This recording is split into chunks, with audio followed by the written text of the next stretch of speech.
Hello, folks. We'll be starting in just a few minutes. I just need to feed the cats, and then yeah, we're gonna get this going with some really good news. We're gonna start with the good news, and then we're gonna laugh at Trump, and so yeah, I'll be starting this right up in just a couple of minutes. BRB.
All right.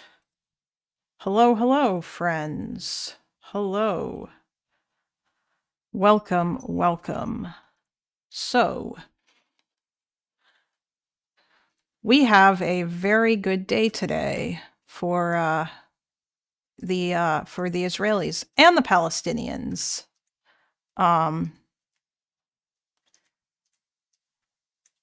So I guess like the first thing that I wanted to like watch the hostage release and stuff, and hello. Tash Gordon, I'm here because Maruzzi said so. Absolutely based. Yeah. Oh, on that note too, I also want to so I'm gonna go in my room here on the Discord, and I want I'm just gonna there was somebody in Loner Court who said they would also translate some Arabic stuff for me. I'm just gonna go and ask.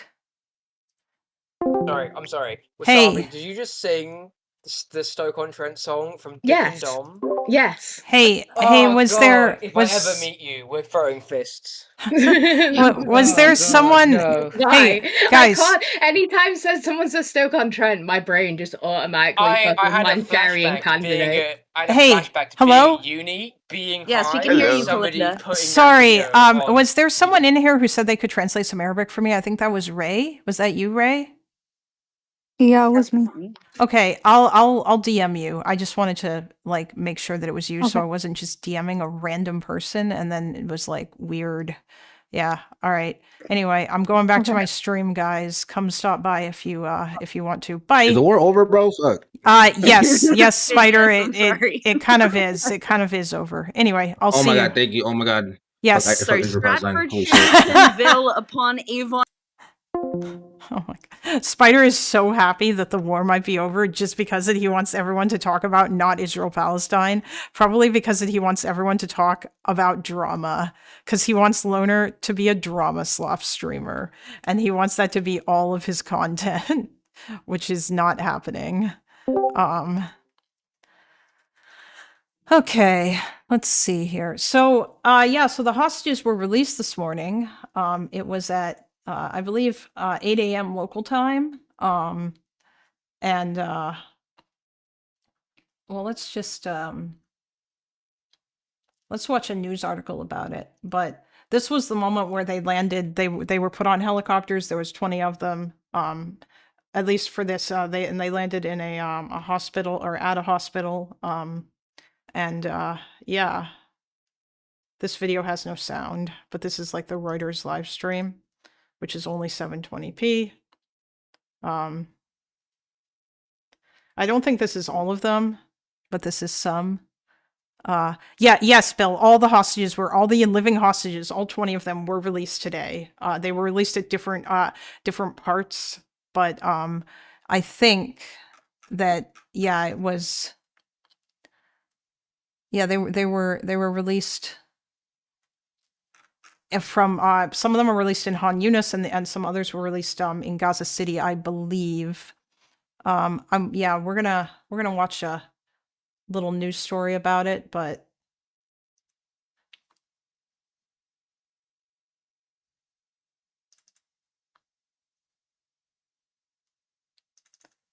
actually, let's see what there is. Whoops.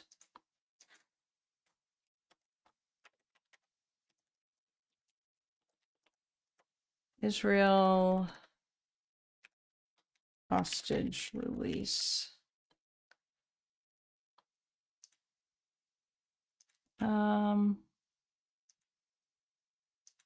Let's go with Sky News.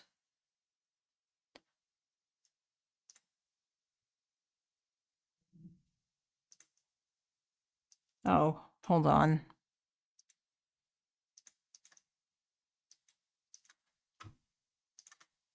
The first image you're seeing is of Eitan Moore. This is Eitan Moore, a hostage who has spent 2 years in Gaza, and that image of him has been released by the IDF, who is now in Israeli custody. You can see that image of him there.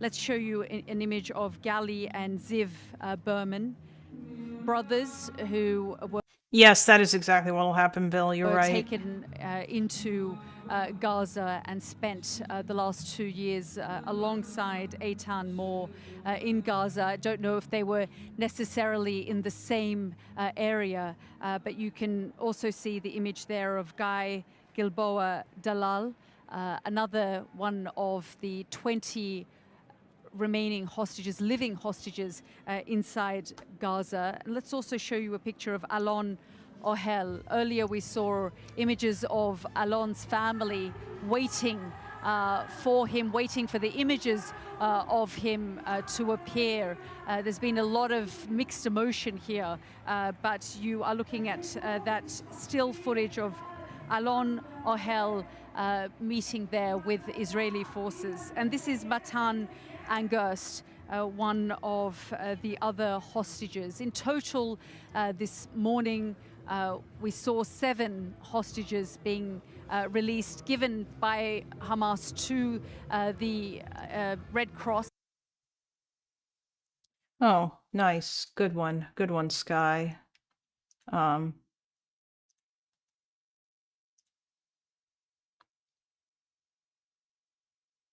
Okay, I think this is probably going to be a real. Until the hostages were actually out of Gaza, and it looks as though that won't happen. Expected to land soon. And we've now got pictures filmed by our own crews in Gaza, our teams who have done the most incredibly heroic work for the last 2 years, operating there without us able to get in to help them, barred still from going into Gaza to this day. So our teams there have heroically carried out the work of brave journalism in Gaza, and today they've got the first pictures of the ICRC, the Red Cross vehicles, land cruisers, snaking their way through the apocalyptic rubblescape of Gaza, and inside those vehicles, we understand, are the first batch of Israeli hostages. So these are the first pictures of the vehicles carrying. I'm guessing this is Gaza City.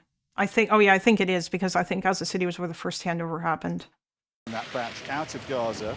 The hostages, the Israeli hostages, are being handed over to the Red Cross in a number of positions and locations around Gaza. And these are, we think, the first 7 Israelis to be handed over today. There will be 20 Israeli hostages, 20 live Israeli hostages handed over and 28 bodies of those who've died in captivity. And as I say, these are the first 7 to be handed over. In those vehicles are 7, and amongst them, Omri Miran, who Alex was talking about earlier. Just, you know, we have to put a human story to every name today and every person we see, don't we? And Omri was abducted on October the 7th. His abduction in front of his family was live streamed for hours by Hamas as they took him. His neighbour was at gunpoint forced to knock on the door to get the Moran family to open up.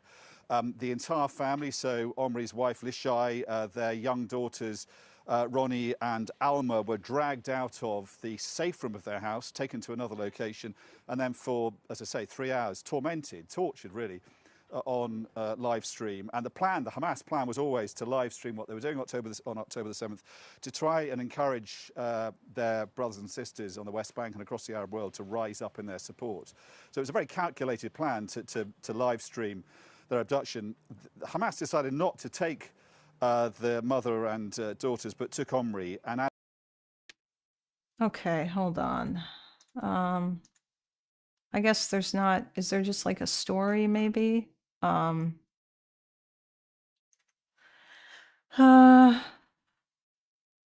this is from 2 hours ago. This is local Canadian news, but you know what? Yeah, here. Well, it has already been an absolutely extraordinary day here in Israel. Tens of thousands of people have gathered here since very early this morning in what has become known as Hostages Square. They've set up big screens expected to play out in Gaza and the West Bank. As part of this deal, Israel has agreed to release around 2,000 Palestinian prisoners and detainees today. And dropping down in the middle of all of that was U.S. President Donald Trump, Oh, who God. touched down in Tel Aviv this morning, getting an absolute rock star reception. He quickly made his way to Jerusalem, where he's... I mean, they love him. You know what? Fair. I'll give him credit. He did it. Hello.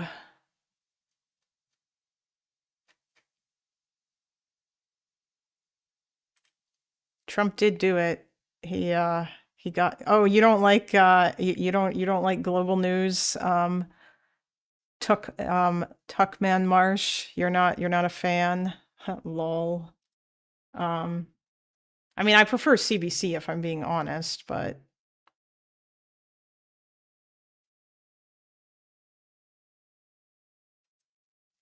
oh yeah, next mega talking point for the next 60 years just dropped. Yeah, that's true, which is pretty. I just don't like when they're selling this as peace in the Middle East, which I think is really, really dumb. But are you there, Ray? Yeah, I'm here. Oh, hi there. Can you hear me okay? Yeah, I can hear you. Okay. And you speak the Arabic? I do. Okay. Here, I'm just gonna share my screen. I don't know if you'll be able to make this out or not because it is very the quality is not great. Might see if I can find actual pictures of it, but hold on. So I'll just share screen.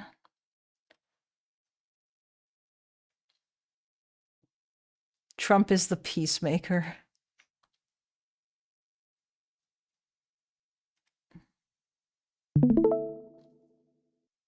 Yeah, I think this is the signs that Hamas had up, I think.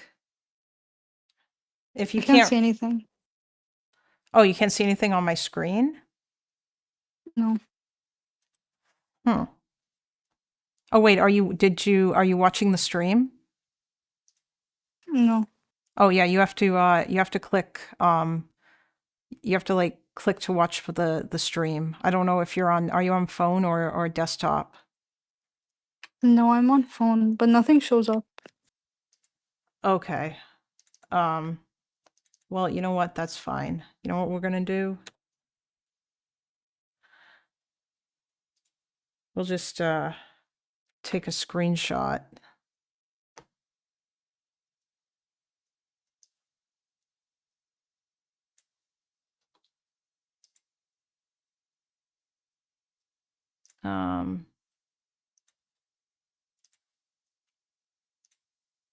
I don't know that you can access, so I'm just gonna put this in general chat. Okay.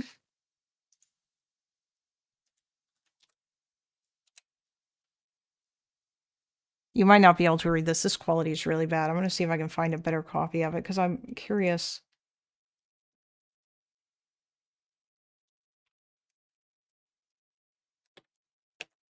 Which sign do you want me to translate? I mean both of them, if you can read them. So the top says حركة المقاومة الإسلامية Hamas, which is basically it just means Hamas. Oh, okay. That makes sense.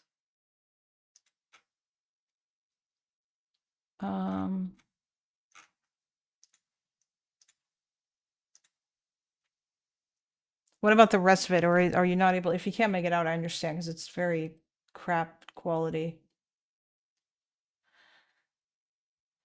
The second part I can't read it. The bottom it says أهلا وسهلا بكم, which is like basically it's just saying hello, like in Arabic. Oh, wow. Okay. I was expecting that they were going to write some really offensive shit on those signs or something, you know, but. Oh, oh, thanks. Thanks, buddy. Welcome the liberated. Oh, is this Probably offensive in the middle. I just can't read it. within the flood of the free deal? That's what Google Translate says. The Islamic Jihad movement in Palestine. Oh, that one of these signs is for Islamic Jihad and the other one is for Hamas. Welcomes those who congratulate us on the occasion of liberation. Oh, so all of these signs are just okay. It looks like all of these signs are just about, at least according to the AI, it looks like all these signs are. They just look like Hamas signs. Like yeah, they're just about like welcoming the freed, the prisoners that Israel is freeing. Yeah. yeah, the one with the Sinwar on it is Hamas, and the other one is not Islamic Jihad. Yeah. Wow, they're really gonna, I guess like Sinwar is they're gonna venerate him, I guess. Chaotic scenes of mass. Yeah, okay, so it's not like last time when they did this. All right. I mean, I guess that's fair. That's actually kind of surprising. I was expecting that they were gonna pull some shit, but they didn't, so that's nice. It looks like general advertisement Oh, for Hamas. yeah. Oh, really? You've seen them? They've like, okay, yeah, that makes sense. Yeah, I can't It's find like a, posters. yeah, I can't find a better picture of it, but you know, but I don't think I've really seen you around. By the way, are you like, do you live in the West or in the region, or you don't have to No, I answer live if in you. the UAE. Hmm? The UAE. Oh, nice, interesting. It's always in Oh, now I Dubai. can see your stream. Oh, you can see the stream that I had up. Yeah, it just loaded for me. Oh, I see. Damn.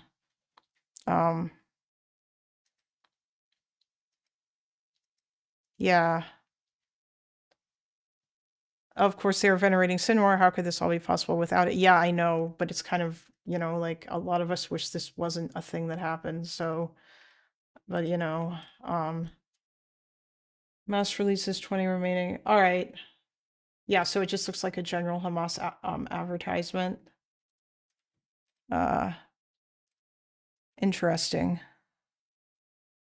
Okay. I guess I'll let you know if there's anything else that I need translated or like if there's anybody else, but thank you very much. Sorry that I Okay. didn't have No a worries. better quality picture. You know. No, it's okay. Yeah, but I thanks. was able to figure out Oh, it's just a okay. poster. Yeah.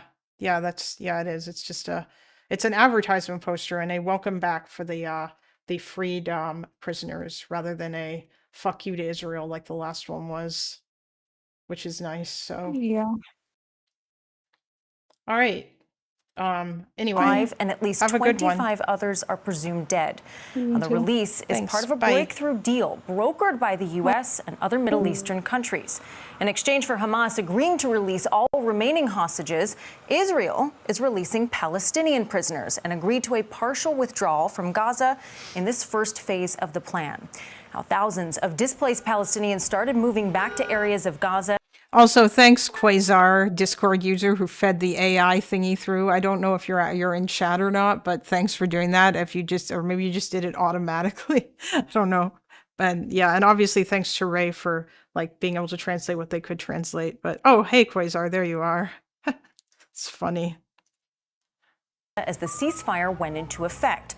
Since the October 7th attacks, the Gaza Health Ministry, that's run by Hamas, says Israel's military campaign has killed more than 65,000 Palestinians.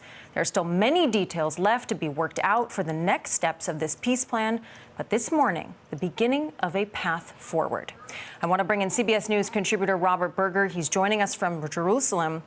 Robert, you've covered crises in the Middle East for decades. I have to start with the obvious. Does this moment feel different? Yeah, this is one of the most historic moments I can remember covering the story over 30 years. This is the longest war that we've ever seen.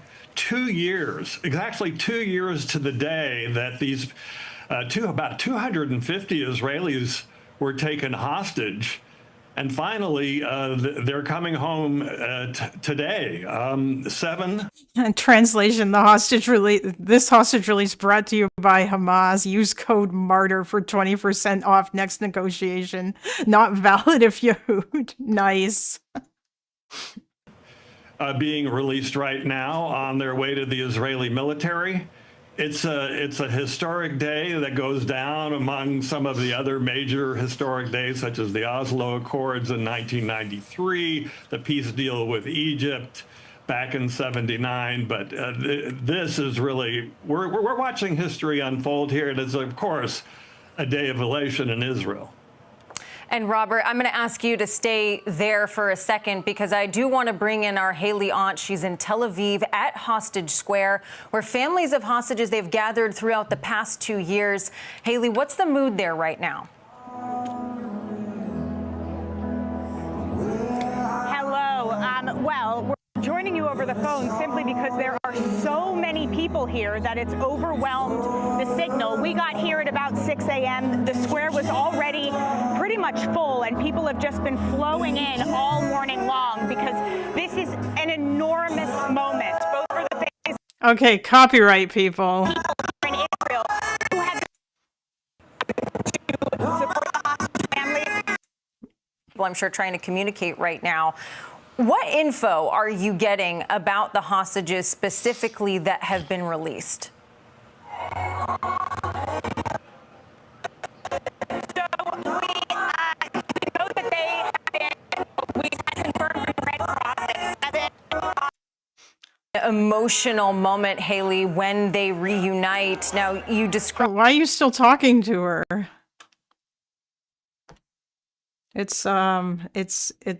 It's fucked. Your connection's fucked. Described for us a little bit of what comes next for those hostages. They're going to be receiving medical treatment. Can you talk about the path forward, right? Beyond that immediate moment, what comes next for these hostages that are finally coming home over 2 years in captivity? Well, I mean, you can just imagine what some of their experiences have been like. Many of them have been kept underground. The conditions across Gaza have been catastrophic, and they've been living in those very same conditions in captivity. So there will be physical, medical, emotional, psychological needs that all of these hostages will have when they return. And Israel has set up reception centers that have been constructed. Insomniac is in the chat. Hi, Insomniac. With just that kind of care in mind. then what comes next is, I was speaking to a family member of one of the hostages whose remains are being held, and he said this has been a wake-up call for him, for the hostage families, and for all Israelis, that there is serious work that needs to be done here. So once this horrific chapter ends, people have been out protesting their government for about 2 years now, and they believe that there's a lot of work to be done. There's a lot of dissatisfaction with Israeli Prime Minister Benjamin Netanyahu. We saw video of him being booed when he was mentioned by U.S. Special Envoy Witkoff the other night. So a lot of these hostage families and the people who have been involved in this are politically motivated to make a change here in Israel moving forward. Yeah, Haley, you mentioned people who are waiting for remains, a juxtaposition of some families expecting joy and reuniting, and some. That's very positive that they want like political change going forward, and that's something that they're going to be pursuing. That's quite nice to hear that like they'll still be motivated to continue with that. The boomers walking to the frame is adorable. Oh. Just waiting for a loved one they'll never get to hug again. I want you to stay on the line. We may come back to you, but for those at home, I just want to zoom out for a second, and because President Trump, he is on his way to Israel right now. He's going to meet with hostage families before addressing the Israeli parliament later today. After that, President Trump, he'll head to Egypt for the agreement signing ceremony. And on the plane, he proclaimed the war is over. Oh, I want to go back to CBS News contributor Robert Berger. See, Trump wants the war to be over so badly. And I mean, yeah, I want the war to be over too. However, I don't think that Trump is like, I feel like any other president would be being much more cautiously optimistic. But Trump is just so full on that I ended the war because like this is about how awesome he is. Like that is the extent to which that he cares about this. You sort of talked a little bit at the top here of why this moment feels different. Yes, he just wants his Nobel Prize. He didn't get it this year, but he's damn sure that he'll get it next year. But I mean, I've been watching this for the past 2 years. We have seen hostages come home. So what do you think needs to happen for the ceasefire to hold? And do you think that's even likely? It's going to be difficult, but, just getting the hostages back is a major accomplishment. A lot of people really didn't think we were going to see this day with the last hostages. Oh God, imagine if you've been living as a hostage all this time and when you're finally released, you find Trump was elected again and he's here. Oh my God, that's oof. Although I feel like a lot of Israelis did like Trump. Although I don't know, it seems like Israelis in general just like U.S. presidents. So yeah. I don't know if Trump's probably not the worst person. I actually no, you know what? I'm gonna say that he is up there, but I mean I'd have to look into who else has gotten the Nobel Peace Prize in the past. Like I think also the only reason why Trump wants it is because Obama got it. Let's be real. That's the reason. Because he is like a child. And he's not over the fact that Obama made fun of him at the White House Correspondents' Dinner. Like he's still mad about it. Hamas told hostages about a lot of political news, like the campus protests. They probably told them about the election. Yeah, maybe they did. I don't know. Yeah, go ahead, Insomniac. You can absolutely hop in. Coming back. So. Hello. Hey, chat. This is Insomniac. If you don't know, he is a Israeli and a left-winger. Hey, chat. He's a valuable contributor to the stream, friend of the stream. Oh, hey, yes. Chat. Love you all. Give Kalinda money. There's a donate link in the description if you guys actually want to give me money, but you don't have to. Really, what I want is, if you'd like, please subscribe because I need to get to 500 subs. All right. Yes. Like, subscribe, tune in, call your friends, call your family, have them come here for a based political dissection of current events. Yes. Okay. Yeah. Go on. Insomnia. I just wanted to give like a quick reference to the Israeli people about Trump right now. I feel like a lot of voices that I hear are very much like, we don't look at like a gift horse in the mouth, or whatever that like phrase is like phrased as. Like beggars can be choosers kind of thing. It's been going on for way too long. It's been dragging out for way too long.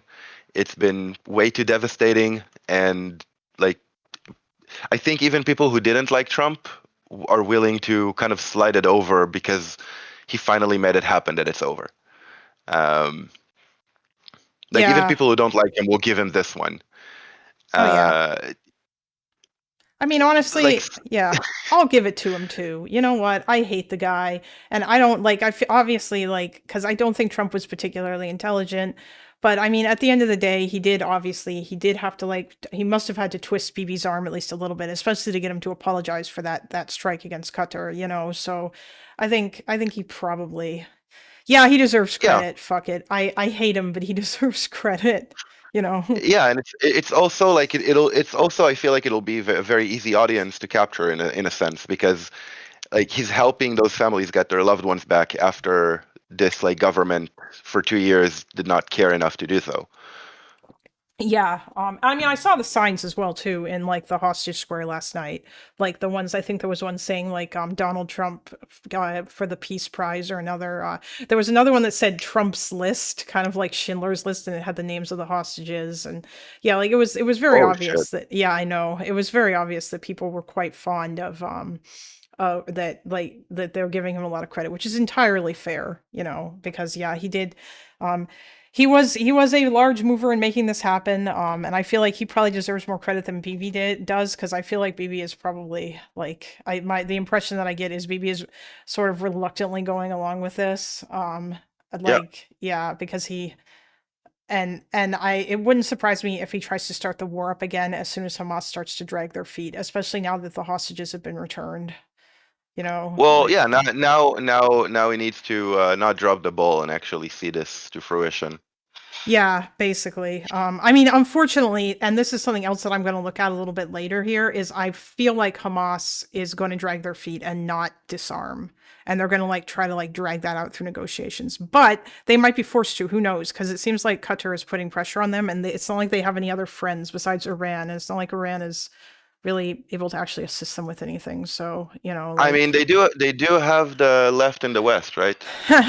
Yes, unfortunately, they do have the left in the West. But that's my prediction coming forward. I think the left is going to the left in the West is going to become a lot more animated, I guess is the word I could say, to try and basically, yeah, because like Hamas doesn't have a lot of more lifelines left.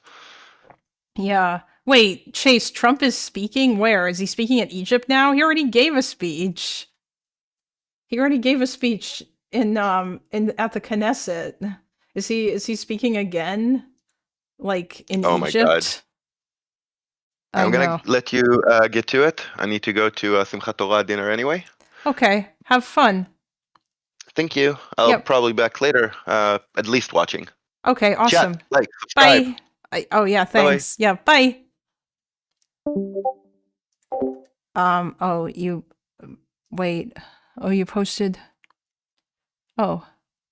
Thank you. Tel Aviv welcomes Donald Trump with giant banner.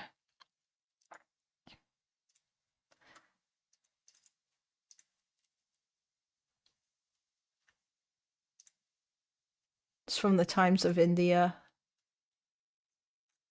Ah.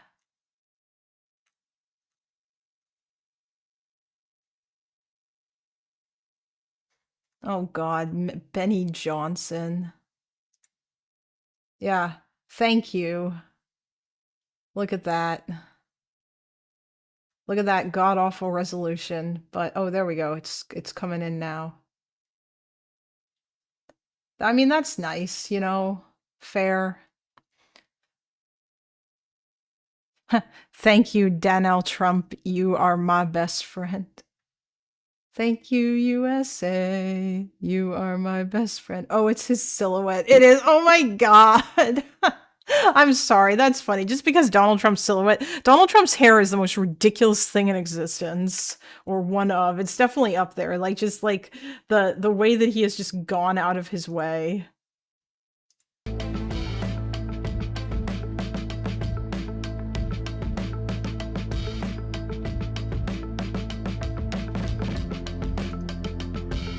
guess. Okay. But yeah, that's US President Donald Trump arrived in Israel, flying over a massive thank you and home banner displayed along the Tel Aviv coastline as Air Force One approached Ben Gurion Airport.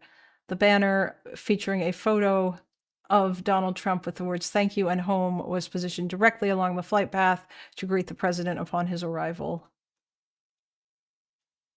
I wonder if he'll feel any sort of, that's good. Should Israel confer the highest civilian honor on Donald Trump after his visit? Goddamn, I don't know. It's so hard for me to like give credit to Trump because of all the so much of the shit that he did caused like so much of this.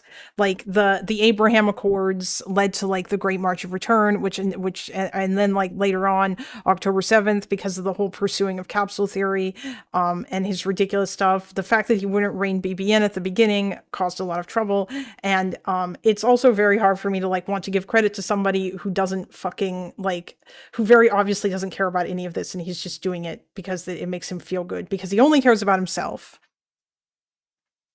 The amount of unironic Trump credit. Oh yeah, now people on the left crediting Trump is stupid because they're literally just doing it because they hate Biden. They're just doing it to say, see, he got done what Biden couldn't get done, which is ridiculous. In reality, I don't think Trump had much to do with anything with securing the hostage release, but politically makes sense for Israelis to glaze him right now.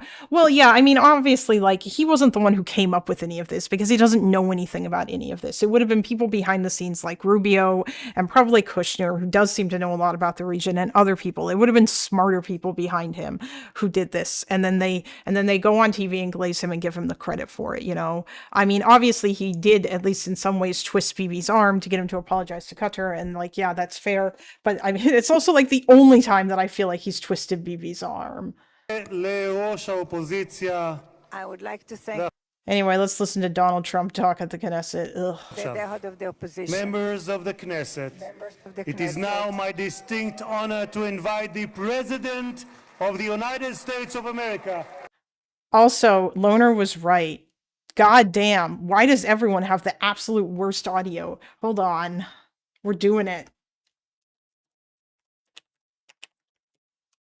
Agenda-free TV. Let's see. Come on, Steve. Don't let us down. Do it. Come on, Steve. You can do it. You have surely got the goods.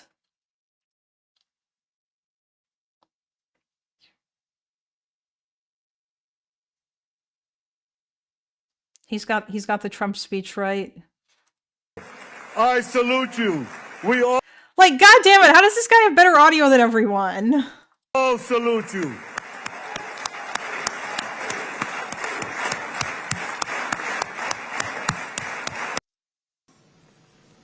To be a nation that is... ועכשיו, members of the Knesset, Okay. it is now my distinct honor to invite the President of the United States of America. He fixes the audio live. He says, we'll do it live. Fuck it. His picture's not even here, which is interesting. A couple people get ejected. Wait, what? What are you talking about, Jordan? Excellent. Kushner's plan for Jerusalem was renaming a random village Jerusalem and giving that to Arabs, giving the rest to Israel. I wouldn't say he knows a lot. Oh, okay, then maybe he doesn't know a lot about the issue. I don't know. Well, actually, you know what? I don't know if I would say it's not so much that he doesn't know a lot. I think it's more likely that maybe he does know a lot, but the problem is that he is heavily biased in favor of Israel. And that's the issue, right? So his plan for his influence on the West Bank is stuff like trying to propose this weird leopard print thing that Loner called it and stuff. But yeah, from the Knesset during Trump's speech. Oh, a couple of people get ejected. Ooh, this should be fun. Okay. Donald J. Trump to address the Knesset. We are still gonna do this. Or I guess we'll start with 1.25.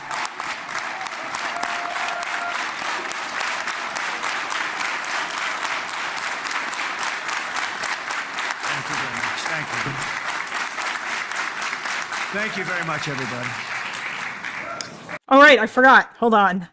Actually, while he's talking, I'll do it. It's a great honor. Nice place. Very nice place.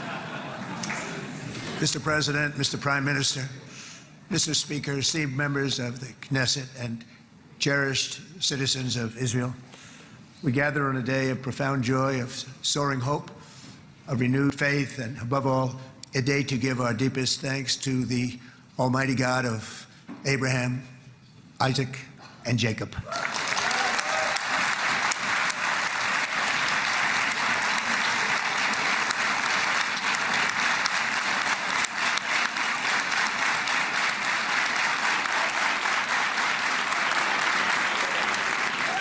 After 2 harrowing years in darkness and captivity, 20 courageous hostages are returning to the glorious embrace of their families, and it is glorious. 28 more precious loved ones are coming home at last to rest in this sacred soil for all of time. And after so many years of unceasing war and endless danger, today the skies are calm, the guns are silent, the sirens are still, and the sun rises on a holy land that is finally at peace, a land and a region that will live, God willing, in peace for all eternity.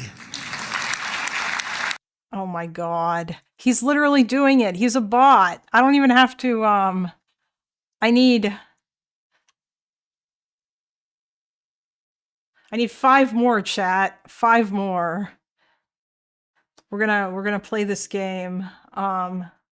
We've got Biden, wouldn't have happened if I were president, peace in the Middle East, never anything like it, / unbelievable. Tara, oh my God, if he actually, all right, fine, yes. Oh, makes it about himself. Yeah, everyone said it was impossible. Radical left. No, he won't say deep state, but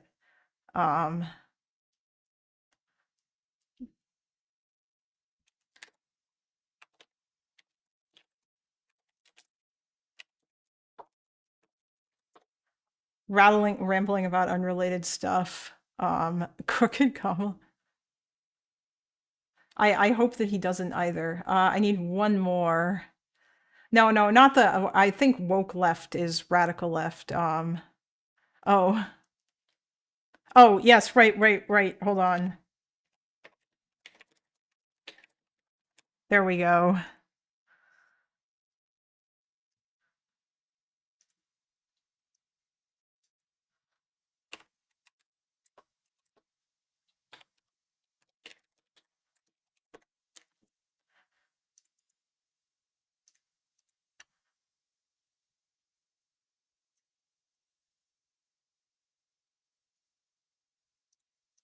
Okay.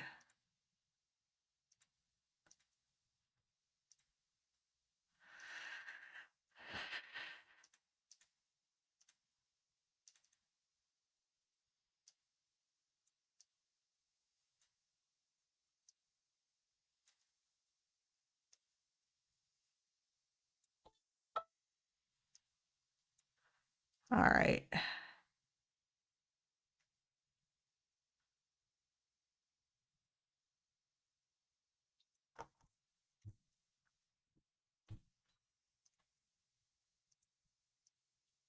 Whoops. There we go.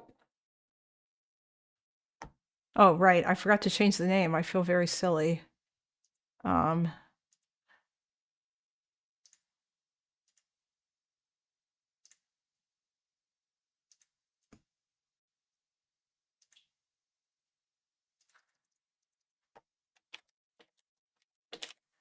There.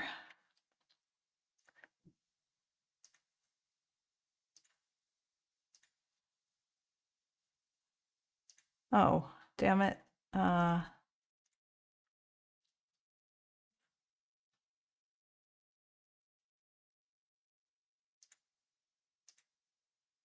whatever.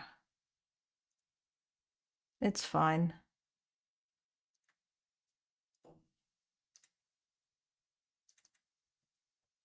It's okay. All right, let's go. This is not only the end of a war, this is the end of an age of terror and death and the beginning of the age of faith and hope and of God. It's the start of a... Thoughts on the deal with the IP stuff? Yes, Toxoplasmopus. I am using KDE. The window wobble effect is cool. Thank you. I'm glad that somebody thinks that my window wobbly effect is cool. Everybody always mocks it and says it's gross and disgusting. But you know what? I like my window wobble effect. It's cute. Anyway, thoughts on the deal with IP stuff? I mean, I think it's promising if both sides actually like agree to it. Right now, my feeling is that Hamas is not going to agree to disarm and get out. But I'm glad that the hostages were released. I think that's very, very good. And I'm glad there's a ceasefire and that the fighting has stopped. And hopefully, yeah, the window wobbling stuff is giving DEI. Everything is DEI to you, Spider. Okay, let's watch Trump. grand concord and lasting harmony for Israel and all the nations of what will soon be a truly magnificent region. I believe that so strongly. This is the historic dawn of a new Middle East. I want to express my gratitude to a man of exceptional courage and patriotism whose partnership did so much. Oh, I should have added Glazes Netanyahu super hard, but you know. To make this momentous day possible. You know who I'm talking about. There's only one. Prime Minister Benjamin Netanyahu. Bibi, please stand up.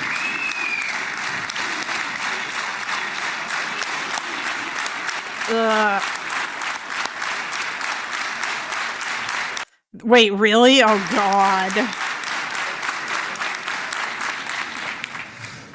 And he is not easy, I want to tell you. He's not the easiest guy to deal with.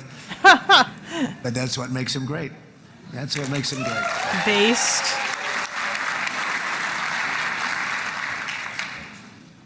Thank you very much, Bibi.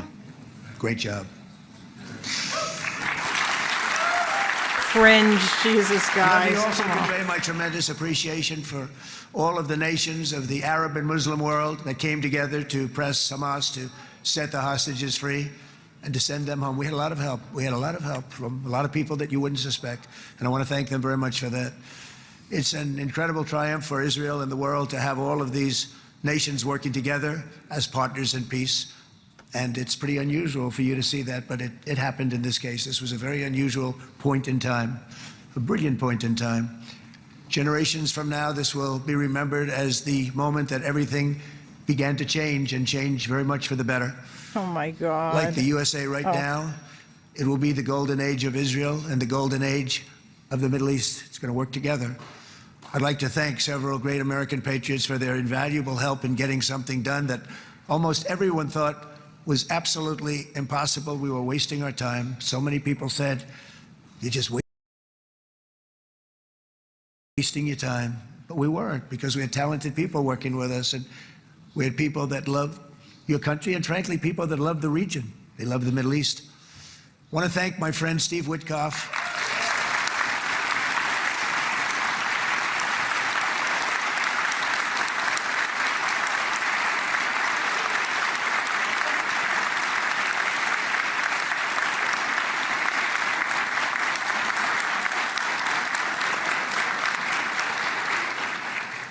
You know, Steve was chosen by me. He never did this before, but I knew him as a few things. He was a great businessman, but I know a lot of great businessmen, to be honest with you. He had tremendous negotiating skills, but I know a lot of people that negotiate pretty well, although it is an art. But there are people that can negotiate.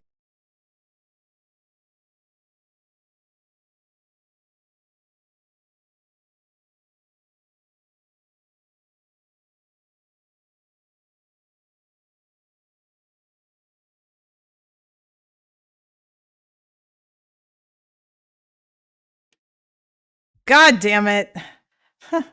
Semi-professional streamer. Yes, I know, chat. I know I'm muted. Anyway, I would like to remind everyone that Steve Witkoff, although he might know stuff about Israel-Palestine, he certainly doesn't know anything about Russia-Ukraine, where he is also supposed to be the where he's also supposed to be the leader of, or where he's also supposed to be like the negotiator guy. And the reason why I say this is because in an interview with Tucker Carlson, he could not name the regions that Russia wanted to annex. And he also trusted Putin way too hard and didn't bring his own translator and basically trusted Putin's translators when he went to meet with him and just kind of glazed him. And I think Putin gave him like a portrait of Donald Trump or something. And Witkoff thought that was awesome. Like he got taken for a ride. Now maybe he might be doing better here, but yeah. Didn't he get hacked waiting for Putin? Oh yeah, I think he was also doing some dumb stuff where he brought his he brought like his phone and he was communicating in Russia. West Side Tyler is making a video. Hasan's audience using dead children as currency. Wow. I don't know. West Side Tyler is all over the place. Wait, is he working on that video? But or is it out? Anyway, Trump. Negotiate pretty well, but most importantly with Steve, he's just a great guy. Oh. Everybody loved him. Well, link it to me when it comes out, Spider. Everybody. I mean, I know some negotiators that are so good, but you wouldn't have had peace in the Middle East. It would be in World War III right now with some of these guys. Oh, hey, yeah, there it is. Peace in the Middle East again. Everybody loves Steve, and they respect him, and they somehow can relate to him. I've known him for many years, and I've seen it over and over again.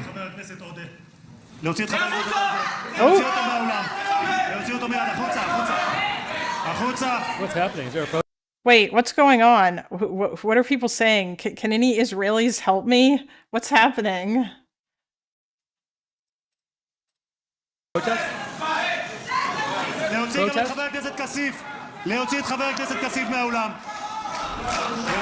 What are people yelling about? What's going on? I need, hold on.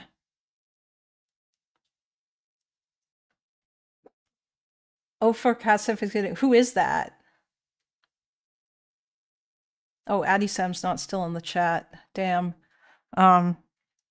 What did he say? Oh, he's a lefty. Did he say like what was it that he said when he like that made him get kicked out, or what did he just? Yeah, I'm curious what he said.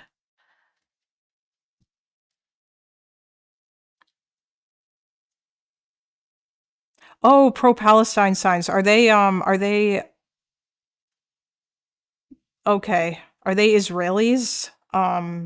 Sorry, are they like Arabs? I mean, Arab Israelis? Were they from the Arab parties? Ayman Oda and Ofer Kassif, members of the Hadash Talel party, held signs calling for the recognition of Palestine. Oh. Oh, okay. So they're from Hadash. Okay. LOL, what the fuck? That's kind of wait, what's cringe? Neo Riffshaft, like calling for the recognition of Palestine. I actually think it's cool that I think Israelis themselves calling for the recognition of Palestine is nice. Although it's obviously, yeah, Hadash is the Communist Party. Yes, Hadash are the commies. Okay, yeah, and I guess, yeah, they're getting kicked out because, yeah.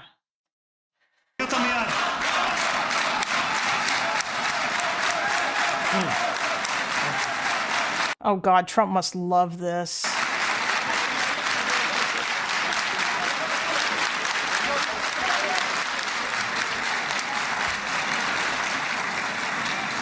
I'll try to find out what happened. Mr. President. Thank you. Please. I mean, I wouldn't be surprised if Katie supports Hadash Chase. It wouldn't surprise me at all because Katie is also a far leftist, and I think Hadash might be anti-com or anti-Zionist too. So That was very efficient. wow.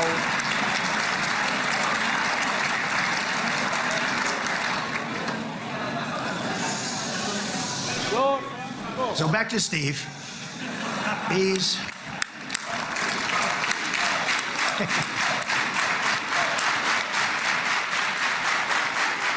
but I I tell one story because he was so involved, and then we called in Jared. We need that brain on occasion. We got to get Jared in here. We got to get a certain group of people. But Steve started this all by himself. I call him Henry Kissinger, Oh, hey, Funky. who doesn't leak. Okay. Yeah, she probably did say she supported Hadash during her debate with Loner. She's crazy. Henry is a big leaker. He leaked. Steve doesn't leak. Steve just wants to get the job done. I just want to update you guys. Just to update you, N12 News Israel says there were 2 people who Steve, what are you doing? Actually, you know what? Trump's talking. Doesn't matter. were removed from the hall after waving a sign that said genocide. That's according to N12 News what happened. Okay, I mean, that's a little bit more cringe, but whatever. Huh. No, Spider, I have not seen the TikTok person who said the hard R. Even Irrelevant reacted to the clip. No, I haven't. Wait, hold on. Oh, wait, are you talking about Athena when she said the hard R, talking to that other Egyptian person who called her the soft? Yeah, I've seen that clip. I've seen that clip multiple times. I had that clip sent to me a while ago. Yeah, I mean, I think it's pretty obvious that Athena is racist, not just against like certain other black or certain other brown people, but against white people. Yeah, she's just, yeah. I mean, she doesn't just call him the hard R. She calls him like a sand N word, and then she like starts talking about how he lives in a slum. It was just she just lets loose and says like insanely racist shit to this dude. It did happen, and we won the race, and I took over this horrible war that's been raging, and I thought it would be easily settled. I thought. Damn it! I forgot the ended 7 wars crap. But you know what? We did it. We hit the point. He's doing it. Oh hey, we got bingo. But it was a hell of a lot easier than doing what we just did very successfully with Israel and a lot of other people. But this came first, and we'll get that one. But I set up a meeting for him to meet with President Putin, thinking it would be a 15 or a 20-minute meeting. Steve had no idea about Russia, had no idea about Putin too much. At least he admits it. Didn't know too much about politics, wasn't that interested. He was really good at real estate, but he had that quality that I was looking for, and I didn't see it around in too many ways. And I set up the meeting with Putin, and I called. I said, is Steve finished yet? That was about a half an hour into the meeting. No, sir, he's not. He's still inside. This is in Moscow. I said, well, how's he doing? I don't know, sir. He's still inside. I called up an hour later. Let me speak to Steve. Sir, he's still with Putin. He's with President Putin. I said, wow, that's a long meeting, 1 hour. I called up an hour later. He was still with Putin. 3 hours later, he was still with Putin. 4 hours later, he started to get the word that he was going to be coming out soon. And in 5 hours, he came out. I said, what the hell were you talking about for 5 hours? And he says, just a lot of... Yep, we do. We have a bingo already. Athena thinks she can lecture people on microaggressions. Yeah, she does because she's racist. Like she just hates like, I mean she probably also just hates brown people too, and like she definitely hates white people. You know, in that like sort of woke way. But she hates white people, but she thinks that she can't that like you can't be racist to white people, so it's okay to like make like be a dick to them. Tash Gordon, Athena is that leftist TikToker who mask on debated Loner Box about Israel-Palestine for 4 hours. She knows stuff. It was a good debate. And yeah, she's from Eritrea, or her family is anyway. But she lives in Germany, and she's black, and she's yeah, and she's like a crazy, like far lefty communist person who during the debate pretended not to support Hamas, and instead she pulled the annoying no, she calls herself Covey. Her name on TikTok is Covey, I think, but like her name is still Athena in her server. But yeah, she's like, she did the whole like that, you know, that cringe thing that that sometimes people will do, where she was basically like, it's not my place to tell colonized peoples like how they should resist against their colonizers or what they should do with regard to their colonizers. You know, like yeah, she but like, which is basically like, that's just like the cucked position. But then on her server, like she supports Hamas. Like she's just an open Hamas supporter, and she laughs at like Israeli civilians dying. She laughed at Charlie Kirk dying. She thought that was cool. Yeah, she's a terrible person. Yeah. Oh yeah, she does. She does know her shit, or at least she knows her shit insofar as she knows like a one-sided view of the history. Because that during that debate, there were numerous instances where Loner like basically backed her into a corner, and she could not answer questions. Like, and also it was very funny to hear that she was shocked that no, the majority of Palestinians don't want her like kumbaya one-state solution where everybody lives together peacefully. That like neither side wants this. And like Palestinians don't want it either, which she basically she did not believe. But yeah, she has a bunch of knowledge of the history, and she knows like a bunch of quotes and stuff. Her knowledge is very one-sided, so it made her unable to answer questions. But it was like a more interesting debate than like the debate that I will probably have with Ogre Boy. Although that's good because I don't know as much as Loner does about this conflict. I am still learning, and I'm not going to pretend that I know as much as he does. Was she involved in the microaggression thing with the gaped emote dude? Oh, that's Deem Withers. I mean, yeah, she was peripherally involved in that in a sense that like she hates the unfuck America people, and she went after them and stuff. But like, and like she actually had like a whole thing in her server called the Unfuck America. The Ogre Boy debate is tentatively scheduled for tomorrow, maybe, but I don't know. Yeah, but he does want to talk to me, so. I made a goofy Google Doc about IV, but it's just wiki info. That's based, Spider. One day I'll finish Benny Morris's Righteous Victims. One day. Anyway, let's continue listening to Trump ramble. Interesting things. We're talking about a lot of interesting things, including what he went in there for, but you can't talk about it for 5. You can talk about it for a certain period of time and you know what you're getting. But that's a talent. That's a talent where you can do that. Most people I'd send in, number one, they wouldn't be accepted. Number two, if they were the meeting would last 5 minutes, and that's what happens with Steve. Everybody loves him. They love him on this side, they love him on the other side, and he really is. He's a great negotiator because he's a great guy. So thank you very much, Steve, very much. Oh, she was in the original panel with Z? Okay, I did not know that. I thought she was only peripherally involved. But I mean, she obviously thought Z was racist and committed a microaggression because that Z dared to like talk back to the 2 black women that were on that panel. I think she's an example of how ultra woke third worldism and oppressor versus oppressed leads you back to bigotry. Yeah, basically. Yeah, she is. She's, yeah. Like, it's a very reductionist black and white worldview.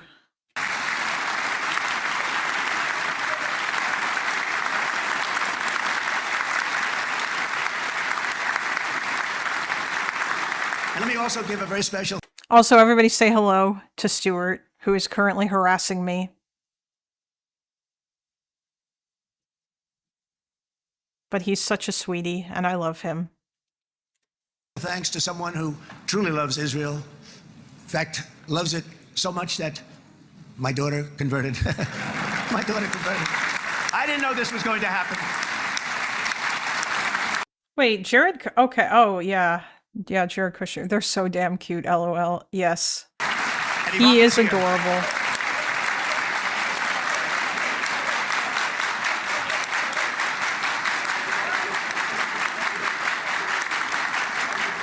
And Bibi, you do know this was not in the... There is a way to deal with harassment by an animal companion. Yes, Bill, I know, but I would never, ever do that. Hasan taught me. I would never do that to my buddy. Ivanka is now with the tribes. Apparently, I didn't know that she converted, but she is. Shock collar 2.0. Steve is sitting next to Sarah Netanyahu. Really? Oh, I'll have to look. Cards for me. You understand that. Actually, wait. Let's see. Hold on. Loves it. Oh, wait. Which one? Is she the blonde one or the, Actually, yeah, it must be her, right? That's BB's wife. Oh, she converted decades ago now. I feel like that must be BB's wife. Yeah, okay, so it's this one. It's her. Yeah, she does look like she would be. I have heard crazy things about, yeah, the monster under the bed. Yeah. BB wife getting kind of mogged. Apparently, yeah, that's what I've heard. I've heard that she is a crazy, and I've also heard that she hates Mizrahi Jews too. He established so helpful. He really special relationship. But Jared, now they're of course BB's cheated on his wife. They're so happy. At least I think they're happy. And Bibi, you do know this was not in the cards for me. You understand that. And she is so happy, and they are so happy. At least I think they're happy. If they're not, we have a big story, right? No, they have a great marriage, and they get along great. They're best friends. They have a very special relationship. But Jared has been so helpful. He really did something very special. He established the Abraham Accords with a group of very wonderful people. I like calling it the Avraham Accords because people that... The cat's name is Stuart, which is spelled like Stuart Little. That's Bibi's wife, B.A. Psych to you. Apparently she likes cooking shows and fights with Bibi when he wants to watch National Geographic. Is him rambling around his kid's marriage bingo worthy? I mean, you know what? Yeah, it kind of is, I would say, because he's rambling about unrelated stuff. Right? Abraham. It's so cool. Is he saying it wrong? Please, Funky, is he saying it wrong? Or one of the with the Hebrew speakers in chat, is Bibi saying it wrong? I feel like he must be saying it wrong. Or not Bibi, Trump. Is he saying Abraham wrong? Is that... I feel like even if he was, no one would be able to tell him otherwise. Abraham is close to Hebrew. Is he actually not mentioning Biden? Is this real chat? I know, he hasn't mentioned Biden yet. What the hell? It's so much sort of nicer, you know, the Abraham versus the Avraham. I just don't want to sound too sanctimonious when I do it, so, you know, I sort of split it up. This way we keep everybody happy. But we have... oh, it is good in Hebrew, kinda. Okay. You know, I guess it's close enough. Some very great talent, and they have no excuses for anything that's taken place, because we had some unbelievably good people working on this, and then you're going to add a man named Marco Rubio, who is also here. Oh, I just realized. Rip my typo. I wrote Nobel Peace Prize instead of Nobel. Rip. We should, everyone, you know, take a moment. If we had the Omega Lol emote, I would say, write she Omega Lol to mock me for my mistype. That's right.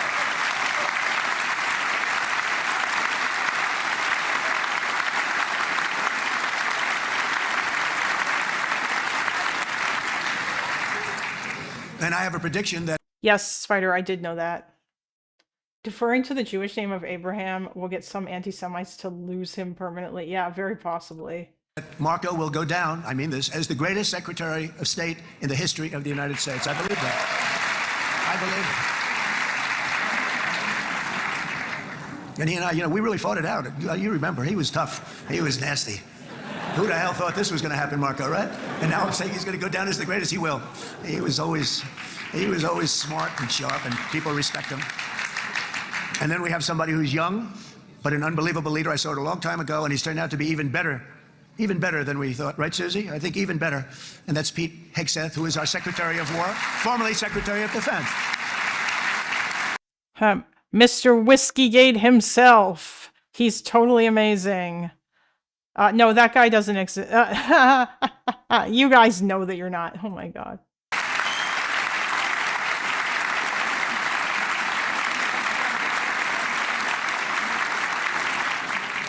And as you know, we decisively won World War I. We decisively won World War II decisively. Okay. And everything in between. I mean, like, yeah, that's true. Although, like, America does not deserve sole credit for whatever. I think Kalinda is Hasanabi. Oh, Jesus, please do not insult me in such a terrible way. And everything before it, we won everything. And then they had the brilliant idea of changing the name from war, you know, it was war, to defense. He's doing it. And with that went a certain thinking. And we fought in a very politically correct way after that. We always had the strongest military. And now we have a stronger military than we've ever had before. Because of my first term, I've totally rebuilt the military. He's rambling. Oh, wait, hold on. Let's see. He's going to do it. Aspect of it. But we have, if you think, we settled 8 wars in 8 months. I can't believe I forgot the 8 wars thing. Now including this one, by the way, if that's okay. They may say, well, that was quick, because yesterday I was saying 7, but now I can say 8. The hostages are back. The hostages are back. What the hell? Which wars did he settle? What? I mean, like, he supposedly settled India and Pakistan, which, I mean, I kind of doubted. Like, and then he supposedly settled something in Africa, but he didn't really, because apparently nothing has really changed on the ground there, and he hasn't settled Russia and Ukraine. Like, I don't.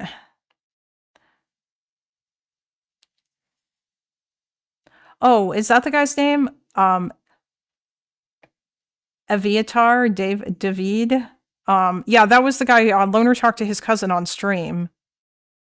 They didn't actually change the name from War to Defense. They are the original department. The original War Department was merged into something else, and a new Department of Defense was created much later. Yeah, I'm not surprised that was, yeah.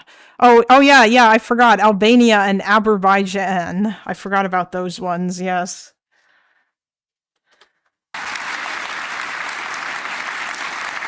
Yes, Chase.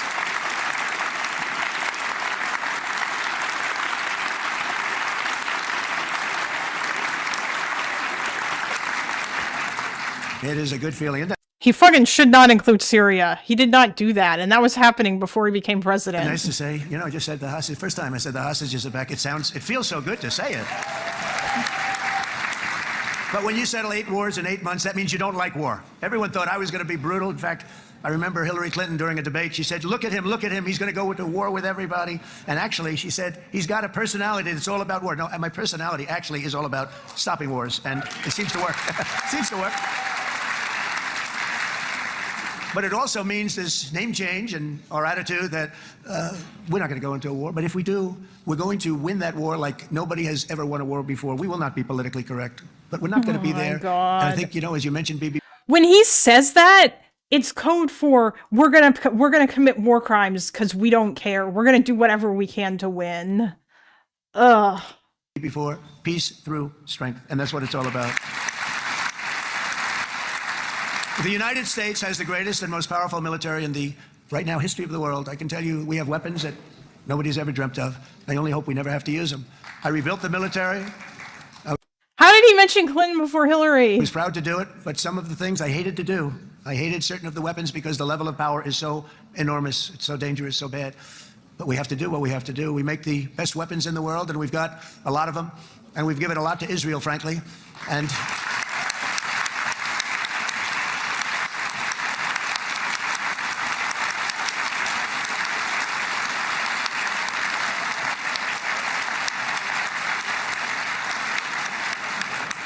I mean, Bibi would call me so many times, can you get me this weapon, that weapon, that weapon? Some of them I never heard of, Bibi, and I made them. But we'd get them here, wouldn't we? And they are the best. They are the best. And but you used them well. It also takes people that know how to use them. And you obviously used them very well. Yes. Didn't you know, Toby, he rebuilt the military from the ground up? That America had no military before Donald Trump came into office. By the way, military recruitment numbers did not go up when Donald Trump was... when Donald Trump came into office and started all the quote-unquote reforms at the Department of War with Pete Hegseth.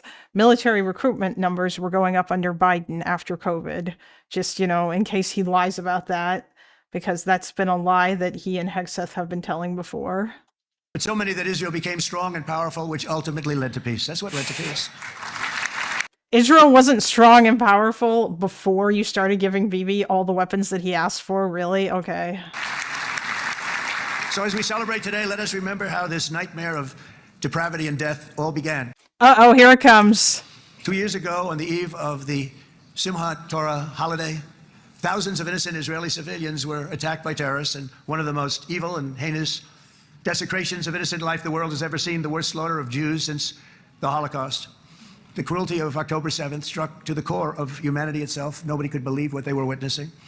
The United States of America grieved alongside you, and we mourned for our own citizens who were so viciously taken that day.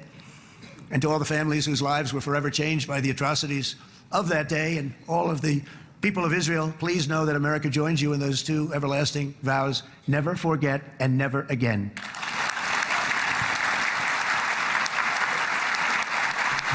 Oh my God, he's not actually going to say it. I mean, maybe someone told him, sir, you can't actually, you can't go in front of the Israeli Knesset and tell them that the tragedy of October 7th wouldn't have happened if you were president. That's kind of crazy. You can't do that. That's incredibly offensive.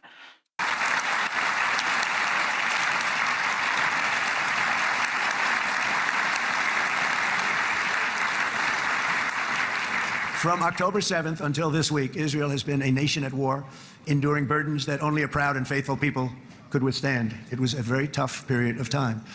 For so many families across this land, it has been years since you've known a single day of true peace. But now at last, not only for Israelis, but also for Palestinians and for many others, the long and painful nightmare is finally over. And as the dust settles, the smoke fades, the debris is removed, and the ashes cleaned from the air, the day that breaks on a region transformed and a beautiful and much brighter future appears suddenly within your reach. This is now a very exciting time for Israel and for the entire Middle East, because all across the Middle East, the forces of chaos, terror, and ruin that have plagued the region for decades now stand weakened, isolated, and totally defeated. A new coalition of proud and responsible nations is emerging, and because of us, the enemies of all civilization are in retreat. Thanks to the bravery and incredible skill of the Israeli Defense Forces and Operation Rising Lion. Hold on. One sec, chat.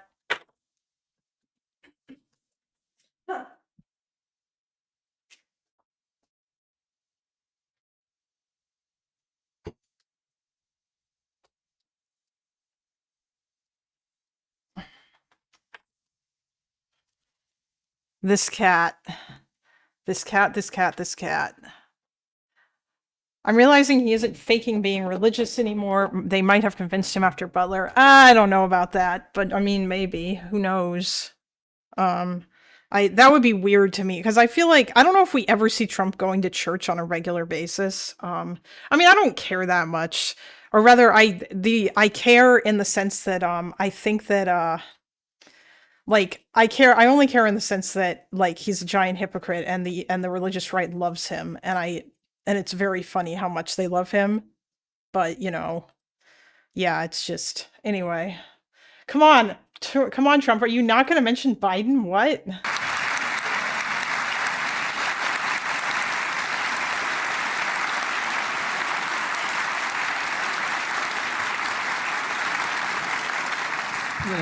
That's central casting. Let's put him in a movie. Look at him. Great job. And my people loved working with you. Loved it. Are these, I feel like I should know, I'm assuming that well, okay, obviously one of these guys, I'm guessing that this guy's in charge of the IDF, that these are like the military people, but I don't know. Funky, if you're still here, you can tell me. Young Biden kind of bad though. Young Biden. Stuart, what are you doing? Oh yeah, okay, the IDF chief of staff is in the middle. Isn't he the guy who's actually not too bad? Like the one who was like behind the scenes lobbying for like warning about how people in Gaza were gonna starve if they kept with the GDF shit up, or if they didn't like start letting more food in or something. The next to him is the chief of police. I'm guessing that's, oh yeah, that's this dude, yeah. I don't know where Israel Katz is. I know is he the Minister of Defense now after Benny Gantz got ejected? He is the one pushing against the government, yes. Based. They work so well together. But many of Iran's top terrorists, including nuclear scientists and commanders, have been extinguished from this earth. And with Operation Midnight Hammer, boy, that's a great name for that, what we did. Last June, the United States military flew 7 of those beautiful B-2 bombers. They look so beautiful all of a sudden. They were always, I thought they were pretty planes. I had no idea they could do what. Trump reminds me so much of the Nazi antagonist in Inglourious Bastards. Wow, that's just not fair to I can't remember that. I know he was played by Christoph Waltz, but I don't remember what the character's name was. That guy was chilling though. I feel like he was anyway. Although I understand. Oh, Hans Landa, yes. Yes. Franz Landau. That sounds like another one. They did. In fact, we just ordered 28 more of them. A little updated version. We ordered a whole pile of them. And almost 100 other planes went with them, including fighter jets. And we had 52 tankers, big, beautiful, brand new tankers that were loading them up 4 or 5 times. They've traveled 37 hours back and forth, think of that. But we had tankers all over the sky for all the other planes. We had the F-22s, the F-35s, F-16s. We had a hell of a lot of planes. So we had 52 gas stations in the sky. That's what they call them. I'll tell you, I wouldn't want to be flying one of them. We have our great General Raisin Cane right here. General, stand up. This guy. What a general. Thank you. He's really just gonna ramble about, like, okay.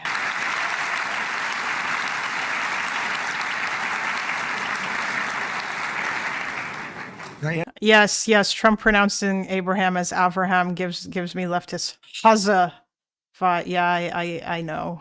Yeah. Although I feel like one of those things is worse because Avraham is not that hard to say, but like the way that the left tries to pronounce Gaza, like the way Arabs do, and then they just fail at it. Because if you talk, like, according to Sev, it's not like, yeah, it doesn't really sound like that. Anyway. I asked General Kane, I said, you know, we're having problems with ISIS, and I was in Washington, and I asked, how long would it take to defeat ISIS? And my Washington generals told me, 3, 4, maybe 5 years, sir. I said, I don't get it. We got the best equipment in the world. Why? So I flew to Iraq, and I met with a man named Kane. He said, what's your first name? Okay, now he is talking about completely unrelated stuff. He said, they call me Raisin, sir. I said, wait a minute, your name is Raisin Kane? I've been looking for you for a long time.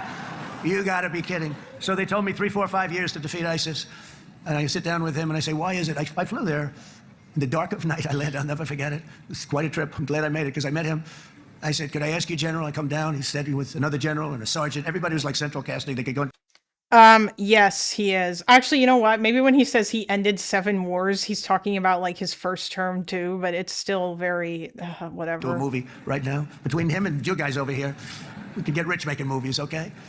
And they got along so great. That's the beautiful thing, that you're military and I'm military. Wait, did he just say something weird about because people get rich making movies? Is it? Are you saying that because they're Jewish, Trump? Is that what you're trying to say? Is that did he just make an anti-Semitic joke? Half the people in the room don't know English. And it's cracking me up. Oh no, you're right, it's true. Wait, they're not getting translations in their ears? They must be. Or is that not a thing that you guys do? BB got along so great. But although I'm trying to imagine people translating Trump into Hebrew or any other language, really. His daughter is Jewish, he has the pass. True. But I was told by the television generals in Washington, we have the best equipment in the world. Why is it taking so long? And they said, 4 years. I said, so let me Yeah, I remember the Shylock comment. I don't see any earpieces. Ooh. ask you, Raisin, how long would it take you to defeat ISIS? Sir, we can do it in 3 weeks, but you'll probably have some time left over. I said, you got to be kidding. What the hell are you talking about? They said 4 years. I said, well, sir, look, it's not my place to say, but you're asking me the question. What you have to do is you hit him from the west, you hit him from the north. They probably realize it's better if they don't understand him. Yeah, probably. Hit him from the south, you hit him above, you hit him below. I said, so why didn't they do it? And he didn't want to speak badly of his superiors, which is hard to believe they were his superiors. It should have been the other way around a long time ago, because he's the one that did Operation. It was flawless. It was flawless. It was absolutely flawless. He's the one who did Operation what? Did Trump forget the name of the operation and then just like cut himself off and continue? Okay, I don't, whatever. And I said, so you really think you can do it in 4 weeks? Yes, sir, 100%. You have to do it differently than they were doing it. They were using one base and it was hundreds of miles away. And he says, we have all these portable bases all over the Middle East.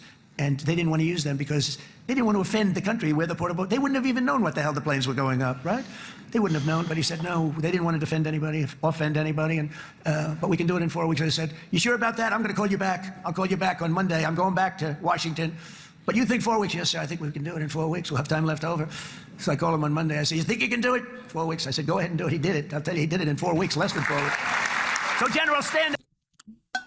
By the way, I have a feeling that this is all BS. I very much doubt that that is, but like, Trump just lies about everything. Again, this is a real general. This is not a television general. He doesn't want to go on television.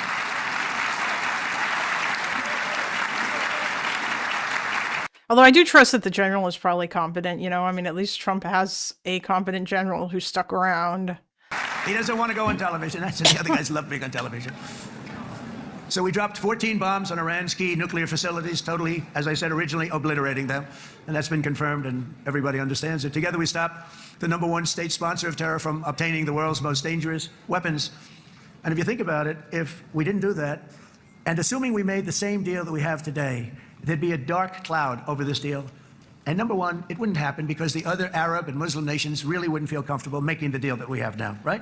If Iran had that nuclear weapon that they were about 2 months away from having. They would have had it in 2 months or maybe less than that. They were right at, this was our last shot. They looked at it for 22 years. This was our last shot. The pilots told me that. They said, 22 years, sir. They looked at it. Our predecessors looked, they studied it. 3 times a year we'd do drills on that exact attack.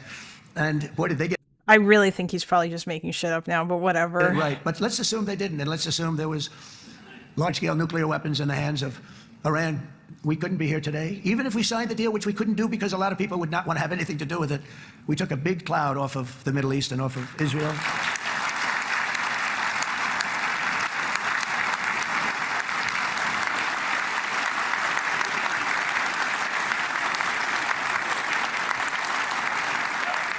And it was my honor to help. But it isn't it true, though, that can you imagine the same, let's assume, Bibi, the same documents, we had everything the same, but you had somebody out there that was, in the opinion of everybody, all-powerful in the Middle East.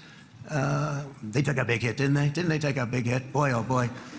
They got hit from one side, from the other. And you know it would be great if we could make a peace deal with them, and I think that's big. Would you be happy with that? Wouldn't it be nice, I think? Because I think they want to. I think they're tired. Somebody said, sir, they're starting their nuclear program again. I said, let me tell you something. They're not starting anything. They want to... I mean, if they said that to you, Trump, and you ignore that, I don't know, man. I feel like with Iran's current government, I'm not sure that they want to make peace with Israel, but maybe one day, although that would, yeah, I don't know. So much of their ideology has been about like hating on Israel, though. So that would surprise me if they wanted to do that. Survive. The last thing they want to do is start digging holes again in mountains that just got blown up and start. They're not doing it. They want to survive, okay? But I think we have a chance. Steve, you, and I think Jared, come on, I'll call you back for another one.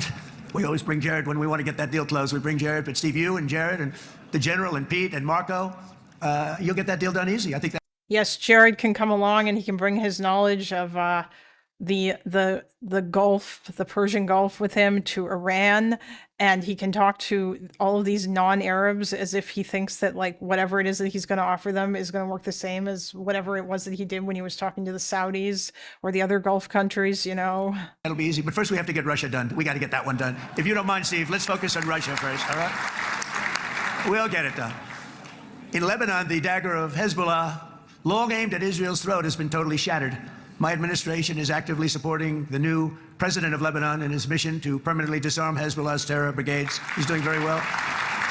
And build a thriving state at peace with its neighbors, and you're very much in favor of that, I know, and good things are happening there, really good things. And with this week's ceasefire, we've achieved the most challenging breakthrough of them all. The most challenging breakthrough maybe ever. I mean, I've never seen anything like. I've been involved in a lot of success. I have never seen anything like what's going on today all over the world. People are dancing in the streets, not just in Israel. They're dancing in the streets of countries that would have never danced in the street about what's happening today. They're dancing in those streets.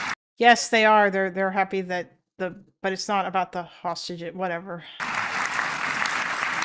So this long and difficult war has now ended. You know, some people say 3,000 years, some people say 500 years, whatever. What the fuck? No, nobody says that. It is. It's the granddaddy of them all. And in an even the non-musical people, yes. Unprecedented achievement. Virtually the entire region has endorsed the plan that Gaza will be immediately demilitarized, that Hamas will be disarmed. Yes, everybody but Hamas has endorsed this. And Israel's security will no longer be threatened in any way, shape, or form.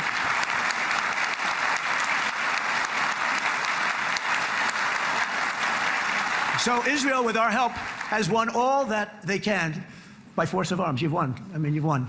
Now it's time to translate these victories against terrorists on the battlefield into the ultimate prize of peace and prosperity for the entire Middle East. It's about time you were able to enjoy the fruits of your labor, Mr. Opposition Leader. He's a very nice opposition leader. I think, no, he's a nice man.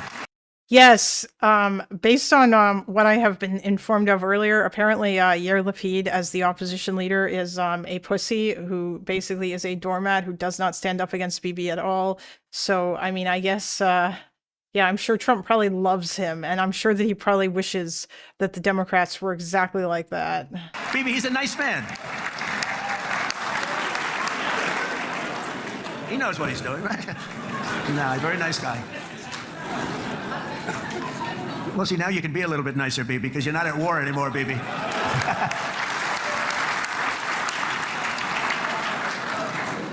But only by embracing the opportunities of this moment can we achieve our goal of ensuring that Yes, like Fetterman. Yes, but Fetterman is thankfully not the leader of the Democratic Party. the horrors of recent years will never happen again. You don't want to have to go through this again. 8 years ago, I came to this region on a very special first trip abroad as the President of the United States. I came here very early at your request.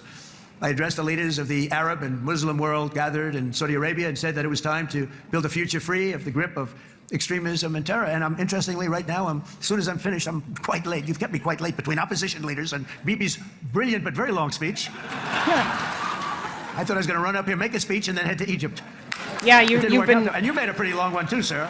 You've been rambling for a really long time, Trump. You know, like you could wrap it up anytime you want and get out of here and go to Egypt.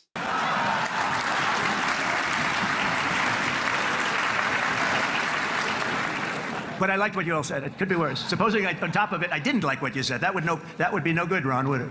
Ron, you did a great job, by the way, Ron. Ron? Who is he referring to?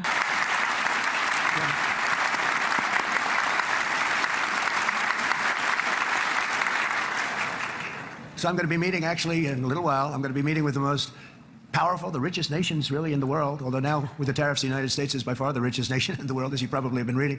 But the richest nations, most powerful. Ron Darmer? Oh, okay, interesting. Who is he? Oh, Dermer. Powerful nations, tremendous, headed by some tremendous people in many cases. Some cases I wouldn't say necessarily I would endorse, but I will tell you some incredible people that really helped us make this all possible. So I'll be going there. I'll be quite late. They might not be there by the time I get there, but we're going to give it a shot.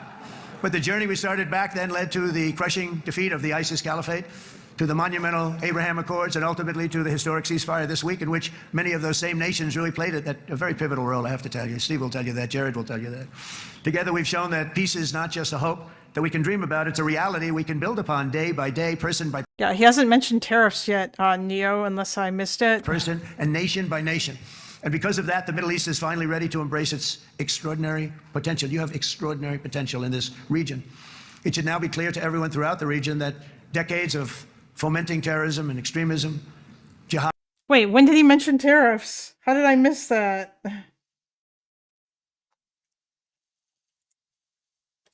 And necessarily I would endorse, but I will tell you some incredible people that really helped us make this all possible. So I'll be going there. I'll be quite late. They might not be tremendous people in many cases. Some cases I wouldn't say necessarily I would endorse, but I will tell you some incredible people that really helped us make this all possible. So I'll be going there. I'll be quite late. They might not be there by the time I get there, but we're going to give it a shot. But the journey we started back then led to the crushing defeat of the ISIS caliphate, to the monumental Abraham Accords, and ultimately to the historic ceasefire. Am I just retarded? Did I just not?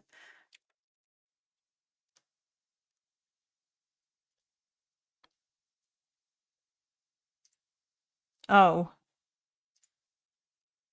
Nations really in the world, although now with the tariffs, the United States is by far the richest nation in the world. I guess he just You probably have been reading, but the richest nations, most powerful nations. He's just yapping so much. Nations, tremendous, headed by some tremendous people in many cases. Some cases I wouldn't say necessarily I would endorse, but I will tell you some incredible people that really helped us make this all possible. So I'll be going there. I'll be quite late. They might not be there by the time I get there, but to the monumental Abraham Accords, and ultimately to the historic. So we've got another bingo. Yeah. And yet he probably won't mention any of the stuff that ceasefire this week, at the in which top. Many of those same nations really played a very pivotal role, I have to tell you. Steve will tell you that. Jared will tell you that. Together, we've shown that peace is not just a hope that we can dream about. It's a reality we can build upon day by day, person by person, and nation by nation. And because of that, the Middle East is finally ready to embrace its extraordinary potential. You have extraordinary potential in this region. It should now be clear to everyone throughout the region that decades of fomenting terrorism and extremism, jihadism and anti-Semitism have not worked. They haven't worked. They've been a disaster. They've just killed. They've killed. They've backfired completely and totally. They've just totally backfired. In case anyone's wondering, the cat is right here. That's why I'm just petting him. Everything that you thought, take it, worst case, it's turned out to be worse than that. They have not worked. From Gaza to Iran, those bitter hatreds have delivered nothing but misery, suffering, failure, and death. They've served not to weaken Israel, but to annihilate the very forces that did the most to foment this hatred. And it's really, I mean, everybody that's tried it has become irrelevant. Meanwhile, we've seen those nations that set aside their differences, reached across ancient divides, and pursued engagement are now among the most successful in the region.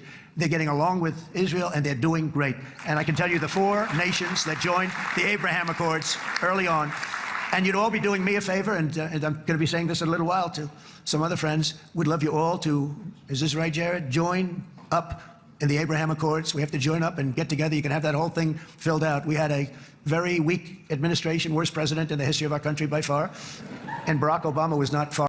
Oh God, you know what? I'm counting it. I'm counting it. Even if he doesn't say him by name, there it is.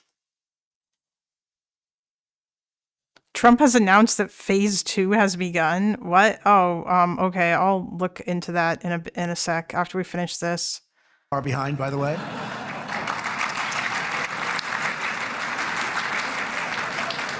And they did nothing with this incredible document, the Abraham Accords, but now you can fill them up. Now you have peace, you have people that really like Israel. I'll tell you what, and they like Israel a lot more today than they did even 5 weeks ago. Like you've made a lot of, you've come back strong, because it was getting to be a little nasty out there in the world, and ultimately the world wins. You can't beat the world. Oh, I would say to Bibi, it's now time, and he understood it better than anybody, because ultimately, you know, the world's a very big place.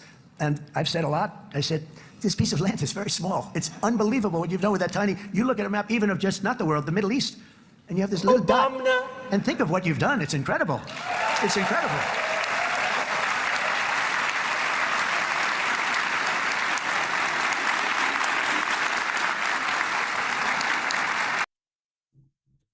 Yes, we absolutely should laugh at Trump more. He is very stupid. Unfortunately, it's hard for me to laugh at him because mostly I'm just very sad that this man, this thin-skinned man-child, actually won leadership of a country. It's just, ugh. People like this guy and think he's awesome and they support him, and I do not like. He sounds like an idiot, and I guess he just must speak to all the uneducated people. But like, I don't know, it just feels like weird and condescending. Like, what, did he win because you want to have a beer with him? Like, I mean, he's one of the elites that you all hate so much, and I don't get it. It's. But the world is loving Israel again, and I said to him, you know, the world is big and it's strong. I mean, the polls say otherwise, and so do all those protests. But you know what? Whatever. And Ron, I guess you guys can just live up in your ivory tower where you kind of ignore all of the problems and like all the PR hits that Israel has taken, unfortunately. ultimately the world wins, and we don't have to worry about that now. But there was getting to be a period of time over the last few months, you know, the world wanted peace and Israel wanted peace. Everybody did. And what a victory it's been, right? What a victory it's been. If you would have gone on for 3-4 more years, keep fighting, it was getting bad. It was getting heated. The timing of this is brilliant. And I said, Bibi, you're going to be remembered for this far more than if you kept this thing going, kill. It would be it would not be the same. And I just want to congratulate you for having the courage to say, that's it, we've won, and now let's enjoy our lives and let's rebuild Israel and make it stronger and bigger and better than it's ever been before. We're going to do that. Took a lot of guts. And the choice for Palestinians could not be more clear. This is their chance to turn forever from the path. Asmongold said that only 50% of people have the IQ to be allowed to vote. I'm half the people voted for Kamala. Yeah, I'm not. Yeah, I remember. I did see him say that because Asmongold is very stupid. Donald has said, I love the poorly educated and smart people don't like me, yet his supporters ignore or deny that these statements exist. Yeah, I mean, if he did say that, I mean, I would need to see that, but I mean, he's stupid. So yes, Asmongold should not be talking about politics. He should just go back to playing WoW. Of terror and violence, it's been extreme. To exile the wicked forces of hate that are in their midst, and I think that's going to happen. I've met some people over the last couple of months that want to see it happen very much. And after tremendous pain and death and hardship, now is the time to concentrate on building their people up instead of trying to tear Israel down. We don't want that to happen again. And the total focus of Gazans must be on restoring the fundamentals of stability, safety, dignity, and economic development so they can finally have the better life that their children really do deserve after all these decades of horror. I intend to be a partner in this effort in the sense that we're going to help and we're going to do something that became unbelievably popular. Everybody wants to be on it. It's called the Board of Peace. Okay, how about that? Is that a beautiful name? Like a Board of Peace. It's the kind of name that an incredibly unintelligent person would come up with.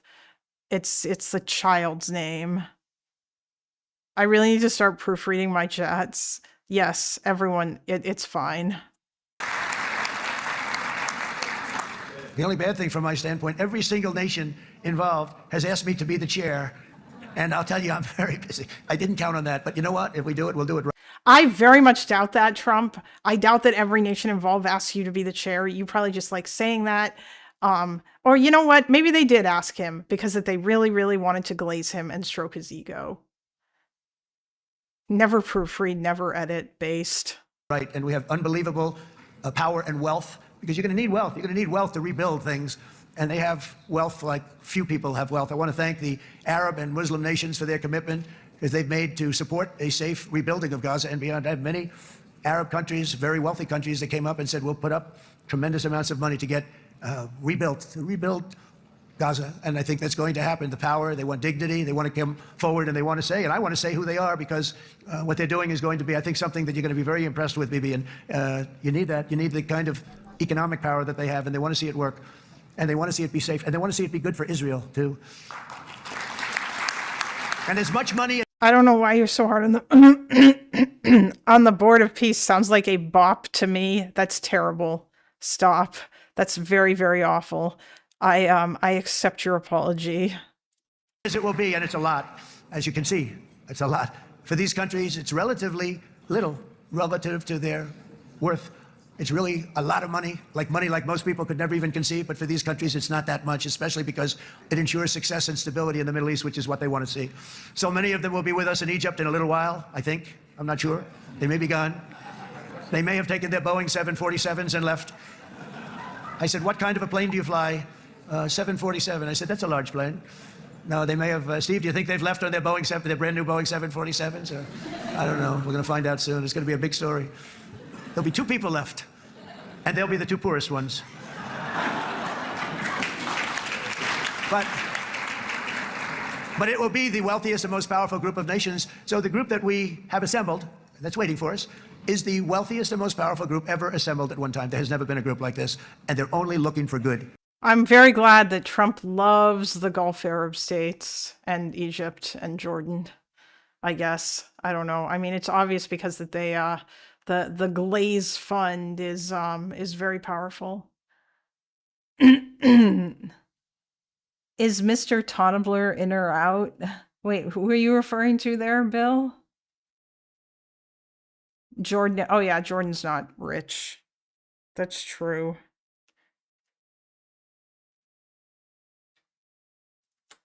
They want good. They're going to do good. And as those commitments are made, I'm going to let the world know who's doing it because they really deserve to get the credit. And some of them probably won't want the credit, but they deserve it. It's more obvious than ever that the productive... Oh, Tony Blair. I mean, he's probably in Sharm el-Sheikh, maybe. I don't know. And responsible nations of this region should not be enemies or adversaries. You should be partners and eventually even friends. And that's what's going to happen. I know it. Together you can stand against the forces of chaos. Yeah, you go ahead. That's an important point. Because you can stand against the forces of chaos that threaten all of your interests, and it's always a big threat, and unleash incredible prosperity and opportunity for all the people of these lands, and that's what's going to happen. You're going to unleash numbers and success, the likes of which Israel has never been able to think of because you're so firm, and you should be, and you've done the right thing in defending yourself. You're not going to have to worry so much about it. You've won, and now you can build, and you can do things that you never even thought possible. When you put that genius into doing something else, it's going to be something... Wait, is the dinar... for Kosovar kids available? It's going to be a miracle. The miracle in the desert. It's going to be amazing. And it already is in a true sense. I mean, I imagine that Jordan is probably, I'll have to look. but it'll be wonderful when you can spend time thinking about other than war and defense and offense also. To that end, it's my firm hope and dream, frankly, that together the Abraham Accords will turn out to be everything that we thought they would. Those 4 countries were very, very brave in doing it. They did it at a very early point, and every single one of them benefits unbelievably financially.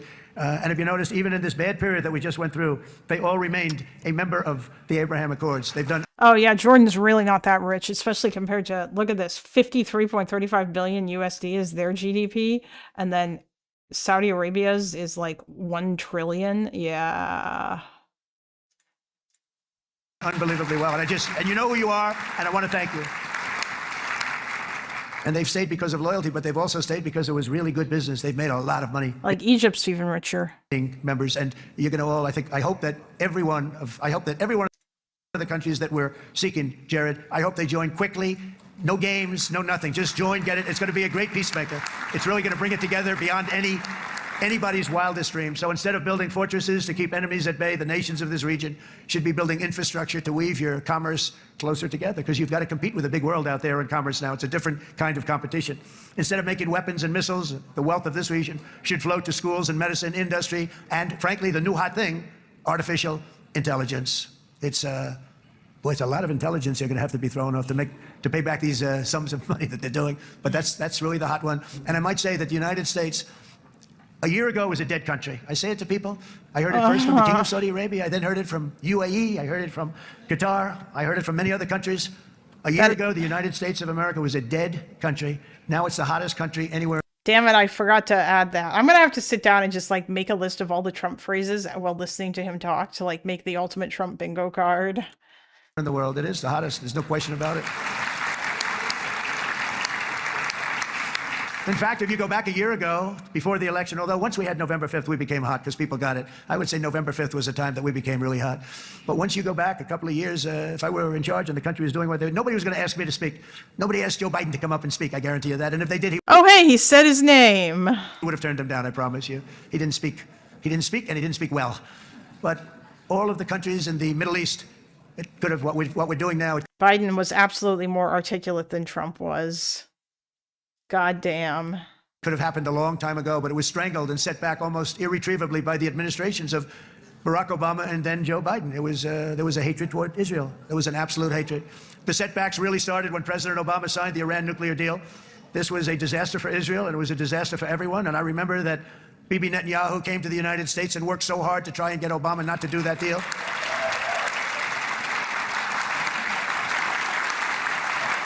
By the way, Trump really arguably undid that deal, not because of like things that people told him, although I'm sure that helped, but because Obama did it. And Trump is a child who wanted to undo every achievement that Obama had. He worked so hard. But it was like talking to a wall. I remember him telling me it was like talking to a wall. They wanted to go with Iran. They chose Iran, frankly, over a lot of other good nations, but specifically Israel. And that was the beginning of a very bad period of time. You had Obama go out, and the Iran nuclear deal turned out to be a disaster. And by the way, I terminated the Iran nuclear deal, and I was very proud to do it.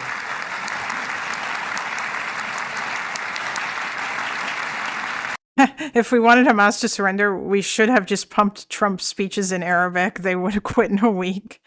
Honestly, yes, true, probably. Yet even to Iran, whose regime has inflicted so much death on the Middle East, the hand of friendship and cooperation is open. I'm telling you, they want to make a deal. That's all I do in my life. I make deals. I'm good at it. No, you're not. You're terrible at it. You are a terrible deal maker, but please continue to say it. Please keep deluding yourself. You haven't. Where are those trade deals, Donald? I've always been good at it, and I know when they want. Even if they said, we don't want to make a deal, I can. I'm the best ever. Tell you they want to make a deal. All right, they do. They want to make a deal, and we're going to see if we can do something, because this is crazy what's happening, and we're not going to have this anymore.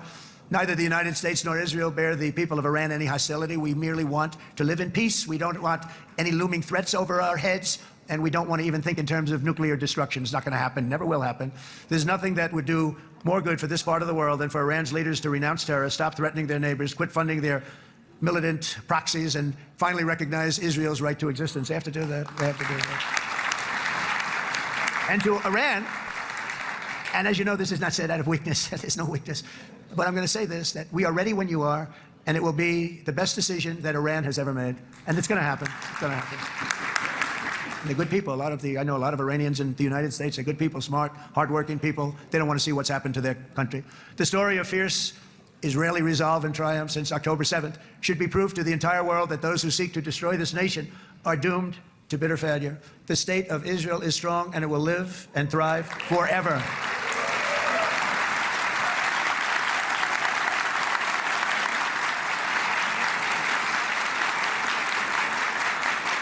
And that is why Israel will always remain a vital ally of the United States of America. Israelis share our values, field one of the world's most powerful militaries. You really do. You have an amazing, what a job you've done. And have one of the most innovative economies on earth. Those are just a few of the reasons why I'm proud to be the best friend that Israel has ever had. And they all say it in the White House. They all say it. I guess it's true because everybody says it, baby. You said it today. Thank you. But as president, I terminated the disastrous Iran nuclear deal, and ultimately I terminated Iran's nuclear program with things called B-2 bombers. It was swift, and it was accurate, and it was a military beauty. I authorized the spending of billions of dollars, which went to Israel's defense, as you know. And after years of broken promises from many other American presidents, you know that, they kept promising. I never understood it until I got there. There was a lot of pressure put on these presidents. It was put on me too, but I didn't yield to the pressure. But every president for decades said, we're going to do it. The difference is I kept my promise and officially recognized the capital of Israel and moved the American embassy to Jerusalem.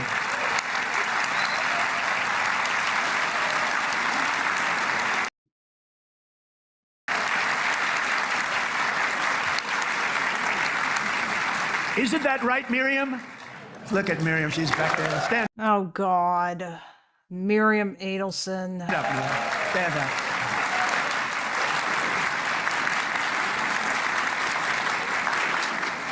Miriam and Sheldon would. She's the one who gave Donald Trump tons and tons of money, and I think she's like a really crazy right-wing settler person. Yes, she is kind of the left's George Soros. Although I think that she's actually a lot more harmful than George Soros is. George Soros doesn't really do that much. Come into the office. He'd call me. I think they had more trips to the White House than anybody else I can think of. Look at her sitting there so innocently. She's got $60 billion in the bank. $60 billion. Yeah, like she's actually a billionaire. I think George Soros is like a millionaire, and like the amount of money that he pumps into stuff it's just, I don't know, it's just laughable. Like they've just turned him into it's because he's Jewish, and which may have provoked October 7th. I mean, yeah, because I would like she's of the same kind of people who like the recognition of Jerusalem as the capital most probably did provoke October 7th, or at least it played a big role in it, as did the continued isolation of and the worry that that Saudi Arabia was going to recognize Israel and normalize relations with them, like the fact that Hamas was getting ever more cut off. But there was other things too, you know, like Sinwar. Yesterday we were reading about it. Sinwar deluded himself into thinking that he was actually going to be or that because of the Sheikh Jarrah protests, he thought that meant that he could get Palestinians in Israel proper to like stand up and protest if they did like a big attack. And like he had this delusion, which is interesting, that was what he believed would happen, that everyone was going to jump up to help him. And then nobody jumped up and helped him. And yeah. And I think she's saying no more. Yes, Trump did recognize the Golan Heights too, yeah. And she loves Israel, but she loves it, and they would come in, and her husband was a very aggressive man, but I loved him. He was a very aggressive, very supportive of me. And he'd call up, can I come over and see you? I say, Sheldon, I'm the president of the United States. It doesn't work that way. He'd come in, but they were very responsible for so much, including getting me thinking about Golan Heights, which is probably one of the greatest things to ever happen.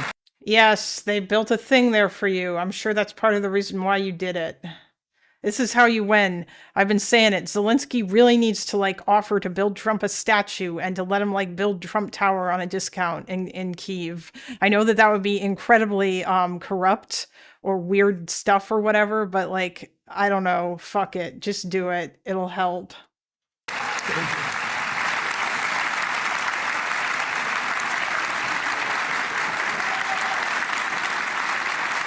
Miriam, stand up, please.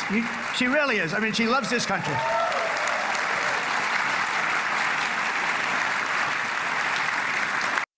You know what? I'm going to be right back. Let me know in the chat if he actually mentions like the Nobel Prize. I don't think he'll say it wouldn't have happened if I were president, because, you know, someone clearly told him not to do that. Anyway, BRB, I have to feed the cat again because otherwise he's going to murder me.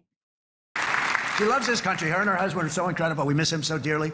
But I actually asked her, I'm going to get her in trouble with this, but I actually asked her once, I said, so Miriam, I know you love Israel. What do you love more, the United States or Israel? She refused to answer. That might mean Israel, I must say. We love you. Thank you, darling, for being here. That's a great honor. Great honor. She's a wonderful woman. She is a great woman. I've always stood for the people of this community, and I always will. I'll always be with you. I'm always going to be with you. I guess maybe something could happen to change my mind. Somebody that's really stupid gets into office and wants to do really bad things, but that's about it. And we don't think we're going to have that happen. I hope we're not going to have that happen. And this man is a good man right here. These two men are good men right here.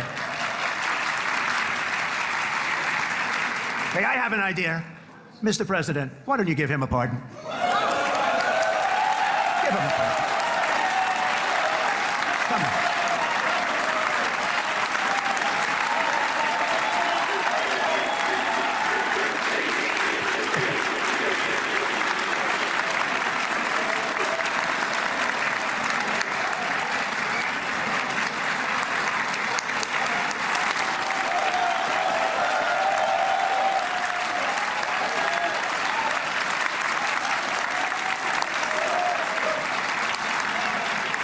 By the way, that was not in the speech, as you probably know. But I happen to like this gentleman right over here, and it just seems to make so much sense. You know, whether we like it or not, this has been one of the greatest wartime presidents. This has been one of the greatest wartime presidents. And cigars and champagne, who the hell cares about that?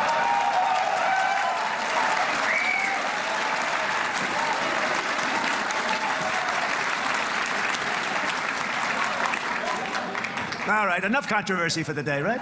It's actually, I don't think it's very controversial. So, you know, I mean, I see so popular. You are a very popular man. You know why? Because you know how to win.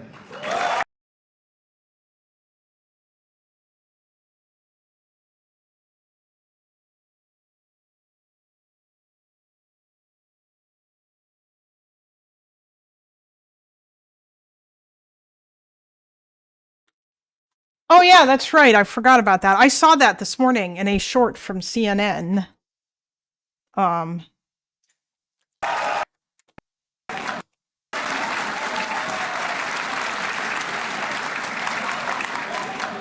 right, enough controversy for the day, right? Yes, I have been told that a pardon in Israel is also tied to an admission, or like, yes, it's tied to an admission of guilt, and that you have to be convicted of something before you can be pardoned.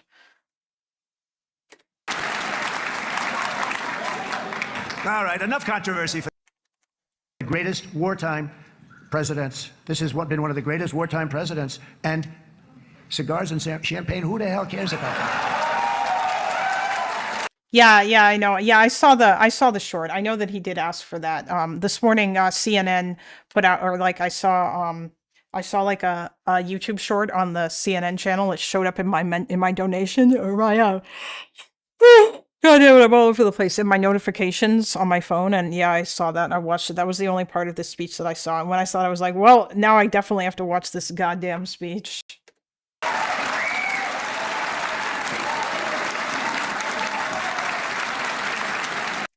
Actually, I don't think it's very controversial. So, you know, I mean, I see so popular. You are a very popular man. You know He is not. why? Because you know how to win.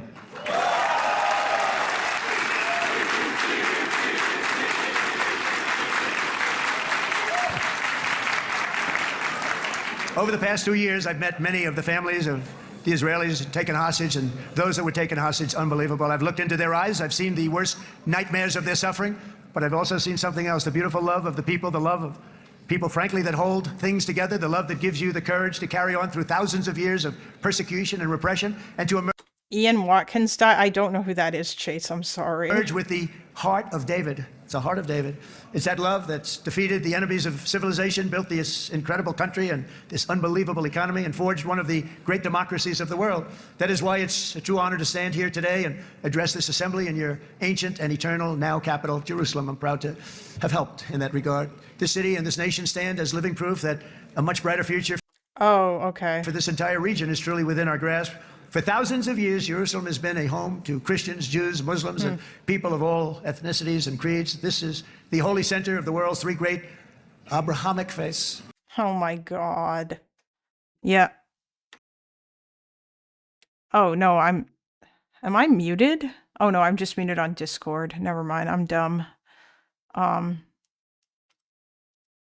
Lost Prophet singer that did things about, okay, yeah, I'm sorry, I'm not like a big music expert. I feel like Loner would absolutely know who that is and he would say something about it, but I don't, yeah. I like that too. Adorned, it's the first time I've seen that word in a while.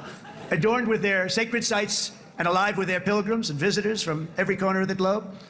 But here between the Western Wall, the Temple Mount, and the hill called Calvary, people of every faith and background live, work, pray, serve, and raise their families side by side, and they do it with love. Yes, Trump, they do, except not really, because that at least one group among those people are not citizens, at least not the ones who live in East Jerusalem, and they do not have all the same rights as the other groups that you have mentioned. Well, actually, that's the same as if they are Palestinians, so if they're Palestinian Christians or Palestinian Muslims, either one, they do not have the same. So yeah, but nice whitewashing there, buddy. Well done. This example is just one of the modern miracles that Israel has given to the world. And just in closing, the leaders in this chamber know better than anyone else the challenges of this harmony, and it's been easily won. No, it hasn't. It has not been. It's been so tough, but it has been, some say, a miracle. What you've done is a miracle. Look at your size. Look at your chances when it all started. And you know, if you think about it, you are safer today, stronger today, and more respected today than at any time in the history of Israel. Think of it. People used to say it wouldn't exist. They don't say that anymore, do they? Yet if safety, security, and coexistence can thrive here in the winding alleys and ancient paths of Jerusalem, then surely peace and respect can flourish among the nations of the broader Middle East. The God who once dwelled among his people in the city still calls us, in the words of Scripture, the turn from evil and do good, to seek peace and pursue it. So he still whispers truth into the hills and knolls and valleys of his magnificent creation, and he still writes hope into the hearts of his children all over the world. And that is why even after 3,000 years of pain and conflict, the people of Israel have never given up from the threats of Zionism, from all sorts of threats. You want the threats of Zionism? Did he just slip? It feels like he just had a little slip there. Don't you mean the threats to Zionism? Promise of Zion. You want the promise of success and hope and love and God. And the people of America have never lost faith in the promise of a great and blessed future for all of us. From the very first day that modern Israel was founded, we have stood together through thick and thin of setbacks, and through victory and defeat, through glory and heartache. We have built industries together. We have made discoveries together. We have confronted evil together, and we have waged war together. And perhaps most beautifully of all, we have made peace together. And this week, against all odds, we have done the impossible and brought our hostages home.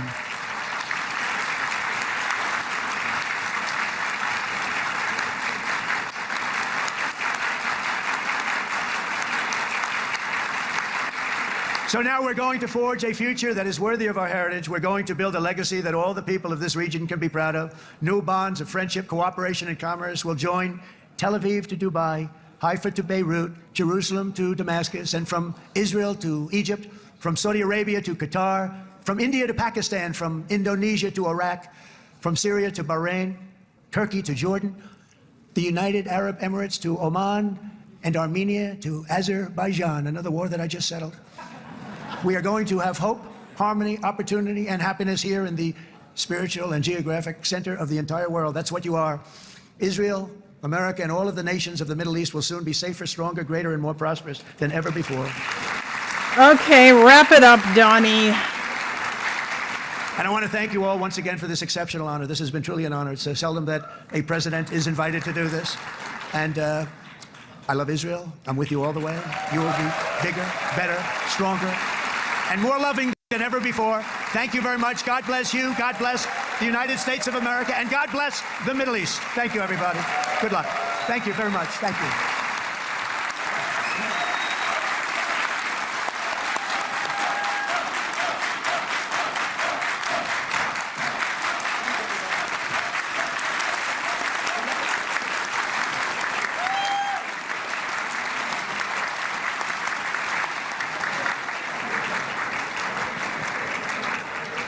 אני מודה לנשיא ארצות הברית של אמריקה על דבריו.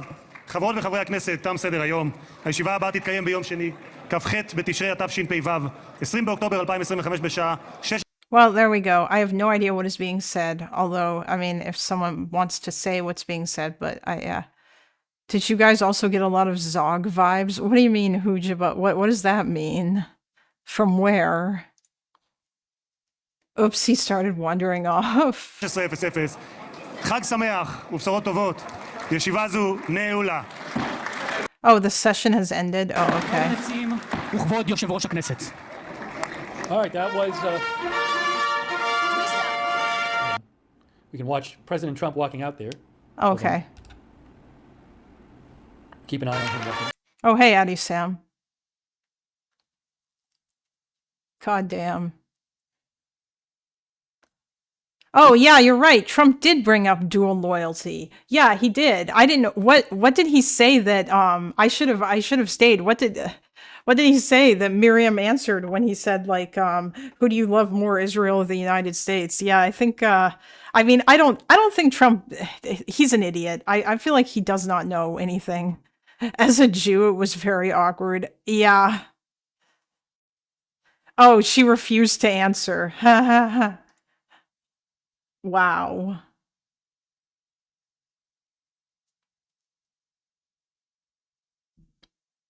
Oh, I noticed something. Do people like attach their yarmulkes to their heads with some sort of like paperclip thingies in order so that they'll stay on? Okay, yeah, that was that was a thing that I had noticed in the past few days. I don't know why it seems kind of funny, but yeah. I mean, I guess. And he said that probably means Israel. Oof, god damn. There must have been I can just imagine like the inner cringe and the wow, that's kind of anti-Semitic. It's a good thing that most of the crazy right-wingers probably don't speak English, so they didn't understand. Yeah. Okay, now it's time for what were the people's reactions to the ceasefire? Because, you know, so that means now it's time to engage in maximum cringe. So first off, let's see what we have here.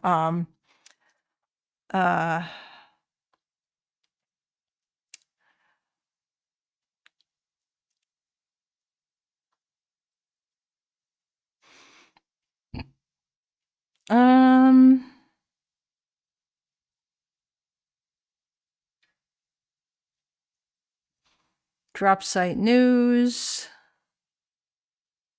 Don't even necessarily care about that.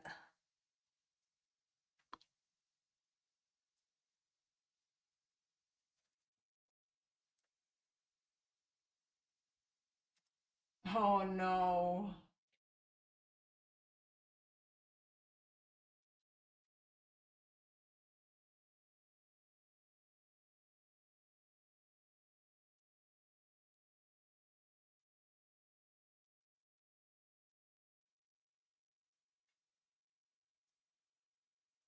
I don't care about what you said. You weren't gonna mention him, Chase. I think I reacted to enough of him yesterday, so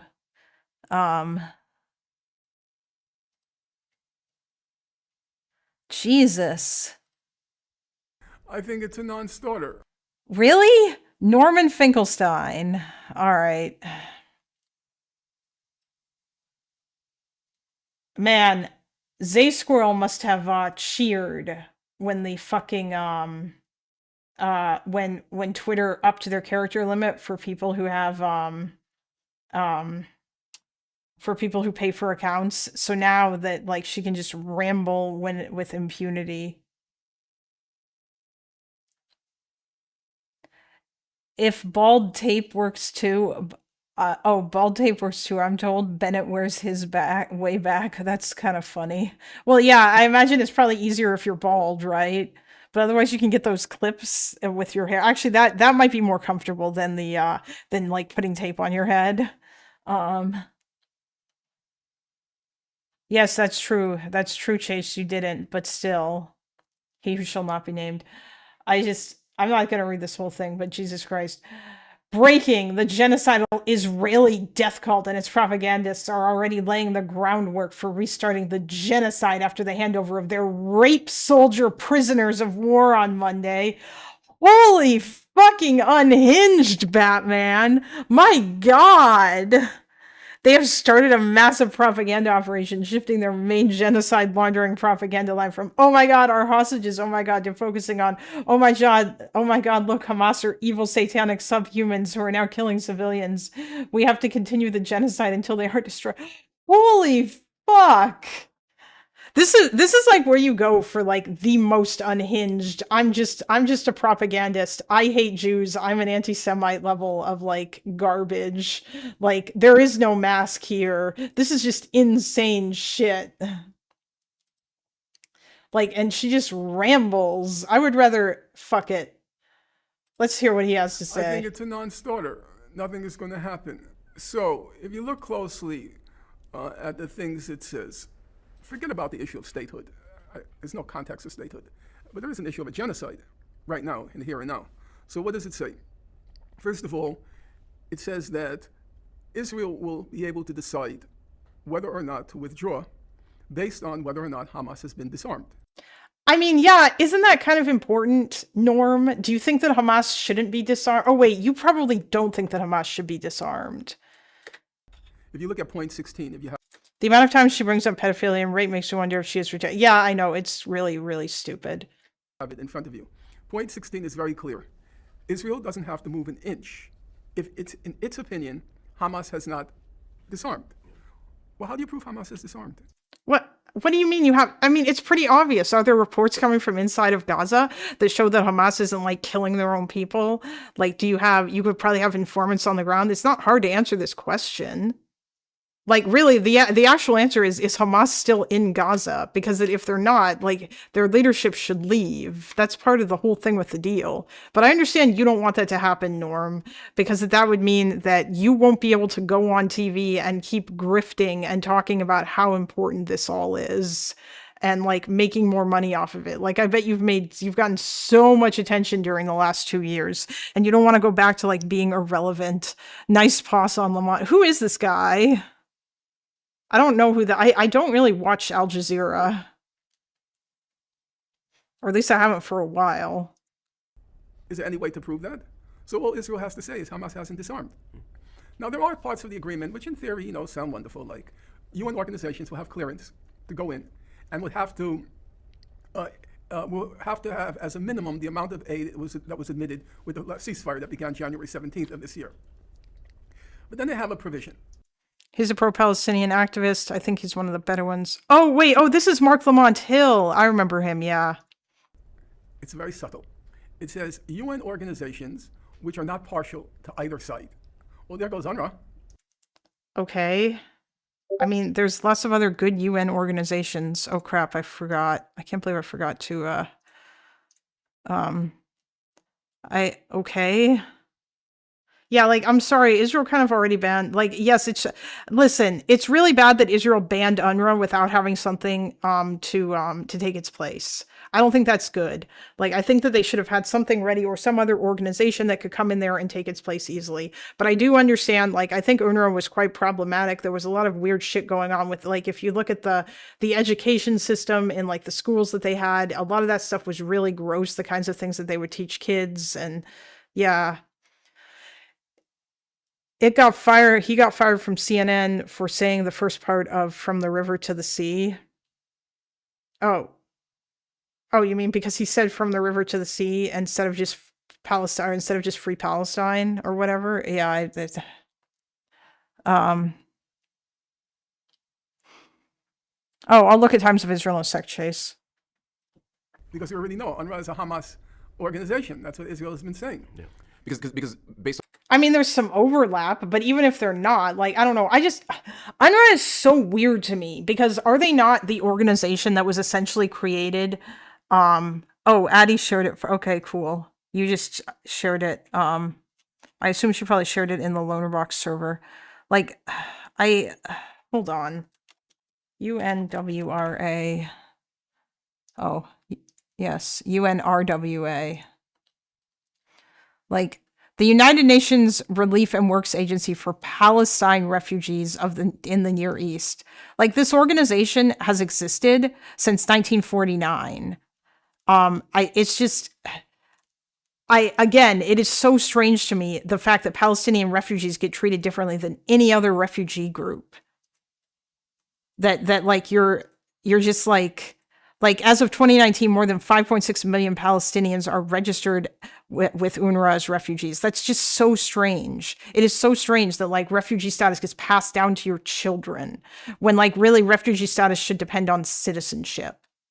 Oh, we should put it in the Israel-Palestine channel in your Discord. Oh, okay, cool. Thanks. Yeah, like stuff like this is just really weird. And I've always just found it very sus because it just comes across to me like this is just another example of how like there are a bunch of countries that just want to use Palestinians as a cudgel against Israel by like making them into permanent refugees and like just continuing to wield them as some sort of sword or weapon against like, yeah, and it's really kind of gross. And I feel like stuff like their education system sort of amounts to that. Where like they're just partaking in continuing the overall cycle of violence by indoctrinating kids to like hate Israel, instead of like something that's a little bit more neutral in terms of the education that's presented. Although in all seriousness, so does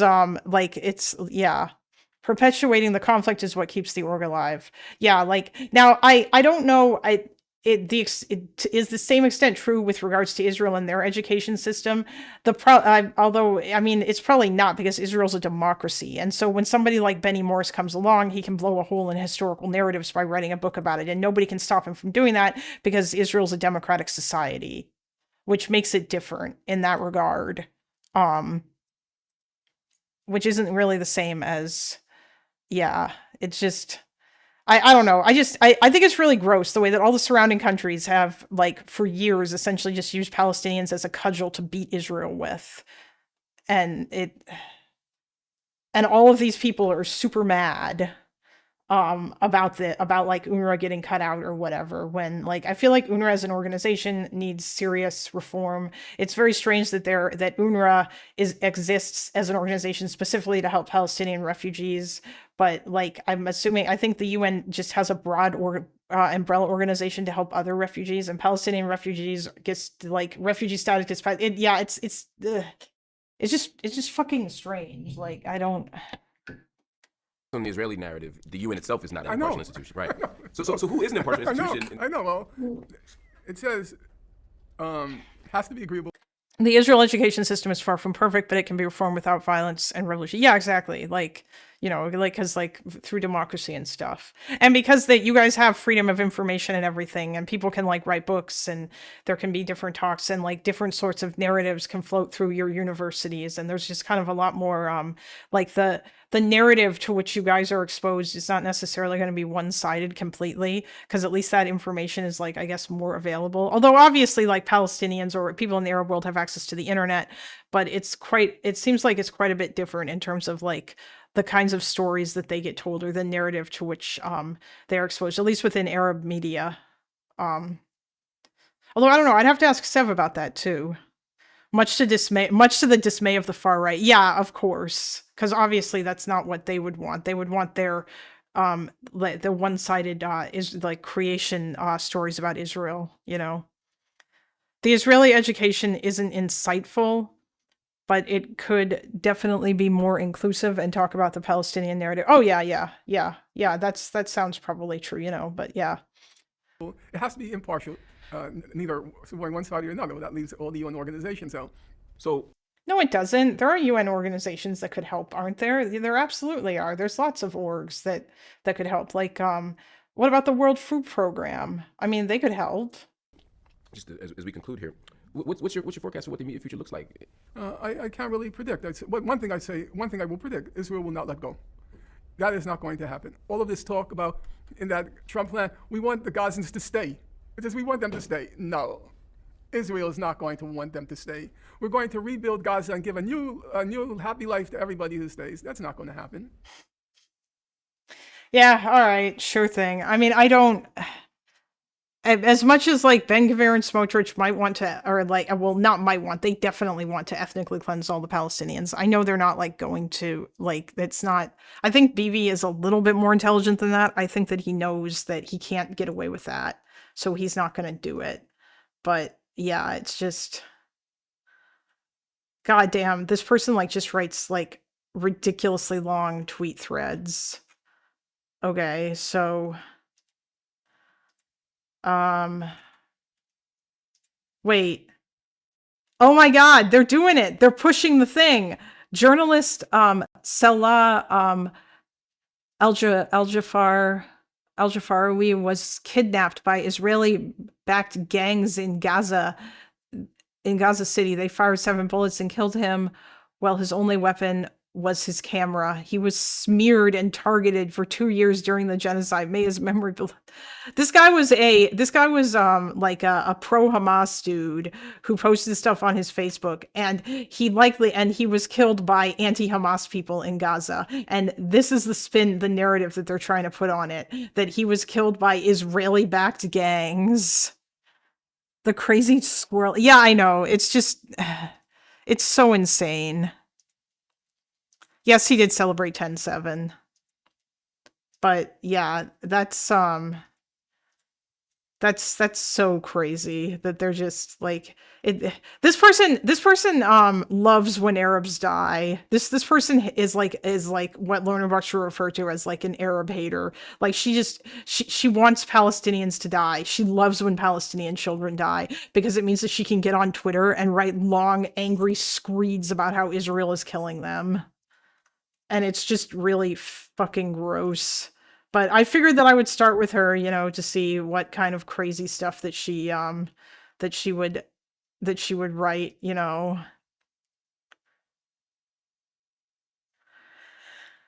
Rape soldier prisoners. Oh my God. All right. Yep, that's what I thought. Right. Okay. So yeah, we're back to as like a virtue signal. I don't know. I just don't want, I'm surprised Zaysquirrel hasn't blocked me yet, although I haven't really replied to her. I think that she just blocks everybody.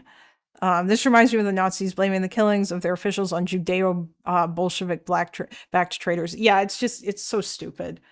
Okay. Oh, let's see what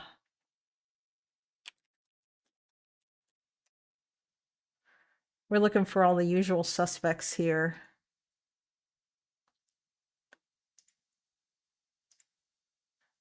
Oh, they're live, are they?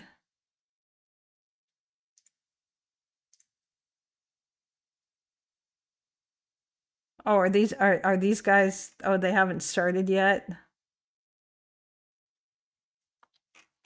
I'm looking forward to seeing what these people say about oh, hey, it's this guy, Dr. Rashid Ritchie, the guy that Conduit talked about in his thing about like how he doesn't understand this dude. Okay, no. Oh wait, hold on. Why am I not when does Hasan go live?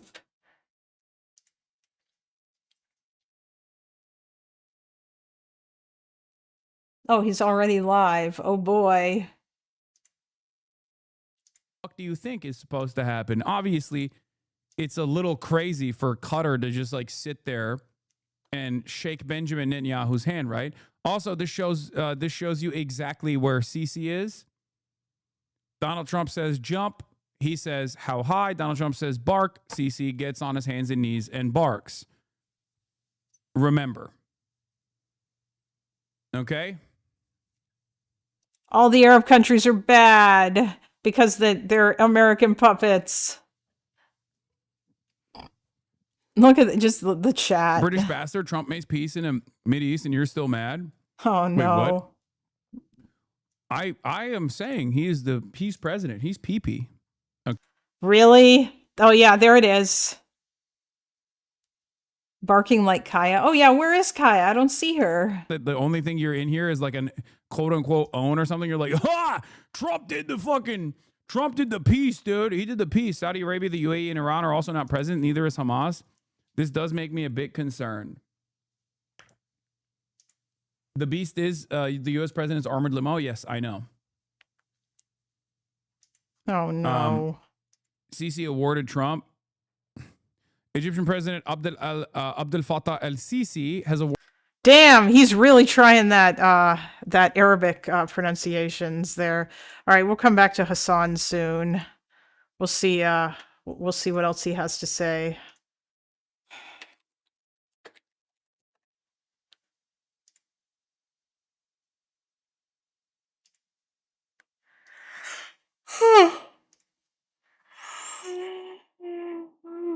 Oh, when he tries to say Arabic names, it's funny because he has like a thick Turkish accent. Yeah, of course it is.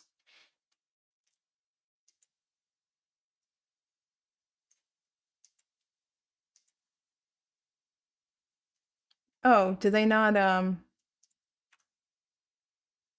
they not live? It's Monday.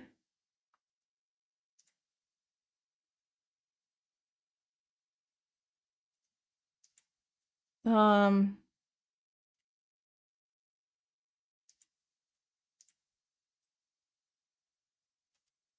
know what? If they're not talking about this, good on them. I'm very glad that they're not talking about this. I don't want them to be talking about this. I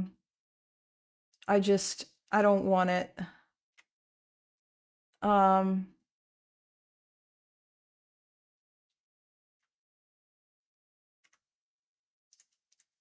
Oops.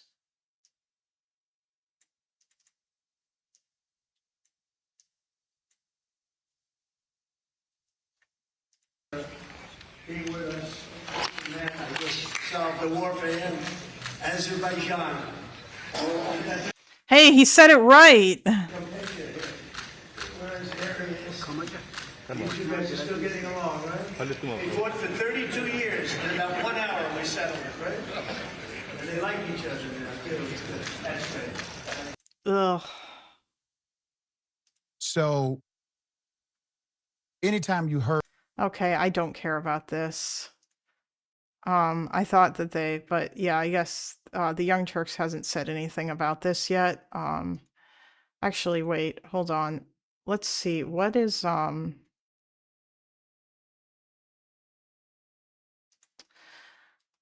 what do we have? Oh God.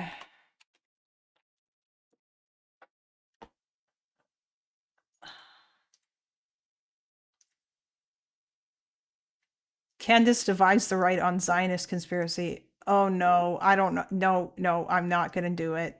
Does he have anything to say about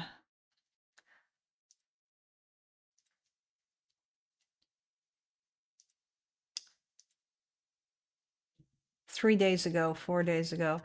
All right. You know what we're gonna do?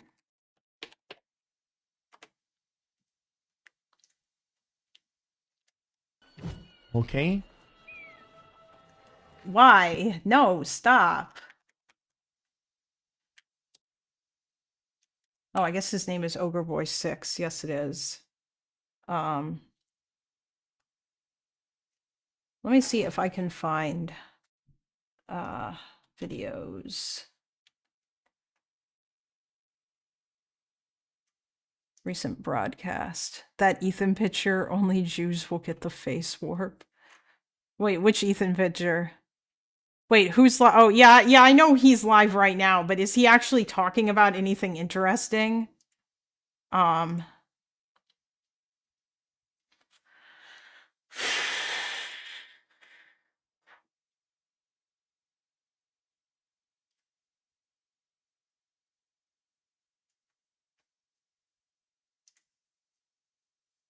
Ben Shapiro shot Pokemon betrayed by staff over Hasan. Yeah, it looks like he's just not going to talk about it.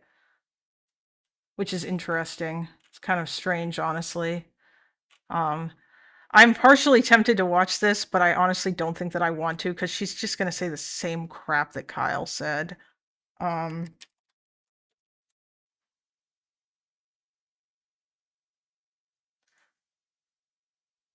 Wait, hold on.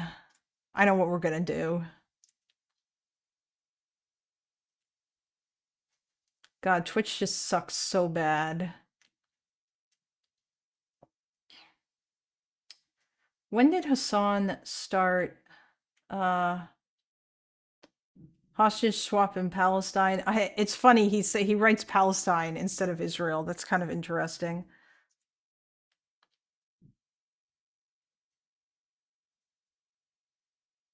Although technically it did happen in Gaza, which is Palestine, but you know.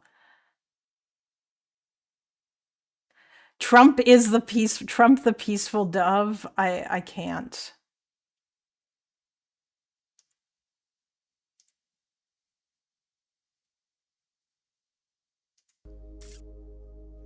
Another hey. Banger Fear End episode in the books. Hey, look, it's Kaya. Does Kaya seem okay, chat? Not sure if Kaya's okay. What about Chris Kunzler? Oh, God. I think that might be... You know what, Chase? If you want me to react to Chris Kunzler, I think you should go to his TikTok or wherever it is that he posts videos and see if he has anything for me, and you can link it. It was released earlier today.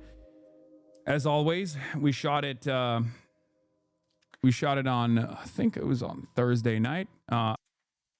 Did a little bit of thinking as well. True, stop getting fat again. Don't worry, I'm actually working on that right now.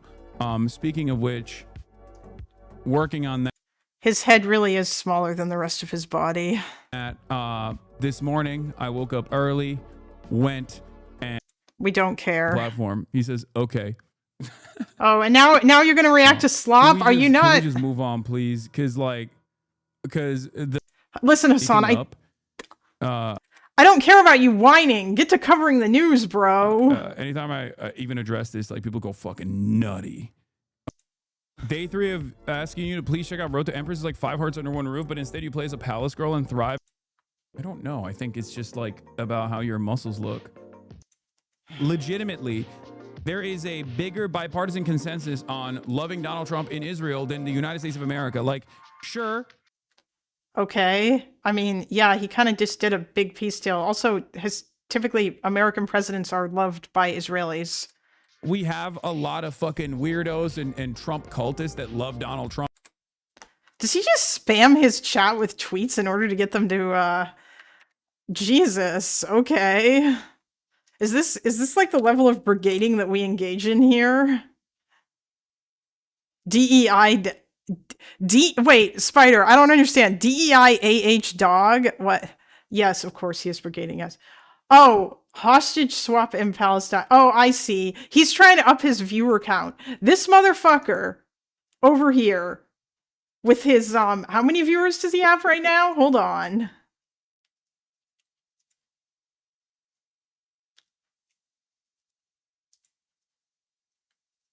Wait, no, that's not what I want. I want to see his actual live stream.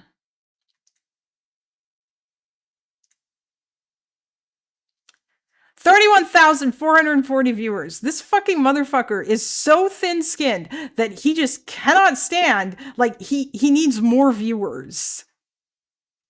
And so, like, he gets his fucking chat to, like, retweet this. You know, we got to get it up in the algorithm, boys, so that we can all, so that, like, more people will. Are you fucking kidding me? Really? It must be nice to have that many viewers, Hasan. You know what? Like, goddamn. I don't even know if I want that many viewers. I think I'd be happy streaming to an audience of a few hundred people. But you're over here with your ginormous ass, crazy, insane audience, and you just can't. But you're like, it's not enough people, guys. I need more. Here in the United States of America, but there is, even before the prisoner swap that's taken place, like, Donald Trump has always had more motion in Israel than Benjamin Netanyahu. He's had more motion in Israel than Joe Biden. He's had more motion in Israel than in America. Always. It's something that he himself has also personally recognized. Very strange stuff. It's only strange, however, if you think about like Israeli politics as something different somehow. But yeah, we'll talk about friends of the show. We'll talk about friends of the show. Ofer Kasif protesting against the Trump reveal. Oh, yes. Oh, hey, that's the guy who got kicked out of the did Hasan interview that Hadash member? Is that why he's calling him a friend of the show? I mean, it wouldn't surprise me if he did, but that's kind of like what? Okay, whatever. Ayman Odeh and Ofer Kasif got aggressively kicked out of the Knesset for silently holding up a recognized Palestine paper during Trump's address. Look at that. It's just, I don't know if he's doing it, but somebody's doing it. It's like he must just have like a bot that auto spams this tweet in his chat when he goes live. What's all this bullshit from? Oh, hey, Conduit. I'm just, it's time for the leftoid and rightoid reactions to the stream, or to the Gaza ceasefire portion of the stream, like the one that Loner decided that he wasn't going to do because he thought it was a waste of time. But I'm going to do it. I'm going to torture myself for everyone's entertainment.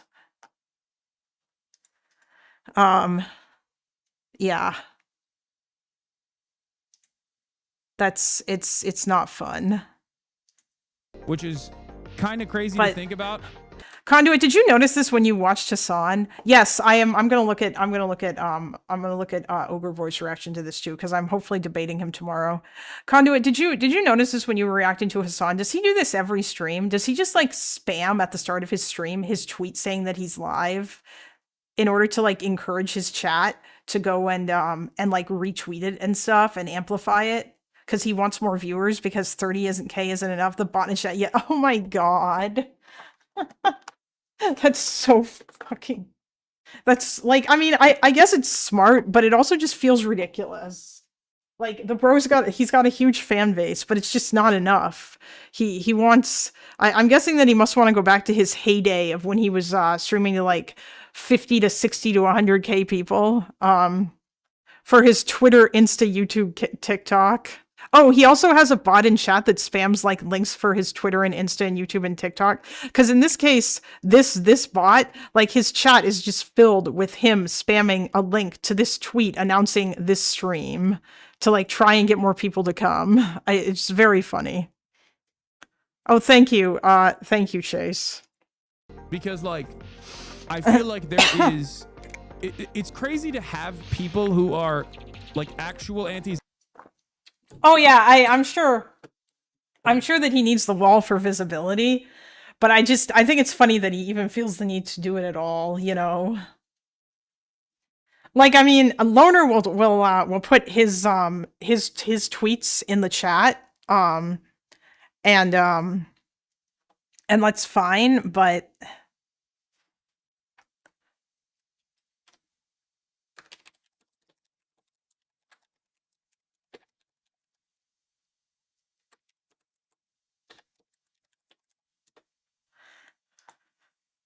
I'm just going to put Hasan's name in my title. Kalinda, Fire is currently crashing out to the point of telling people to post BMI in gay baby jail. What the fuck? But he was such a nice dude. If he's only doing it in gay baby jail, then like, it doesn't really matter that much. I want to talk to Fire again, though. If you want to contract cancer, body mass index, Chase. It's like a number that you have that is determined based on your weight in terms of like whether or not you're obese or whatever. My body mass index is unfortunately higher than I would like it to be, because over COVID, I regained all the weight that I lost, or not all of it, but I regained half the weight that I lost many years ago because I was working from home. And I really, really, really should be, I should be going for walks every day in order to lose that weight. Although if I manage to get to do streaming full time, I'm probably going to move my streaming setup into my office and use the standing desk in there and then just walk on a treadmill while I talk to you guys or something. Because you can get under the desk treadmills, but I am nowhere near there. Take Stuart on a walk. I don't know. I don't think he would like that. I feel like he's like 13 years old, right? I feel like he would just be too scared of everything. When I was at my parents' place, I took him outside and like he was mostly just hunched down and like sniffing everything. Like he may have like enjoyed it quite a bit more if I'd left him out there for really long, but I was kind of wary about doing it.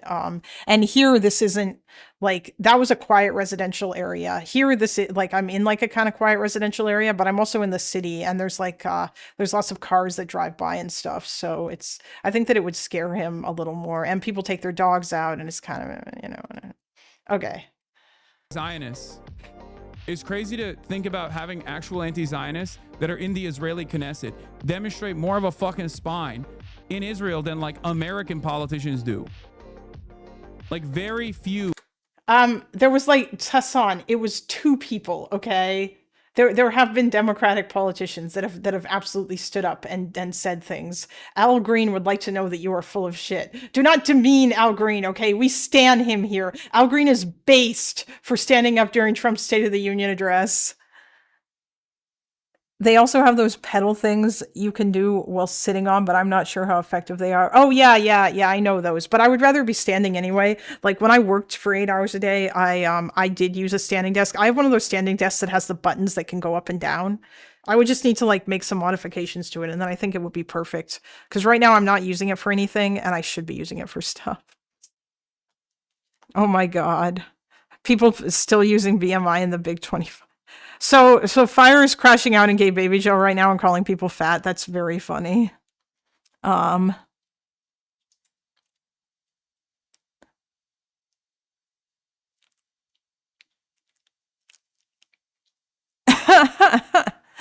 so funny. It was such a good choice to bring him back. Okay, yes, Chase, I will I'll look at Chris, but first we're looking at Hasan, okay? One cancer at a time. Very all few right? American politicians actually have that level of motion. I guess like you have more. I guess you have. Why does he like saying motion so much? Is this like Zoomer lingo that he's trying to say? He never used to say this. I don't have more of an outlet to do that if you're in Israel, but like, why are you sending a tweet so many times? Because it's a blast off meme. Chatter, you already know. We're blasting off. Go like it. Go. I wonder how many viewers he gets when his stream starts. Like, what does it just start at 10K and then he's just so desperate to. I mean, I don't know. It's just very funny to me. Like, as someone who is just starting out at this, and like who is just like sort of dipping her toes into this and just trying this sort of thing out, it's kind of amusing to me that people that like you can be a streamer and you can get like 5 to 10K concurrence and think that that like and feel like that's not good enough and that you need to get more, or that this like I feel like if I were in that position after a certain point, hell, I think after even I hit 1,000, no, probably no, if it was even after I hit like, I don't know, like 400 or 500 viewers, I feel like I would stop caring. Actually, maybe even after I hit like 100 or 150, you know, like it would be cool to have more, but it's like, whatever, it doesn't matter that much, you know? Whereas like, I don't know. Yeah, okay, Hasan, it must be nice with your 30K viewers sitting there wanting more. Go repost it. Let the people know that we're live. Let the people know that we are alive. That's how we do it. How confident are you that this is going to be the end of the war? Honestly, I'm not very confident, Lithium Dragon. I'm not particularly confident at all. It's funny, actually. I noticed, I listened to Loner's coverage of this morning because that I fell asleep when he was streaming and going over this, and he had the same prediction that I did, which felt kind of interesting because I didn't copy that prediction from him. But like yesterday I was saying, my prediction is that what is probably going to happen is that basically Hamas is just going to drag their feet because they don't want to end the war. Or not that they don't want to end the war, but they don't want to get disarmed. Like they're going to drag their feet and in an attempt to return to the status quo so that they can go back and they can get all the nice aid money coming in, and they can rebuild the strip and then basically rebuild their tunnels and go back to doing what they were doing before so that they can just try again in 10 years. And that's what they want. They want to return to the same status quo that they had before October 7th, and they're going to call that a victory. And it sounds, from the sounds of things, it sounds like Netanyahu isn't going to let them. And now that Israel has their hostages back, yeah, they also want the PR win. And Israel has their hostages back now. And so I think that if Bibi can get away with it, he will absolutely start up the war again as soon as he sees Hamas is dragging their feet.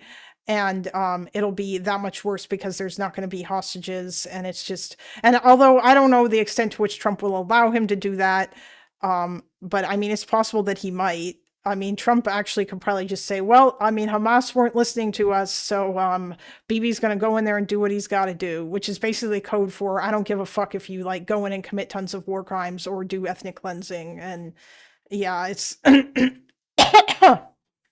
it sucks. And I'm really hoping that that's not what happens. But right now it feels like that is probably what's going to happen, because Hamas will not get the fuck out. Like, really, I really just want Hamas to leave. Like, I would say, I'll also go a step further and say that I do think that it would be, after the midterms, he will probably care a lot less either way. Yeah, that's also probably true. Yeah. I mean, because I think Trump's going to lose, the Democrats are going to lose a whole bunch or win a whole bunch of seats in the midterms. But as far as like, on a moral level, I do think that Israel, I do think that Israel would be morally right if Hamas does not disarm and leave to go after Hamas and remove them. But the problem is that I don't trust this government really to do that, because they're going to be like the most disproportionate assholes about it. And because they don't care about like civilian casualties nearly as much as they should, if even at all. And Trump's not going to hold them on any sort of leash or hold them in any way accountable in the same way as that Biden might have or did. And it's just, yeah, so it's just going to be bad, because then he's just going to go back to bombing the shit out of Gaza, I think, and sending in the IDF to like finish what they started in Gaza City. If he's able to do that, if like popular protest doesn't stop him, because I know Israelis are tired of the war, and I know that the reservists don't want to go back. So yeah, I think that, like, I guess we'll see what happens. But right now, like, that is my unfortunate prediction. And I really wish Israel had a better government that could do that, could go in and take out Hamas and try to do so in a way that wouldn't get, like, fuckloads more civilians killed. Well, keeping it, and unfortunately, civilians are going to get killed either way because Hamas doesn't care and they want civilians to die. What's not entirely true, Hugh? Are you Israeli or are you an American Jew?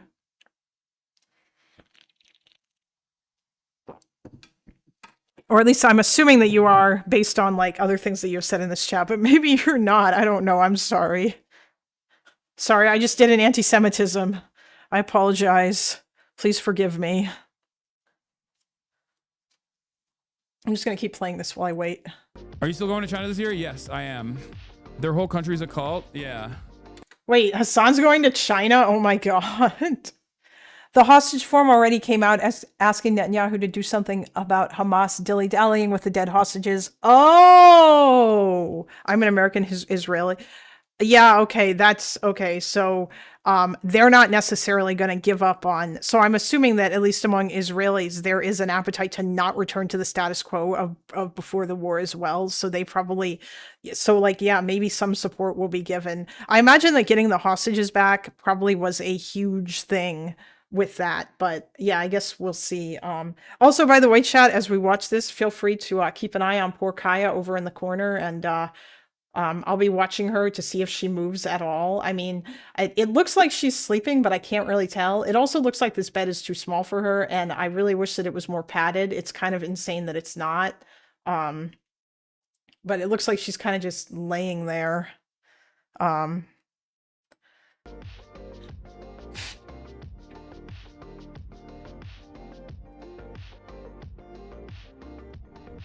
Anyway, yeah, these are the two memes that we got.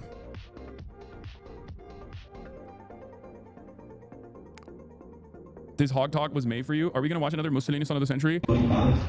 Okay. Activity. I am sorry. Can we? Can we? For like a brief moment, and Israel, instead of directly engaging the okay. Israel back. Hold on. This is what we wanted. It's on from it. That's all this is, baby. Digging in his butt with that heel. That's so fun. Digging in his butt. That's true. Wait, did she move? Anyway, that's you got to look out for these guys Oh, when you her go to head protest. is up All right, now. So obviously we're gonna start off. There's gonna be a somewhat Gaza heavy day today because it's a major news. Wait, isn't it always a Gaza heavy day? Where's Conduit? I know he can confirm because he watched Hasan. Hasan talks about IP constantly. Story. Not that I feel like Americans have moved on from it to a certain degree, where half the people are just like, okay, ceasefire's here, good. This is what we wanted. It's over, right? Like now we don't have to think about Palestine ever again. And then there's the other people who are like, it's not enough. We should have killed more Palestinians. And they can't openly say it like that, so they just go, why are the ceasefire now people so quiet? Why are the ceasefire now people so quiet? I mean, it's kind of a good question to ask. Like, it's very strange that, like, all of you people who were screaming about the importance of a ceasefire now have, like, all these objections to it. Like, and, like, it's like you want it to continue. Well, although I suppose you probably do want it to continue, Hasan, and you're probably hoping very much that it's not over because you really, really want, because, like, God, you're making so much money off of this. The fire hasn't ceased. Okay? Yeah, RIP to Saleh. Like, there's a very famous Palestinian journalist.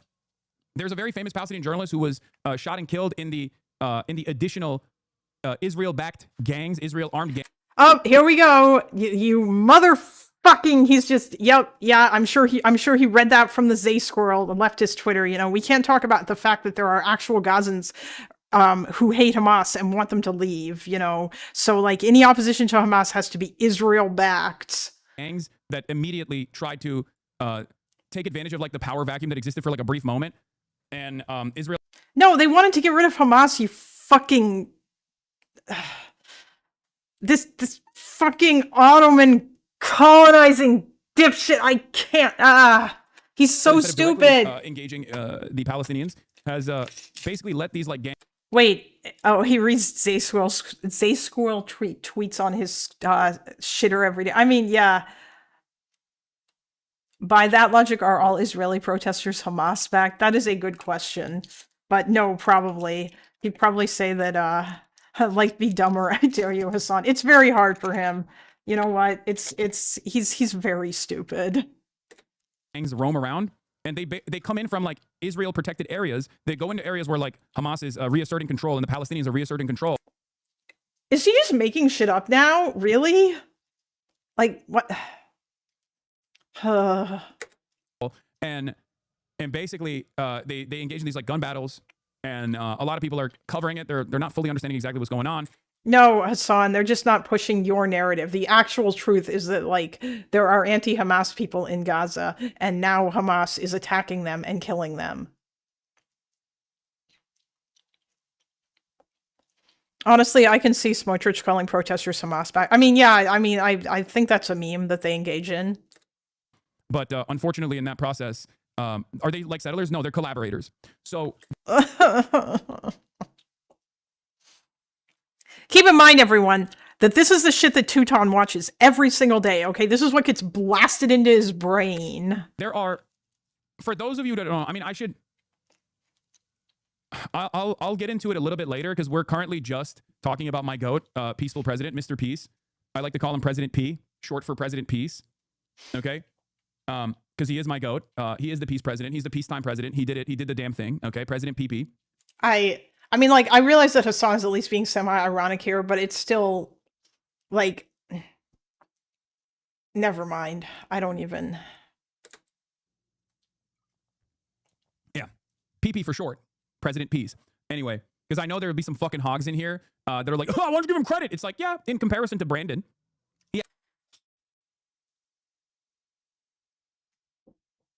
Actually did enforce the power that he had over Israel. I mean, he could have done this in fucking January, which would have, I think, in my opinion, if he had done this in January, he would have received a Nobel Peace Prize, and he would have deserved a Nobel Peace Prize. The fact that he actually waited for, like, another 9 months so that Israel... What? Do you think that he could just... It's literally, like... It's like these people simultaneously think that Israel controls the United States, and also that the United States can just call up Israel and make them do whatever the fuck they want with a single phone call. He told the hostage families that their protesting was hurting the country and akin to collaborating with Hamas. Wow, that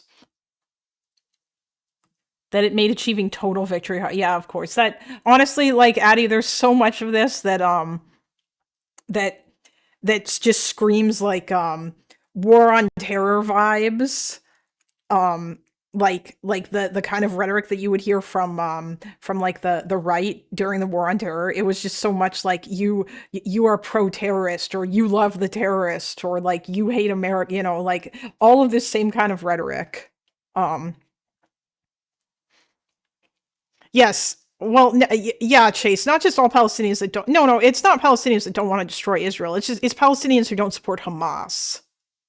Like, cause like, believe me, the anti-Israel Palestinian or the anti-Hamas protesters are not like pro-Israel or whatever. They're just tired of all this shit. And they would just like to live their lives. Like their entire lives are not defined by, let us go, my fellow Palestinian brothers and sisters, so that we can destroy the Zionist entity. Let us achieve glorious martyrdom together. Like they just want to chill, okay? They would just like to grill and live their lives and raise their kids and be normal. And yeah, Israel could get kill a bunch of more Palestinians in the Strip is gross and disgusting. But at the end of the day, if we're going to measure him off of what Brandon did and what Brandon could have done and refused to do versus what he did actually eventually fucking say to Israel, it's over, it's done. As far as we know, because right now, once again, just like I said with the last ceasefire, if this is long lasting and this actually starts up the process of recovery, relief, and also recognition of a statehood, a recognition of sovereignty, true emancipation for the Palestinians, then I'm on board. That's great. Okay. I don't think that that's going to happen. I don't think that that is going to happen. I mean, I don't think it's going to happen either. And it's not going to happen because of the extremist people on both sides of the aisle that have unfortunately. And because those people are in charge of Israel. Although, when Bibi gets voted out, who knows? Although I don't know how much Trump cares about that. But maybe Trump's ego will drive him towards like trying to achieve something to that effect. I have no idea. And I don't even think that the ceasefire is a legitimate one. I think Israel is going to find ways to violate it. You don't think the ceasefire is... Really? It's a ceasefire, dude. What is an illegitimate ceasefire? What does that mean? Is that just like code for it shouldn't have happened? Because therefore it's not real? Because Israel might break it? Okay. If you recall, for the last couple of days, I've mentioned two things that Israel could potentially use to make it seem as though they don't want to abide by a ceasefire, to claim that it's actually the Palestinians that are not abiding by a ceasefire. And they have literally started using those two things. I mean... If Hamas doesn't disarm and give up their weapons, then like they are not abiding by the terms of the agreement, which is like, it's like really important. And I feel like they are not going to do that. I want to look at some of that too, because I know that there's been some stuff. I think that Lerner read something about that a couple days ago. There's like Hamas are talking to like the drop site news people a lot. And I'm curious what it is that they have to say about that. No, I don't want to subscribe to your shitty newsletter. If you've been in here for the past week or so, when I was covering this stuff, you already probably heard that. Number one, they can't find all of the dead hostages. They're gonna use that as an opportunity to say, the Palestinians are spoiling this ceasefire negotiation. They're not abiding by it. And they've already started saying that. And number two, they'll claim, well, these guys are not actually fully disarming. So we have no other choice but to go in and continue our genocide. Both of those things are like being entertained right now in Israeli news. But overall... Wait, hold on. Both of those hostages, they're gonna use that as an opportunity to say, the Palestinians are spoiling this ceasefire negotiation. They're not abiding by it. And they've already started saying that. And number two, they'll claim, well, these guys are not actually fully disarming. I mean, that I think is a reasonable like criticism. The dead bodies thing is like, I mean, obviously that's not good. But I think everybody recognizes that anybody else could go in, or like Hamas doesn't need to be the one to hand over the bodies. Like those bodies could be found by others who are clearing rebel and whatnot. Like that's something that could be given. But Hamas not fully disarming is a pretty big deal, and only Hamas can do that. That's not something that, like they have to disarm. So we have no other choice but to go in and continue our genocide. Both of those things are like. Also the genocide truism. Being entertained right now in Israeli news. But overall, Overall, this is where we're at. We're taking it one day at a fucking time. So let's take a look. Breaking news. Donald Trump signs historic Gaza peace plan. President Trump now signing that historic Gaza deal. Let's listen in. Some were brought in and some were not. And they're working out to find out where those bodies are. It's hard to believe that you even have to say something like that. It's so sad. It's so sad. But what's not sad is that we have finally, after, I guess. Oh, so does he just watch this? I guess that he just doesn't, I guess he doesn't react to the hostage handover. Monica goes, Hamas is rearming itself as a police force shooting rivals. What's the message to Hamas? And Donald Trump straight up goes, that's going to happen. They're taking control over the strip. They've been open about it. They have to do it. Many, many chaotic moments.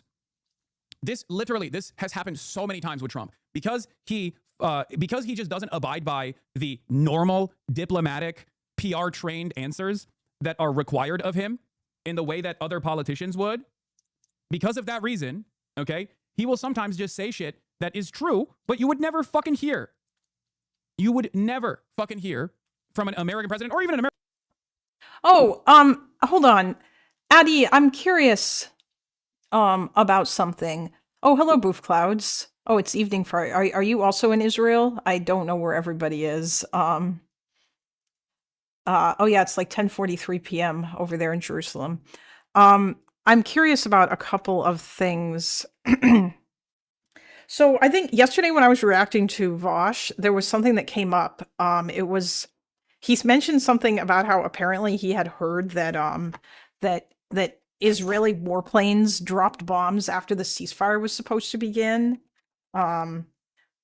Israel bombs after ceasefires set to start, and like using this as an example of but oh, it was 3 days ago. Did Israel attack after the ceasefire? What to know? Yeah, I'm curious. What do you have to say, Newsweek? I wondered if you guys have anything to say about this, or if you've heard anything about this, or what Israeli media is saying about this. Israeli warplanes launched airstrikes on southern Gaza early Friday morning, hours after a ceasefire between Israel and Hamas was meant to come into effect to end hostilities in the 2-year war, it has been reported. CNN and BBC were among the outlets that reported strikes on the center of Han Yunis at around 5:45 a.m. local time, with people near the Netzarim corridor also describing hearing artillery shelling and gunfire. Eyewitnesses also described airstrikes and artillery shelling in Gaza City on Friday morning, especially in the neighborhoods of Al Sabra and Tel Al-Hawa, CNN reported. Didn't the last ceasefire have provisions where Israel could attack lone gunmen without violating the ceasefire? Defensive attacks continued. Oh, okay. I'll have to look that up to see if the ceasefire, because I know in Lebanon that was something that Israel was allowed to do, because the provisions of the ceasefire were Hezbollah cannot cross back over the Litani, and if anybody did that, then they could be shot at, and the Lebanese army is part of that and helping out with that as well too, to stop them from doing that and disarming them. A video published by Reuters showed a flash over the sky in Gaza at 5:55 a.m., followed by the sound of an explosion and a black plume of smoke. Newsweek could not independently verify the reports or video. The Israeli government approved a ceasefire plan to end the war against Hamas, but it is not clear whether Prime Minister Benjamin Netanyahu's office has given the order to the Israel Defense Forces to halt fighting. Oh, so this might have also just been like stuff hadn't yet made it down the line.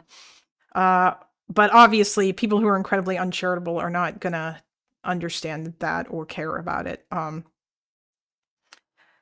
The agreement was only to cease offensive ops. Ah, I see. IDF is still on a lot of the strips, so they can't really just abandon them. Oh yeah, that's true. Okay, yeah. So if they were like there's IDF positions in the strip, and if there's like if Hamas guys like attack them, or if they get attacked, then obviously they can do defensive operations in order to protect their soldiers. Yeah. IDF troops. When contacted for comment, IDF told Newsweek that since 12 p.m. when the ceasefire agreement came into effect, IDF troops began repositioning themselves along the updated deployment lines in preparation for the ceasefire agreement and the return of the hostages. IDF troops are in the Southern Command are deployed in the area that and will continue to remove any immediate threat, it added. Okay. Reports of renewed Israeli airstrikes in Gaza, it confirmed, if confirmed, will raise concerns about the viability of the ceasefire. Oh, wait, did I say that I wanted to talk? I mean, like, yeah, sure, I would love to. I'd be down to chat with you again, some more Fire. Maybe just you and me this time, because I had some questions that I wanted to ask you. Oh, if it's like 3 a.m. for you, you should go to bed. Like, don't like stay awake for me, okay? Don't like fuck up your schedule. I can't believe, like, why are you still awake? You just, I guess so many of you, you Euro people just kind of live on like North American time or something, because we all, yeah, I don't know. Maybe I'll need to adjust my streaming schedule a little more to take this fact into account for all the people who are in Europe. No, he's not in Russia. Hey, it's almost a weekend. No, he's not in Russia, but he does live in Europe. Lack of sleep can fuck with your metabolism, Fire. Based.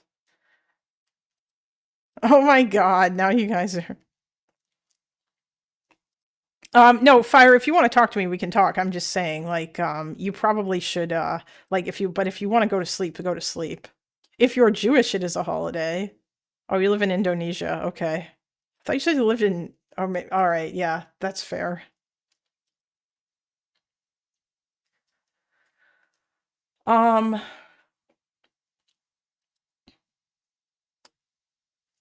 Okay, yeah, so I think that this article kind of just talked about it. Oh, yeah.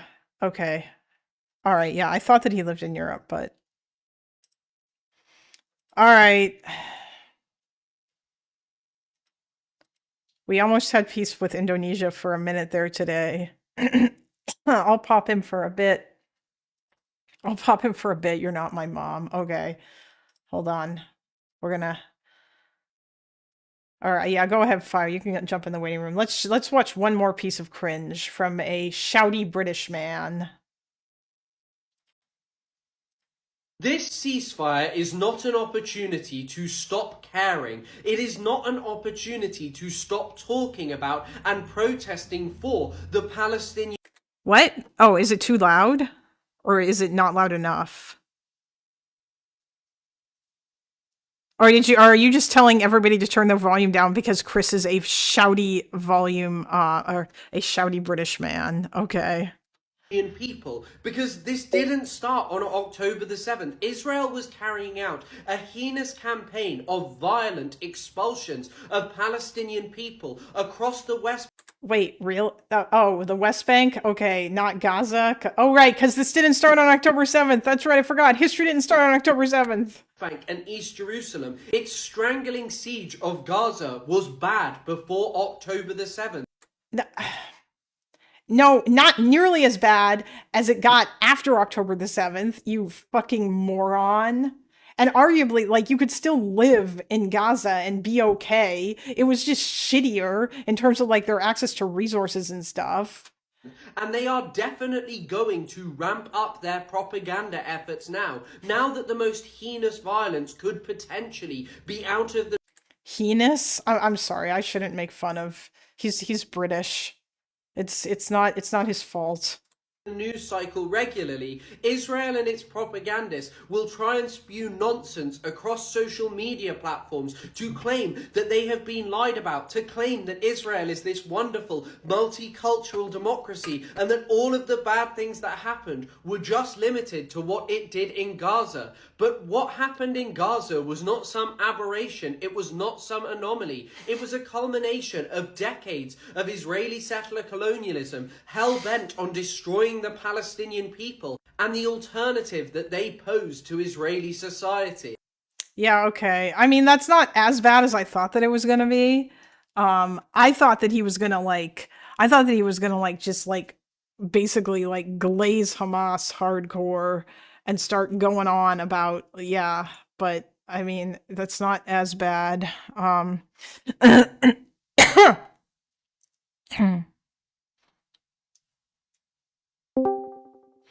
Oh boy. Hello. Oh, hello, fire. What's up? Not too much. Can you hear him all right, chat? We're just I am streaming. on my phone right now, so What? You're on your. I'm just on. I'm not on mobile. Oh, you're I on have a mic. mobile. Okay, Yeah. fair. Well, you weren't last night, I'm assuming, yes? No, I was also on on mobile. Oh, all right. I feel like you sounded better last night, but it's fine. Yeah. I just wanted to see if you had any questions for me because I did enjoy our talks. I think so far in the Loner Box Discord, so like you've been the only one that I enjoyed talking to. Oh, well, thank you. That's very kind of you. And I would say also David.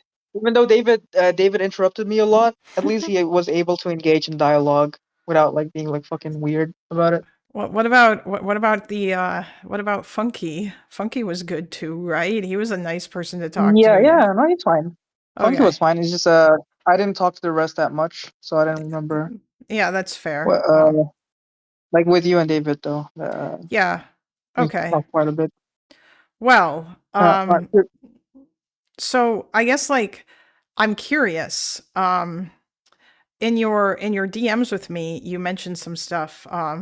Wow, the lawyer doesn't get cred. Oh yeah, Dante. Yeah, but Dante, you weren't really arguing with him. He agreed with you quite a bit. Yeah, Dante, you were my lawyer. You were representing me, man. Like, of course, you'd be my baby boo always. You're advocating for me. I always advocate for you, but yeah. So I think in your DM you mentioned stuff about a bunch of unanswered questions on October 7th. What was that about? Can you expand on that? Oh, an answer the question, dude. An answer the question mainly wasn't with Netanyahu. I don't know what the fuck he was doing on October 7th.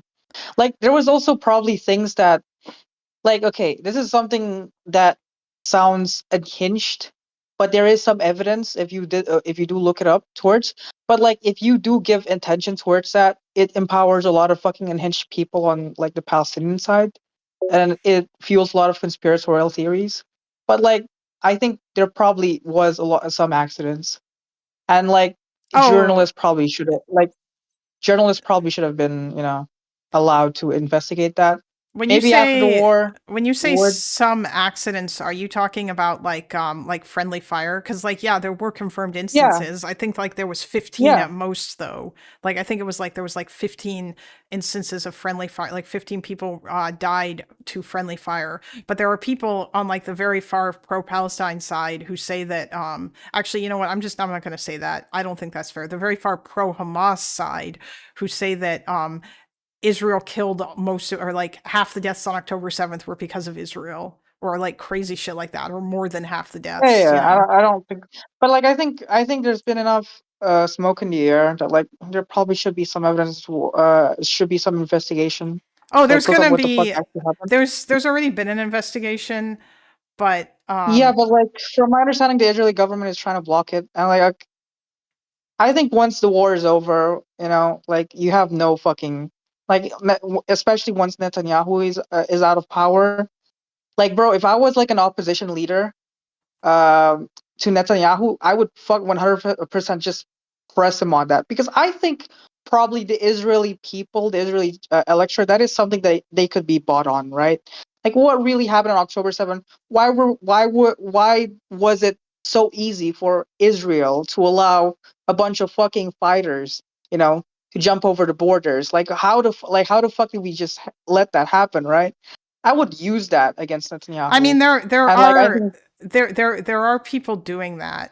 Like that is like my understanding is that is absolutely a thing. I'm pretty I don't know sure that. yeah, like there's people in chat that are saying that we have some Israelis in chat like who are more familiar with this than I am, but there absolutely is that. Also like there was an inquiry into it, like from the IDF already, and I think that there's probably going to be there. I wouldn't be surprised if there's a more in-depth inquiry if there hasn't been, but like this has been investigated because they need to they need to like get to the bottom of it. Unfortunately, one of the biggest problems is that Bibi will not like accept any responsibility, which is exceedingly shitty. Like he's like Trump in that regard. Like Trump must have Yeah, learned it from I him. know He he's just facing court cases, right? Which court case is it? Is this related to the October 7th no, shit? The court cases? it's not. He's being tried Is for it corruption? Yeah, it's corruption. It's Okay. corruption related. Yeah, like it's because like the October 7th stuff was him like fucking up, but he didn't break the law. There was a tactical inquiry from the IDF, but that's it. Okay, Addie. So they haven't.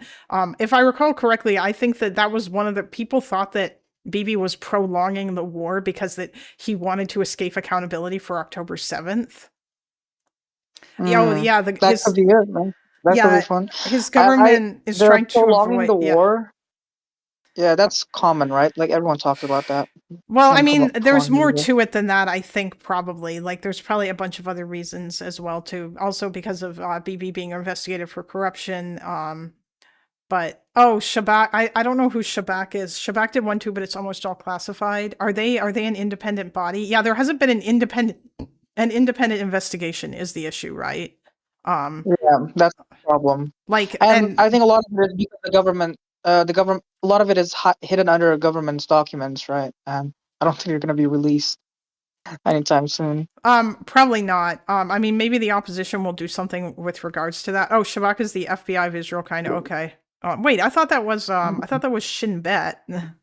Oh, Shabak is the Shin Bet. Oh, okay. It's just another name that people refer to them as. All right, yeah. But so that's you don't. Okay, so you don't have you don't deny that there was lots of rapes on I don't October deny that there were 7th rapes or like fucking like the majority of the attacks were done by Hamas. Like I don't deny that. And there was disproportionate. Like, dude, I was here yesterday and I literally called October 7th a genocidal attack on the Israeli people. I know. I was just curious if there was any sort of stuff that you had said about that because there was that. But was I do think I do think there are probably instances of friendly fire, and I think those things needed to be investigated. That was investigated though, right?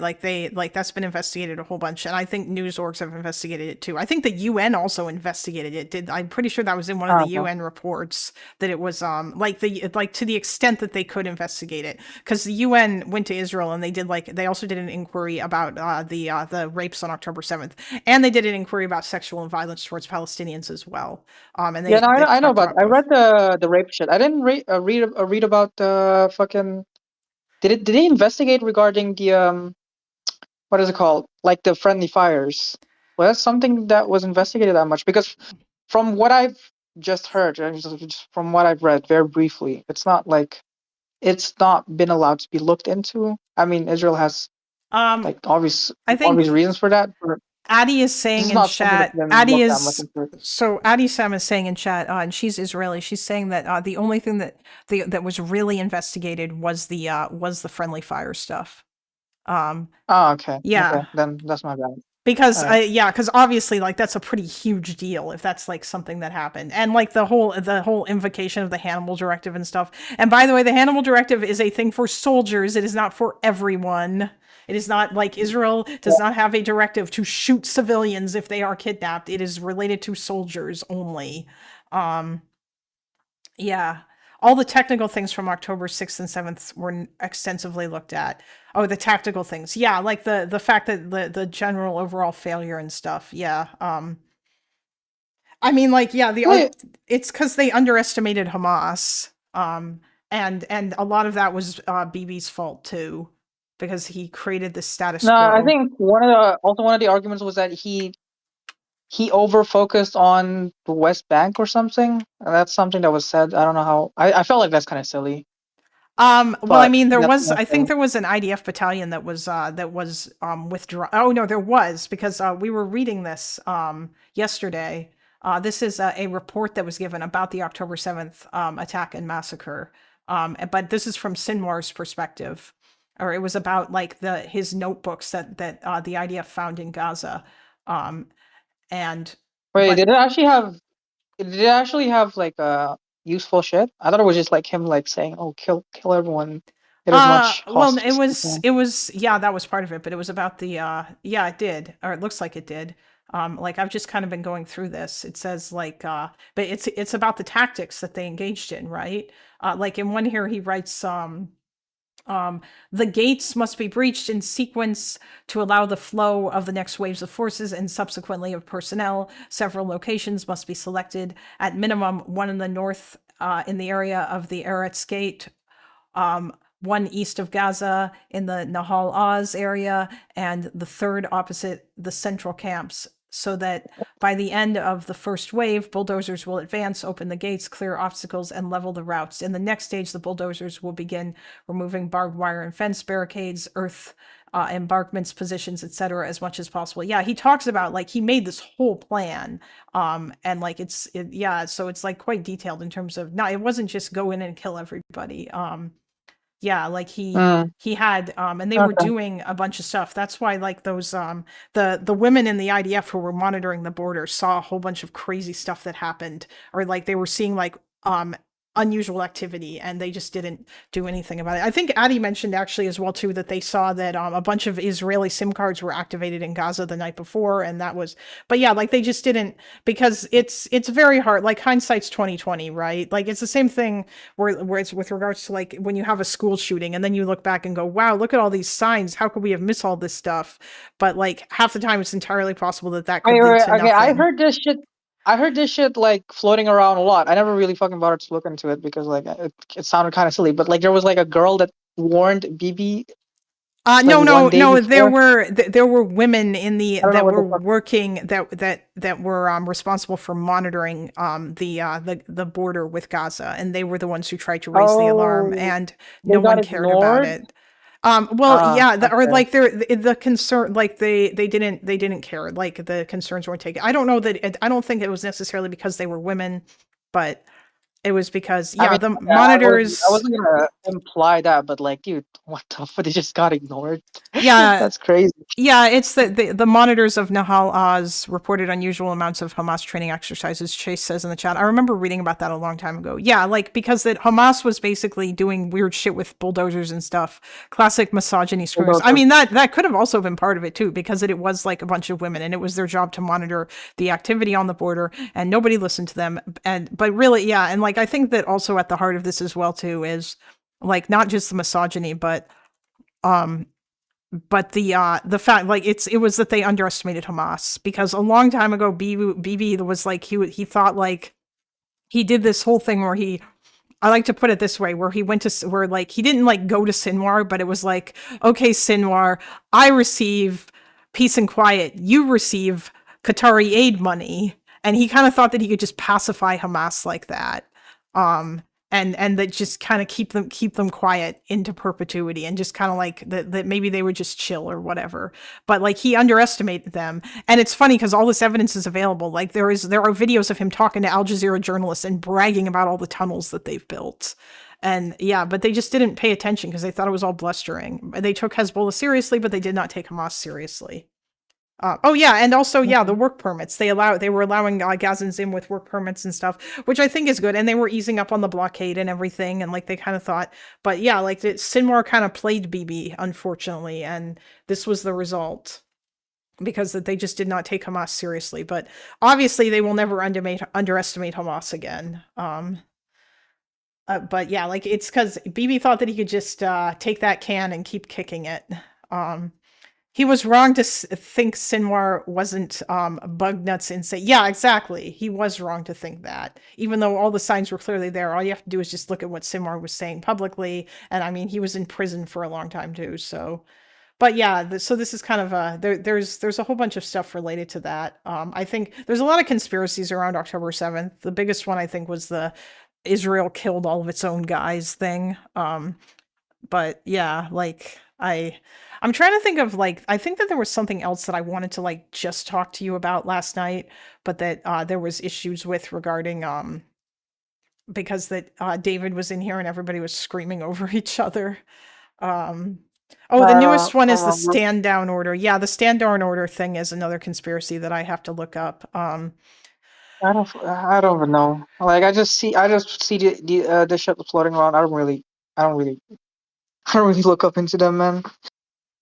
Yeah. Okay, my relationship with the news is I look up shit on social. I hear things floating around. I try to talk about it, and I see if the other person knows about it, and then we can have a conversation about that. Like, I actually don't watch the news what is it?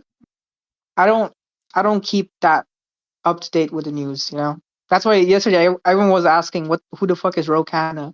Like, I really don't know who Oh, well, Rokana I mean, is. you don't live in America, so it's completely fair that you wouldn't know everything about US politicians or whatever. You know what I mean? Like, it's kind of silly to That's fine. expect that that would be a thing that you would know everything about or what have you. So I'm trying to think, like, what I don't know, what would you say are your hottest takes on Israel I mean, Palestine? I thought we had a nice discussion for you it was last night, for me it was this morning, right? I mean, yeah, we kind of did, although mostly it was like David trying to get you to go mask off by asking you a bunch of crazy questions. Yeah.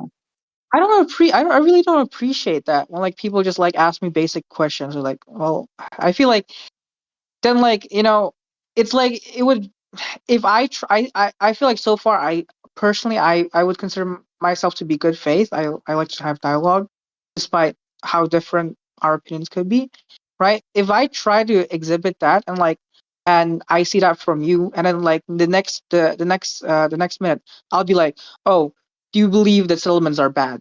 You know, like Yeah. I feel like you would be right to be offended. You know, like what I the fuck? mean, I would be, yeah, unless I said something that like raised a red flag with regards to you thinking that the settlements are bad, you know, um, or not thinking the settlements are bad, rather. Like, there are certain red flags that I get when talking to, or like that I will see when, among certain, if I talk to like certain Israelis or right wing Zionists, things like, are they writing Palestinian in quotation marks, or do they refer to it as Judea and Samaria? These are both red flags that I have. Okay. But that's like, yeah.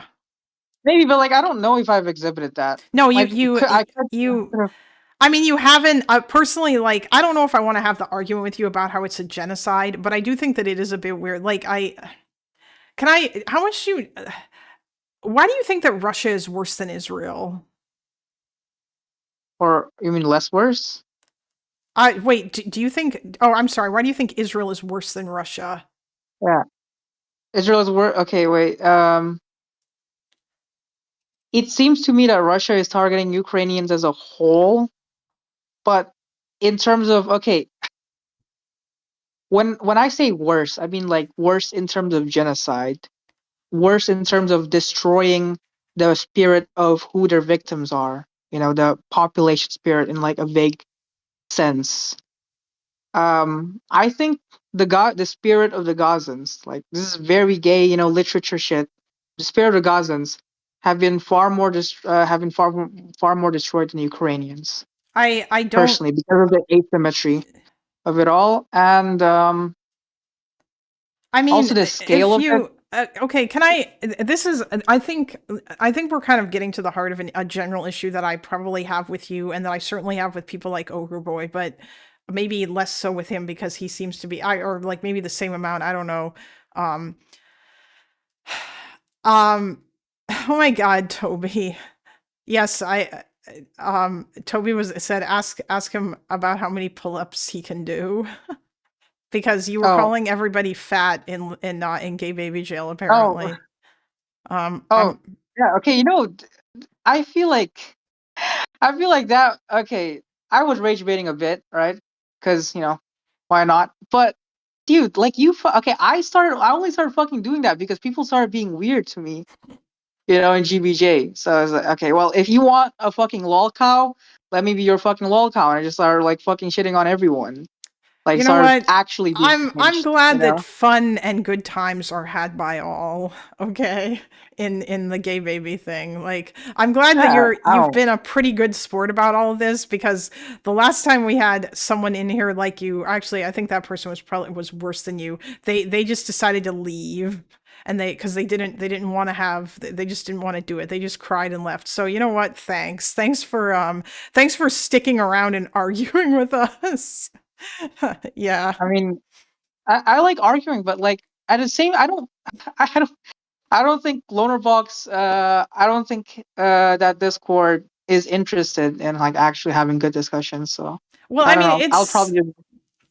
I'll probably just use it to shit around. No, Toby, I'm not talking about Stove. I'm talking about that other guy whose name I can't remember.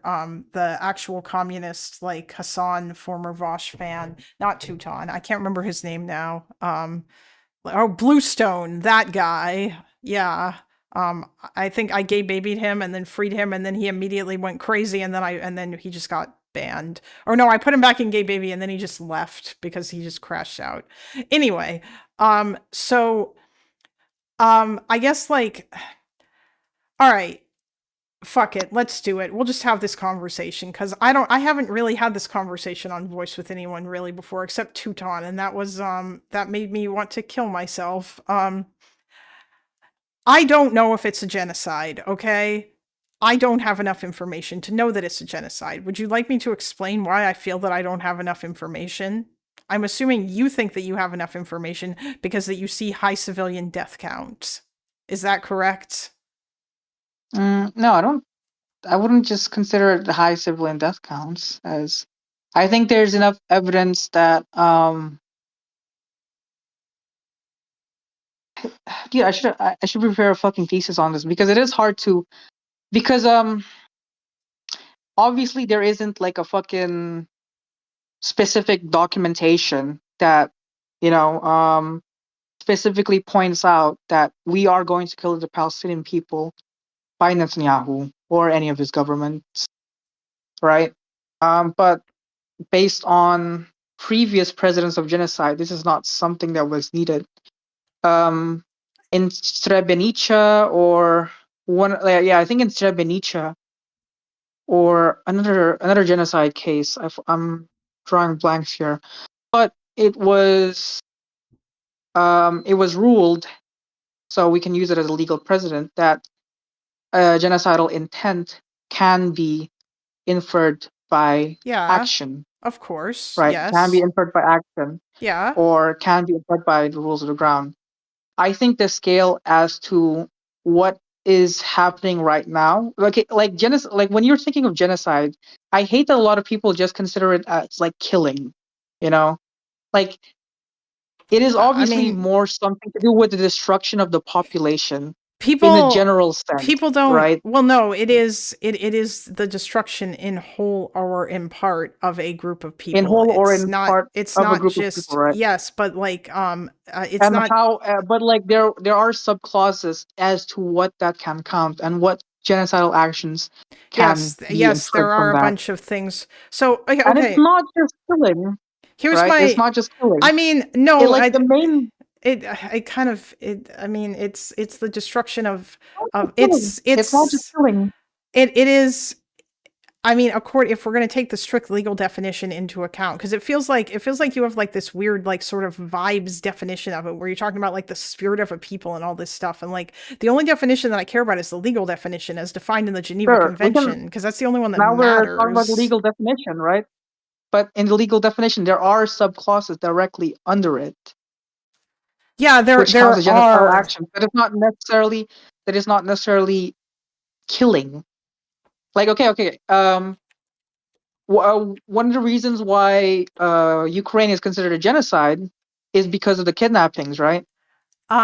Yes, that is correct. Yes. But in that case, but that's because that's like you're talking about like methods or methods imposed to produce or to prevent members or prevent bursts among the groups, or the other one, which was like the kidnapping of children. Yeah, the kidnapping. Children. Yeah, because the purpose of them doing that is what they are trying to do. Basically, is they're trying to destroy the Ukrainians as a people by forcefully Russifying them, and that's why they would say that is genocide. Because like they're taking away their kids and brainwashing them to thinking, because like it's not like they're not trying to like wipe out like the Ukrainian bloodline or the Ukrainian race or whatever, because as far as they're concerned, that already doesn't exist. They think that Ukrainians are just Russians. or they call them little Russians, right? And they don't believe that they are a real group of people. They don't think their country is real, and they're basically trying to like wipe out any semblance that Ukrainians have of being an identity that is separate from Russian. And so they're kind of viewing it in a unique way there. But yeah, I would still consider that to be genocidal. But they are also doing other things that I think like further counts towards that, such as wiping out anybody that they would consider to be dissenters. And you see this when they did the Bucha massacre, right? Or the massacres in Izium. And like they're burying people in mass graves and stuff. But so, I mean, is that what you mean when you're talking about like wiping out like the spirit of the people or what have you? Like just the destruction of like the identity, like in this case, the Ukrainian identity? Yeah, I think that's fair. Okay. Like, no, my point with the kidnapping things is I wanted to move like the definition of genocide into a framework that is a little bit less towards killing, that is a little bit further away from killing, because I don't think that's. I mean, most of it is about killing, but I understand what you were saying with regards to like the destruction of but cultural destruction. I mean, no, like, okay, with Uyghur, I don't think they had mass killing campaigns. No, they didn't. But in that case, they were doing. So I have the genocide convention up here. In that case, they were doing imposing members intended to prevent births within the group. Which, that's not directly killing, but that is, but it's still. That's my point, right? Like, there's other clauses that like, so when you point to me, when you try to present my position on why I think Gaza is a genocide, and the only reason that I would have is that there's a high civilian kill count. That's not really part of it. Okay, well then, can you explain other things that contribute to that, like with the examples? I feel like,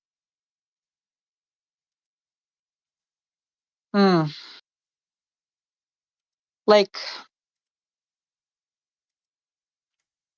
Because I believe in here it says something about how cultural destruction alone does not suffice. Like cultural. I will know.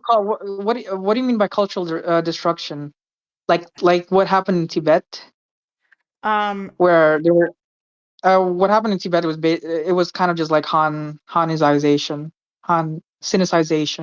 with the Hans. Yeah, well, they call that ethnocide, I think, which is a different thing, or at least I could have sworn. Yeah, it's cultural genocide, but like that's. I think with an actual genocide, you need physical aspects of it, and with Gaza, I think relative to what their victims are, which is the Gazans, it seems like that they're doing it at such a rate where it is so unnecessary, and it is so it comes from a systematic approach where they understand that a lot of the actions that they're doing is unnecessary. However, they're still doing it to punish the people of Palestine, because in their minds it is so that there's no innocence in Gaza. It is so that everyone is basically Hamas. We don't really fucking care. Everyone. That's my take on it. Okay, Addy, I'll come to that in a second, but I want to ask. I'm going down a line of questioning here. Anyway, the thing is that, so while I understand, and like to an extent, I understand, like, yes, there was an element, I think, to a certain extent, of collective punishment, or at least like at the beginning when they turned off the water and closed it, like that shit was insane, obviously. That was definitely I can point you I can point you examples as to why, okay, they've been destroying hospitals that I don't think that's necessary. They've been destroying the blockade. I don't think that's necessary. Like they're they're even blocking like baby formulas and like hold on. Medical tools and anesthesia. I don't like it just feels like as a whole, it feels so unnecessary that I can't really point it to anything other than like they just want these people to suffer. Wait a minute. They're trying to find a post hoc analysis as to Okay. or a post hoc reasoning as Hold to on a sec. Wait. attributed to it. So let me ask. So now you're making me. I need to ask a couple questions with regards to that. So you're saying you think the blockade is unnecessary.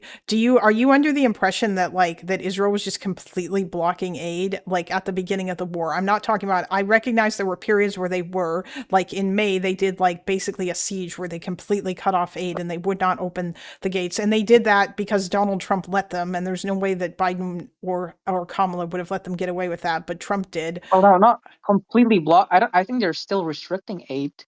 And I think right now, no, they're not. Okay, right now, no. I think right now there's full flow, but like they did admit to restricting aid. They restricted aid so that they could check it, but aid was still getting in and able to go to the other side, and there was enough. Yeah, but I don't understand. I don't understand this. I don't understand this as well. So they're not checking any of it right now. I don't know if that's the case. I would imagine that they must be checking it now. But it's so because Hamas is still in power. I don't think. I think this is an excuse, though. I don't know. But before because the it doesn't make war, sense why one of the clauses would be there would be a full flow of aid. Like it has to be that they have had been restricting aid. So hold on, a full flow is it for a good reason? Yes, just a sec. I'll explain. Before the war, I believe they mean when they say a full flow of aid, they're talking about aid going back to pre-war levels basically, or that aid is being opened and let in. But that doesn't mean Israel's not going to check it. There's no way Israel isn't still checking stuff. Do you understand why Israel did a blockade on Gaza in the first place, to begin with, before October 7th when all this started? I mean, yeah, they still have to check for their materials, right? No, I'm asking, do you understand why Israel started blockading Gaza? A long time ago, all the way back in 2007, I think, is when they did it. Wait, is it because Hamas were using them to create bombs? Yeah, Hamas was shooting. Hamas was bombing them. Yes, Hamas was shooting rockets into Israel. That's why Israel blockaded the Gaza Strip. I know. No, but that's not what I thought you were asking. That's what I was asking, because there are lots of people who either don't know that or who ignore that and then go on about how unjust Israel's blockade was. I think that Israel's blockade. Okay, but that's not what I'm obviously talking about within the context of the war, right? Okay. Yeah. Within the context.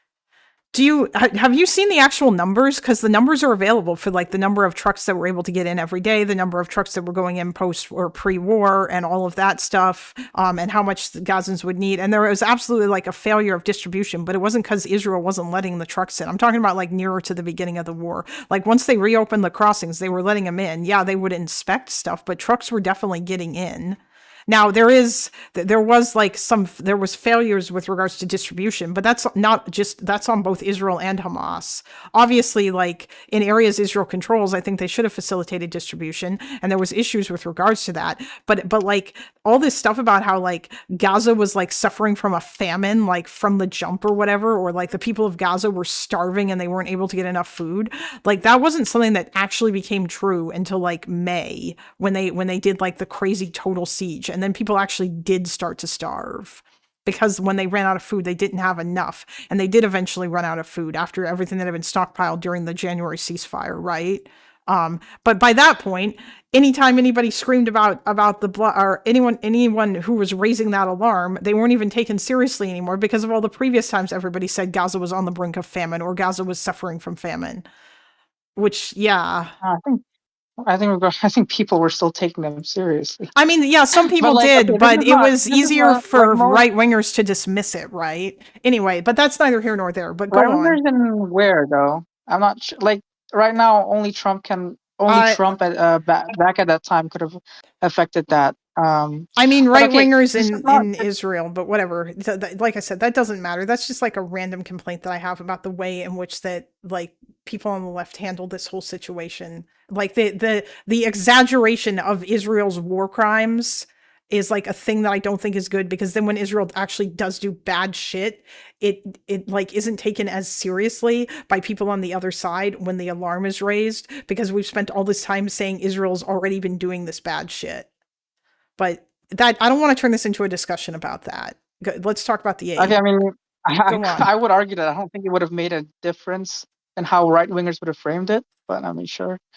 It might Like have with people in the part of middle it, though, but go on. part of it is well, like okay, so that's part of it, the starvation and everything, but like it just seems like total the total as well that I wanted to as well.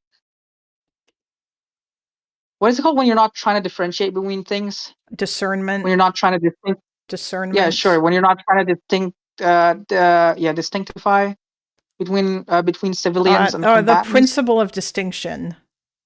Yeah, the principle of distinction. I think there's a lot of evidence that that wasn't really followed, and I think there's a lot of evidence that the war was prolonged at such a point where it wasn't military necessary. Just all those things adding up together feels like this war wasn't really done. Like I question the intents of this war more from a that I question the intents of this war more from a a military, advantageous, military motivation, Okay. to all right, just wanting to punish the fuck out of the Palestinians. Okay.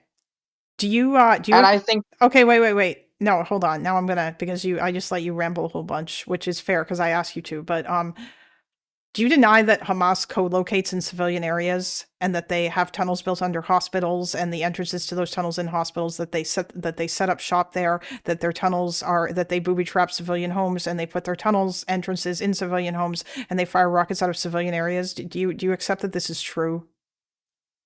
Yeah. Okay. I don't think.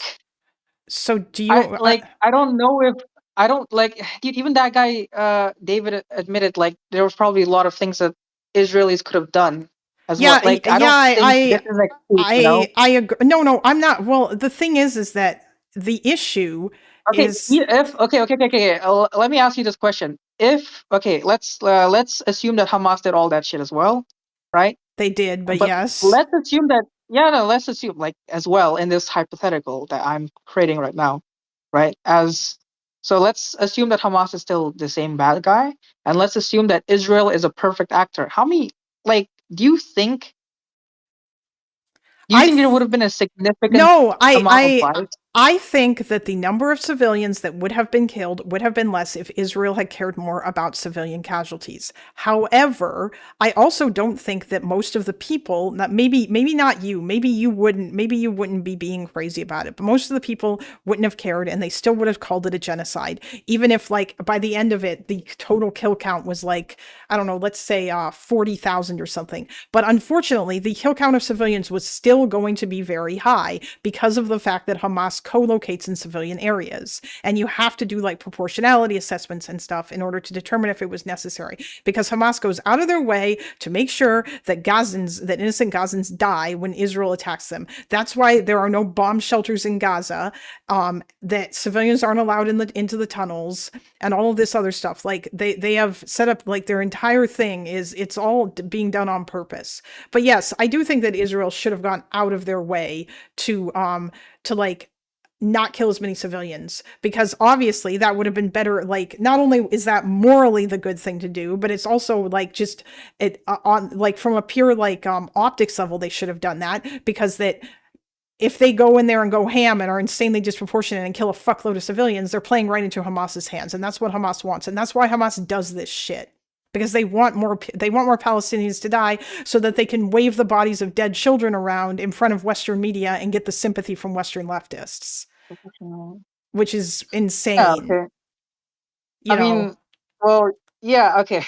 Well, you're talking to me, right? You're not talking to those. I know, but like,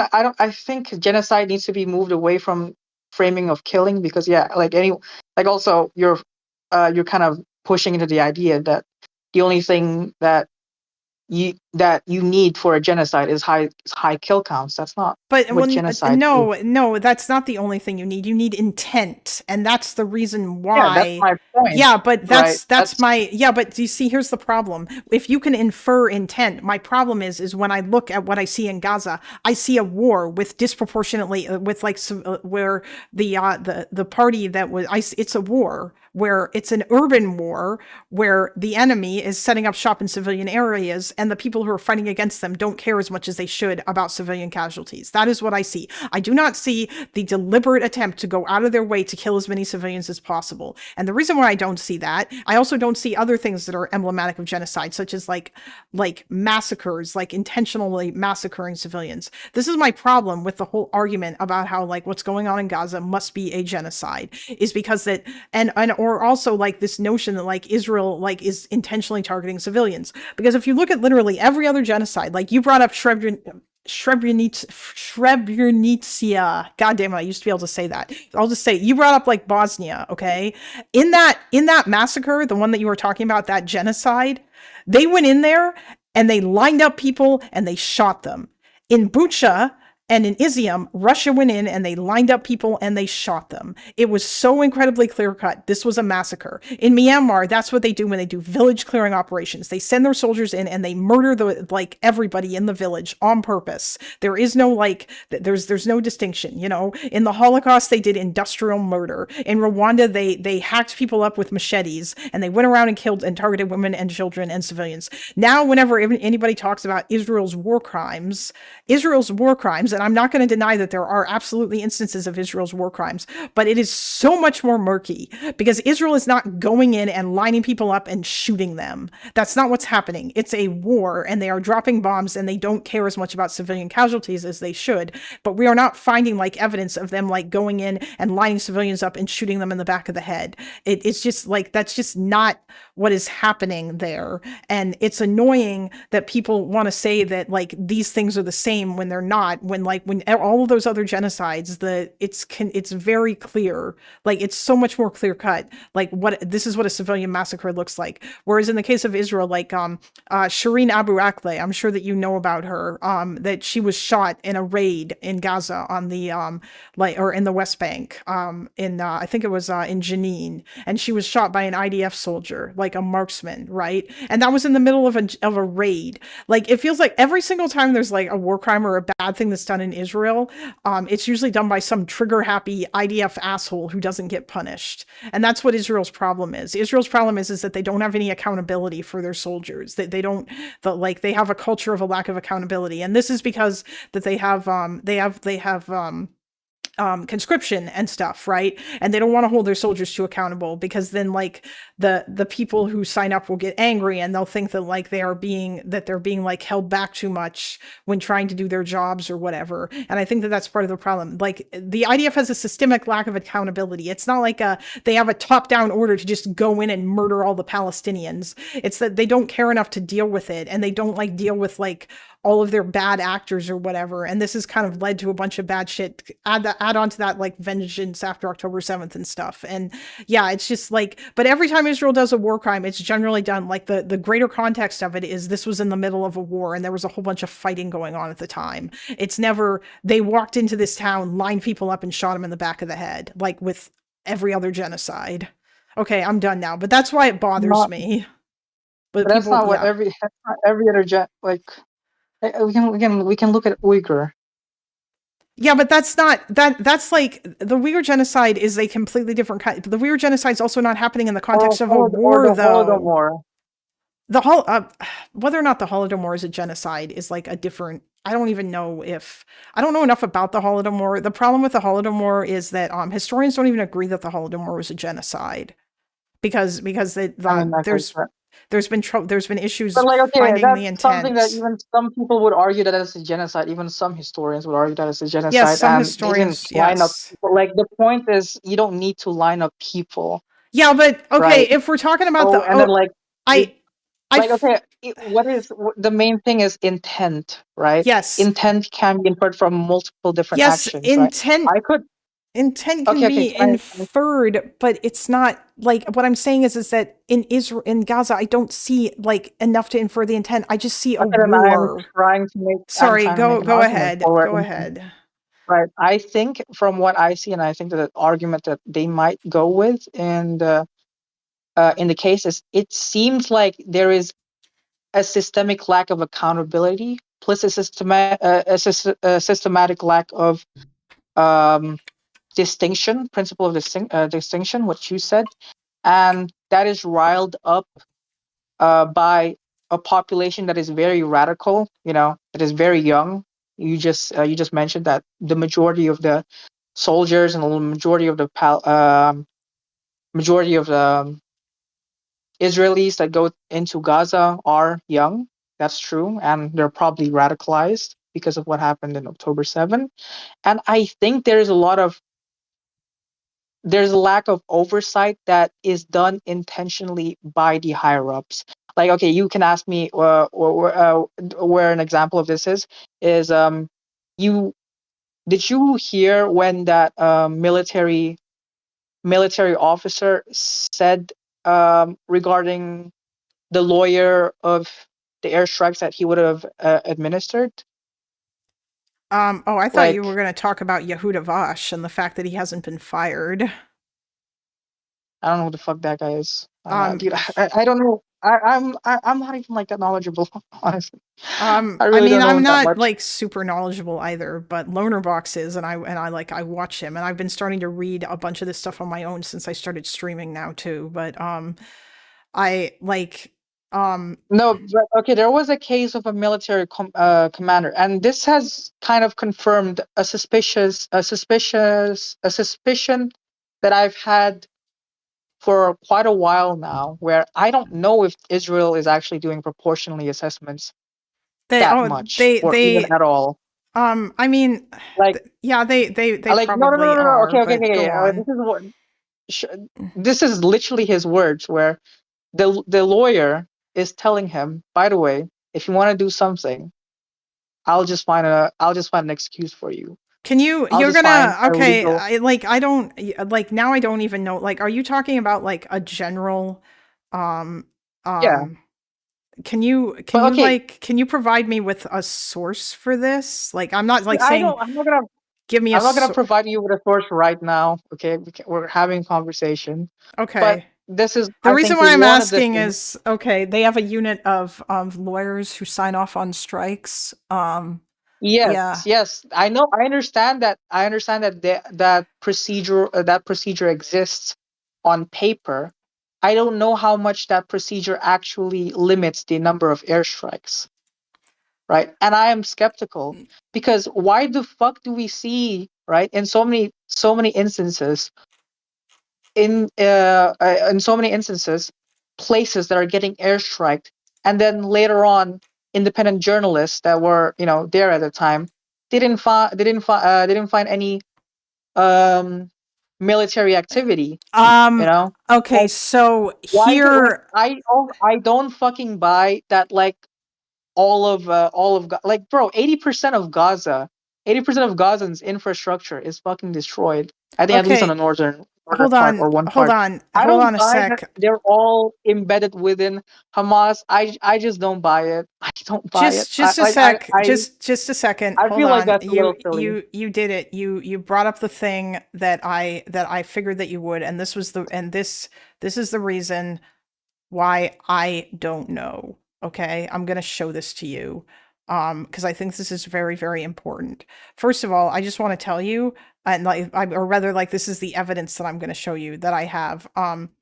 So the problem is that there are no independent journalists in Gaza, because Hamas does not allow there to be independent journalists. If you're a journalist and you're in Gaza, you are very much muzzled in terms of what you are or are not allowed to say. And if you say things that Hamas doesn't want you to say, then you will be in trouble. This is something that journalists from Associated Press have talked about before, about like the way in which things get reported. So, and Gazan civilians are under this same sort of thing. They are told, You can't, if you talk to people, if you give witness accounts to journalists, you can't tell them if you saw military. Only describe the dead as innocent civilians. Do not talk about whether or not you saw us here. Do not talk about where the rockets were being fired from. Like, this is like, you know how like normally in a war civilians are given instructions with regards to like OPSEC and shit? This is the kind of OPSEC that Hamas forces Gazan civilians to practice. And obviously you don't want to cross Hamas. Because if you do, then they're going to come and do bad things to you because that they're not a democracy, right? Like, they're not just going to charge you and throw you in jail. They're going to like execute you and maybe kill all your family too. Like that, this is a thing that's why I'm saying I don't know, because all of these human rights reports rely on, basically witness testimonies that there was no Hamas here, or investigations that are done by people saying that there was no Hamas, when they have to say that because the Hamas will like not take kindly if they don't, and there is this fear that something bad will happen to them if they say otherwise. And until we can get the actual, like, basically right now we don't actually have like a concrete idea of what the total number of Hamas people are that Israel has killed. And because we don't know that, and because when the Gaza Health Ministry releases death numbers, they don't say which ones are militants. They just say this number of people killed, and the inference is that they are all civilians, because Hamas wants everyone to, they don't want to talk about how many people have died, and they have done this in every single war. They don't release their martyr dead count until like a year or two later, after all the UN reports have been written, and they get that propaganda win. You know, if you want, I can show you this video that shows evidence of this, because Hamas posted instructions for their civilians on the Hamas Interior Ministry website. But yeah, I don't doubt that Hamas does this, but there were times where a civilian would, or an independent journalist would have said that there was military. Yeah, but they wouldn't have said that. They're not allowed to say that. Times, is what I'm saying. But there were times, is the point. But how do you know that? Right. How do you know that they would have said otherwise? They're not allowed to say that. No. There were times that they have had done that. What, where they have said that? Yes. Or were these journalists, like, were they leaving Gaza right after, or were they in a safe zone where there were IDF and no Hamas people? I have no fucking idea, but like, they somehow found evidence that there were military items in some of the residencies that usually Israel struck them. Usually when this happens, it's journalists that have been embedded with the IDF. Like the IDF will bring, like the IDF brought journalists into booby-trapped houses and whatnot, for example, and showed them tunnel entrances and stuff. But no, this was way after what I'm talking about specifically. I think this was one of the fucking residence complex that they bombed. I forgot. Yeah, I forgot. This research based on a long time ago, so I don't remember the names. I don't remember the specifics, but okay. Yeah. But like, does what I just said like move you at all to like understand that this is considerably more murky than you seem to think it is?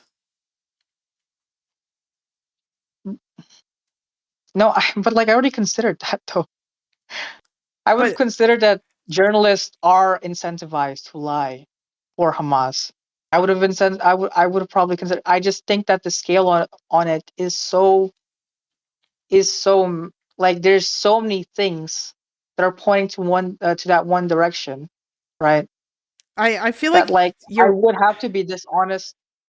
No, wait, no, don't make me lose respect for you. Okay? No, I'm not going to say anything bad about you specifically. It just feels like you have this sort of vibe that you're not, or like that you don't, like, urban warfare is incredibly brutal. You are aware of that, yes? Like, this is an urban war, and they're like, Syria has killed more. I wouldn't consider that a genocide. Mostly. Well, I mean, I don't think there's like that. Like what happened in Syria was like fucking a boss killing everyone. Right? I'm not. That's not really a genocide. It's not. I'm not saying that you think that it's a genocide because high death number. That's clearly not what you think. You think it's a genocide because that you feel like the way in which Israel is conducting the war is enough to infer their intent. When I don't see that, I think that like, and like I feel like you're not like, I guess like, taking into account enough that the way that Hamas fights and the fact that this has been done by design.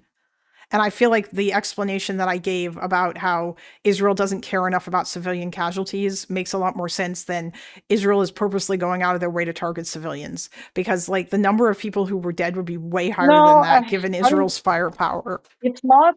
It's not that like they're like it's not that they're consciously doing it, but I think they are consciously enabling it, knowing that it will result in maximum Palestinian deaths.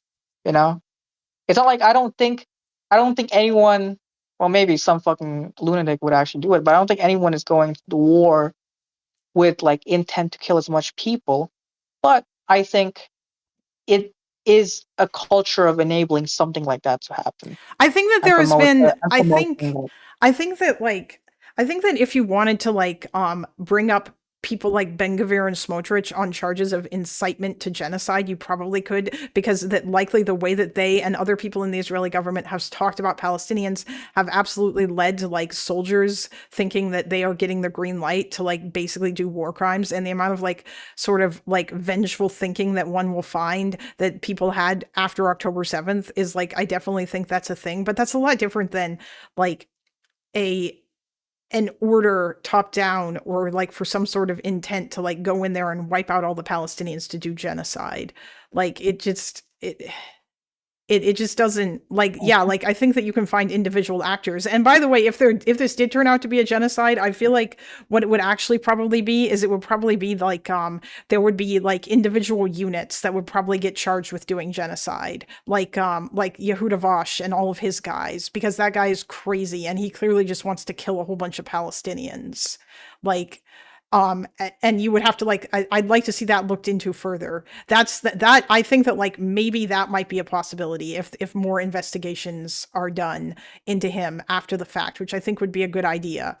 You know, like there's absolutely been war crimes, but I'm just saying like, why can't we just say there have been war crimes and that people should be prosecuted for them instead of like immediately jumping to the G word, which is what I feel like everybody wants to do. Like they just want to say like slap the word genocide on everything. War crimes are also crimes against humanity is just as bad, you know, like that's not good either. I mean, the reason why people feel like they need to like, okay, dude, people would care about it as much if there were because it's Israel Palestine, they would care about it as much just on the basis of that. But they feel like there is a sense of intent here. That is the idea. Like even on a primitive sense, right? Like for dude, if Putin or a lot of the Russian officials have said a lot of the shit that the Israeli ministers, right, have said regarding the Palestinians, you would consider that that's I feel like they have in general that's good evidence. Yeah, no, I do think that as well. But like, wait, have like from what I understand, Putin has said something about absorbing Ukraine, right? Yeah, but like, yes, there are people that if you watch if you watch Russian propaganda, like in Russia there is no like anything that they have on TV is approved by the government. Like there's not a like the Russian like media is it's not like they don't have independent media there. And so anybody that like yeah, they do that. But I guess like here's the issue. In Ukraine, there is a clear dividing line between the front line and where the civilians are, and they are, you know, obviously not at the front line. Like it's not like and usually before when there's urban warfare in Ukraine as well too, typically speaking, the civilians get evacuated, at least on the Ukrainian side first. And there might be like a small handful left who refuse to leave, but for the most part, they are evacuated. And so like, I think that that's part of what makes Ukraine a little bit more obvious and cut and dry in terms of, is Putin targeting civilians? Well, yes, he is, because that they fire missiles and Shahed drones into Ukrainian, into like Ukrainian high rises and Ukrainian cities where there are no soldiers. And they're doing this on purpose. Like they're waging like a sort of World War II style, like bombing of cities in order to like break the spirit of the people, which is like one of the reasons why we did it during World War II. Like they're committing that kind of campaign. But in Gaza, it's not the same thing, because Gaza is an urban war where, again, they're fighting against an enemy that co-locates in civilian areas. And like, I feel like this makes a huge difference in terms of like, yeah, that like, they're not the same kind of war. Ukraine's a much more traditional war.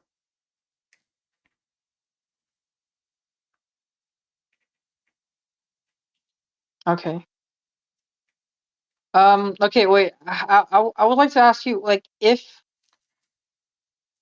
okay, assume what everything I'm telling you is true, would would it suffice for you to be a genocide?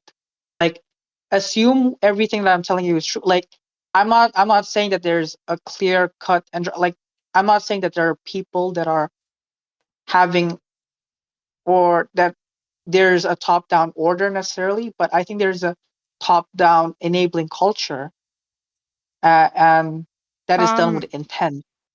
You know, No, like, I don't think. Okay. the problem, no, I don't think so, because dolus specialis is the special intent to destroy in whole or in part. Like, there's a pretty high bar for this. It's a pretty, Yeah, but like, that's like, okay. like, you I can't would argue just, that's part of dolus specialis. I don't, Because I think you're broadening it out too much, because now, like, there are so many wars that you may as well just call genocides. Like, the firebombing of Dresden must have been, like, that would be a genocide. The atomic bombs dropping in Japan would be a genocide. Like, you could just, any war where, like no, wait. the people who are dropping the bombs are, like, wishy-washy or don't care that much about civilian casualties, or, like, kind of allow lots of civilian casualties, would then be a genocide. That's not what I said, though. Well, you're trying to say that there's a culture of, like, no accountability in the IDF, and you're trying to say that, like, this is like intent, where they basically just let people get away with, like, killing lots of people, or they don't care, or they aren't doing proportionality assessments. Like, it sounds like you're, like, you're, like, trying to infer that like, that's what they're doing, but they're not necessarily going out of their way to murder or to, like, but you don't think there's necessarily a top-down order to just go in there and drop a fuckload of bombs to wipe out every single Gazan. Instead, you're trying to say that, like, that they're just blurring or that they don't care about, like, civilian deaths, and that there's an intent behind them, like, targeting civilian areas, or what. Like, do you think that they're deliberately targeting civilians?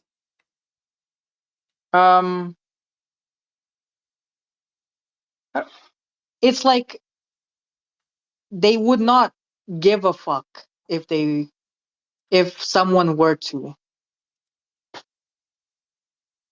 But that's just me answering your question. I don't know if they are deliberately targeting civilians, but, like, I think them not doing proportionally assessments in good faith, which I think is they're 100% not doing, is an act of genocide. I mean, okay, yeah, like, I don't agree with that. I Like, feel it's like like the bar is way too low at that point. Like, there's so many things, like, you're turning, like, also I just want to say, I also have to say too that, like, it has to be deliberate for it to be a genocide. Like, they have to be targeting civilians and wanting to kill people. On a moral level, like, intent, like, the intention matters, right? Like, if like, a bunch of people die as a result of an action that I take during a war and I don't give a fuck, that's not the same thing as me targeting those people and deliberately killing them. No, but wait. Like, you don't think that there's a level of deliberation there? What do you mean, like, deliberation? Like, that's what I meant by intent. I think there's negligence, but negligence isn't the same thing as intentionally killing someone. So, oh boy, I finally get to use my analogy. Okay. If how do I, like, I understand the negligence, but I think like, what I'm more pointing to is someone being intentful about other people being negligent, or someone being intentful with the system of negligence. So you're saying, like, that you're like alleging some sort of, I mean, this almost sounds almost conspiratorial in a way. You're basically saying that people within the IDF, like, higher ups, have intentionally constructed this system where people are going to be negligent with civilian casualties, so that they'll kill more civilians. I think it's more of, like, a common understanding. I think it's more of a common understanding where everyone knows their role, everyone knows their place. This might sound fucking conspiratorial, but it is very much. But okay, no, it could be, but I don't really buy. I just don't buy the excuses of the IDF at this point. Like, I don't buy. I mean, they're not excuses that the IDF makes, to be clear. Like, and I'm not making excuses for the IDF either. that like these are not excuses made by the IDF. According to the IDF, if you ask the IDF spokespeople, they will say we absolutely prosecute and punish people who have committed war crimes. And if you accuse this guy of war crimes, they'll say we looked into it and there was no war crimes. And they might like lie about things. No, they go out of their way to cover their asses. I'm not making excuses for them. I think it's shitty that there's a lack of accountability, and I think this is something they need to fix. But I don't think that there's some sort of weird top-down conspiracy that like is like that they've constructed on purpose to like do this weird system where they can get away with like committing genocide and the intent is there, but it's all wishy-washy and murky. Like I just that's very weird to me, and I don't really see like any evidence for that. I think like there might be people who come out, like whistleblowers who come out and say that because that they feel that that's the case. But I don't like. I think that if that were the case, then there's been whistleblowers that said they received commands like not just not having good principles of distinction, right? Yes, yeah, there has been, and that's what I mean. Like there are issues with like stuff I like think that. this is doing it. I think this is happening at a much larger scale, and the fact that it isn't there is a lack of accountability there. Like it seems like the system knows what it's doing and what is happening, and it is intentionally letting that happen. I don't like. That's where I think the Dole Specialis shit is, right? It is intentionally letting a culture of lack of accountability leads to the maximum punishment of the Gazans. But it's not the maximum punishment of the Gazans, though. Because there's like, but it's not like the number, like the if this were the case, there would be like way more dead. Like okay, there would have been more, like there would have been way more dead in Uyghur or like any other genocide. Like Russia is a nuclear state, China is a nuclear state. Like there are still political realities that these countries will have to deal with. So yeah, right? So now you're like I feel like at this point, like there's nothing that I can say to argue against your weird conspiracy that internally. Kalinda. Hello, Insomniac. Insomniac is Israeli, and he served. Hi, I won't interject for long. I won't interject for long. I'll just bring up one point and then I'll go. Okay. I just wanted to ask, how many people in this like big conspiracy thing do you think needs to be involved in order for this conspiracy to actually work? Like, do you need like 10 people? Do you need 20? Do you need like 200 people? Do like 200,000 Israelis need to be like complicit in this wink, wink, nudge, nudge? That's what I want to bring up. Like you come up with like this idea of like, I have a suspicion that people there think about the moving parts and like how many moving parts need to be there and like operating against each other. How many of those would be dissenting voices? Because like dissenting voices are there. There is like an Israeli left that is talking quite loudly actually about a lot of horrible shit that the IDF is doing. And if you look at what they're doing and what they're complaining about, you can see systemic problems that exist in the IDF, but they don't necessarily require this like gigantic conspiracy theory, right? And it doesn't necessarily need to be the suspicion. You can just look at the stuff that are actually on the ground instead of trying to infer something much worse than that, which that kind of, in a kind of roundabout way, sounds a little bit Jew-sus. But I'm sure you're not. I'm sure you're not there. I'm sure this is not where you're going. Anyway, I'm gonna go. I'm gonna tap out now. Just wanted to bring that. You can talk about it with Kalinda. I'm not here to argue with Insomniac, you. I'm sure have you been drinking, Insomniac? No. I'm just really happy for the holiday today, for Simchat Torah. So have happy holidays, everyone. Happy Simchat Torah. I'm sure I said that wrong. I'm sorry about that, Fire. Although he does bring up a good point, like there would have to be like a fuckload of moving parts. And also I will bring up as well too that a lot of the higher ups in the IDF are actually quite a lot more like, because they usually will get like trained in the West and stuff, and so they're actually like a lot more like liberal or whatever, like the chief of staff in the IDF was the one who was raising the alarm saying, hey, like if we don't do something, the Gazans are going to be starving to death, guys. Like we need to start, like if we don't let the food in, yeah. No, it's not called cataract, Tash Gordon. Ask Toby, she'll tell you how to pronounce it. Anyway, go ahead, Fire, sorry. I mean, I'm trying to come up with an answer on how many moving parts that there would need to be found. I don't know what you mean by moving parts. I mean, the I don't know number if of this is people something. that would need to I don't be know if this is something. involved. Well, I guess okay. So, I don't know if this is something that has, necessarily. This is not something that people will admit to, right? Yeah, but why wouldn't they admit Mhm. to it? Like, I feel like that's the other issue, right? Like, if this was actually Like, going on, there would be a fuckload more leaks. Like, people would be okay, talking I'm about it not in talking this about way. I'm not talking about a conspiracy where like it's planned top down, but like the fact that people are okay. If you know, okay, if you press a button, right, and you know that it has a chance of like it has a 1 in a 10 chance of killing somebody, of killing a person, and you fucking smash that button, right? Actually, that's not a good argument. What's a good analogy? Well, it's like, okay, if you shoot, right, blindly to a class full of like, just, I don't want to say children, but like a class full of It's okay. You can be as college students. extreme with your analogies as you want. Just don't make No, Nazi class comparisons. full of college students, right? Okay, class full Okay. of college students, right? But you are blind, right? You are kind of intentionally doing something, right? Are you trying to hit a specific person? Because remember, this is something that, like, I don't know. Who knows? That's the action. Like, there is still plausible deniability in something like that.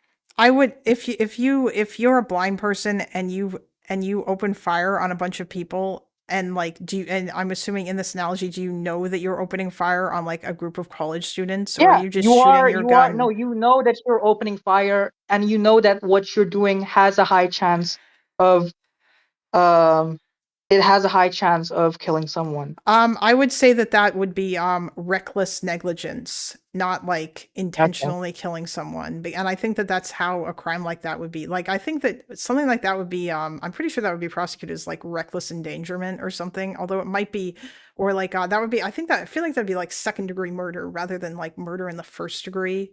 Well, no, first-degree murder. Okay, dude, even like if you like first-degree murder is like premeditated murder. You need a plan to kill someone. Yes. Like, Second-degree you can like murder. just fucking throw. No, dude, you can throw like a fucking bomb in a classroom. Yes, if your intention intentionally. is to kill a bunch of people and you throw a bomb into a classroom in order to achieve that, that's first-degree murder. Yes. Like, wait, is that first-degree murder? I thought you would need to have a plan. No, it's if it's premeditated, if you want to kill people. No, second-degree murder is like also intent. Third-degree murder is reckless like manslaughter.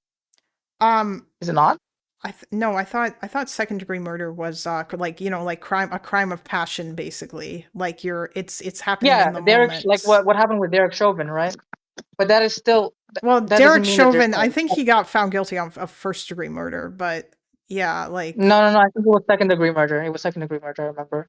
I'm pretty sure they charged him and with with first-degree murder is like premeditated murder. You had a plan beforehand. Like yes, you had like you had a plan beforehand, and you carried it out.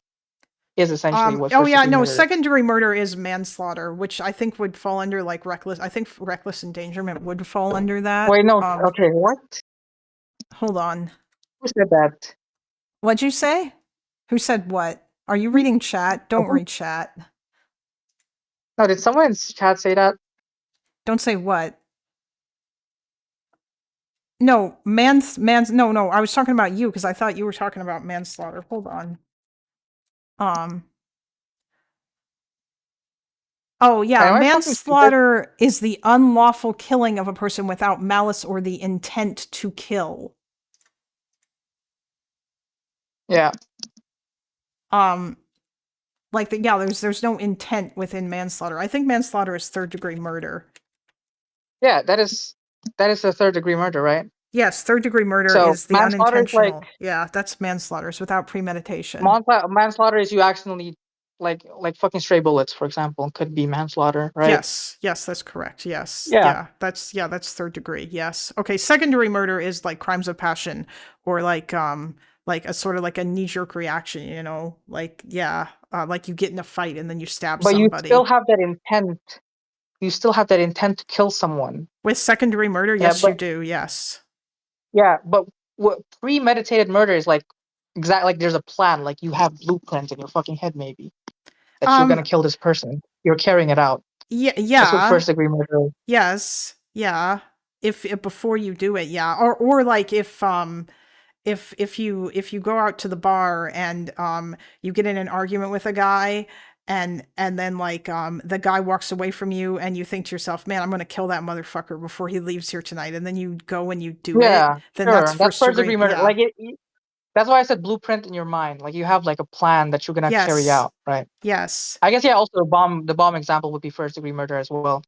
Yeah, I that's would not really argue. crime. Yeah, I would argue that genocide is generally speaking first degree murder, because that's Okay. the dolus specialis, you know, like you're trying to destroy an entire group, except you've expanded it out to an entire group of people. Like I don't think that like you second degree murder in a moment of like rage. Whoops, I accidentally, or whoops, I did a genocide. You know, usually it's something that like It's like without whoops, I did a crime. It's like I want to kill this person. yeah, or like I think or not I like wanna whoops, kill this yeah, person. it's like, but It's I like don't think that genocides typically I are have the like a chance knee to kill jerk this thing, you person. know. Yeah, okay, and like a niche, sure. Like I'm not saying that it's a first degree murder and like or first degree like I never claimed that there are blueprints to this genocide. I never claimed that there are clear orders to carry out this genocide. But I feel like what is happening right now in the IDF and like in the IDF primarily, and the structures that is embedded within the IDF, is that there is a mutual understanding that like they have a fucking chance to kind of like punish their wrongdoers, you know, based on October 7th, and they're taking every single step to go into that direction, you know, is my interpretation. Without doing fucking without getting too much I mean, yeah, in but the I feel and like too much in trouble. I feel like what do you mean like too much in trouble? I don't know what you mean. Like I feel like that's still like kind of a, because like now we're going back to, so you basically feel like they are intentionally like bombing civilian areas even if they know there's no Hamas there. Because Yeah. now, okay. I think how do I say this?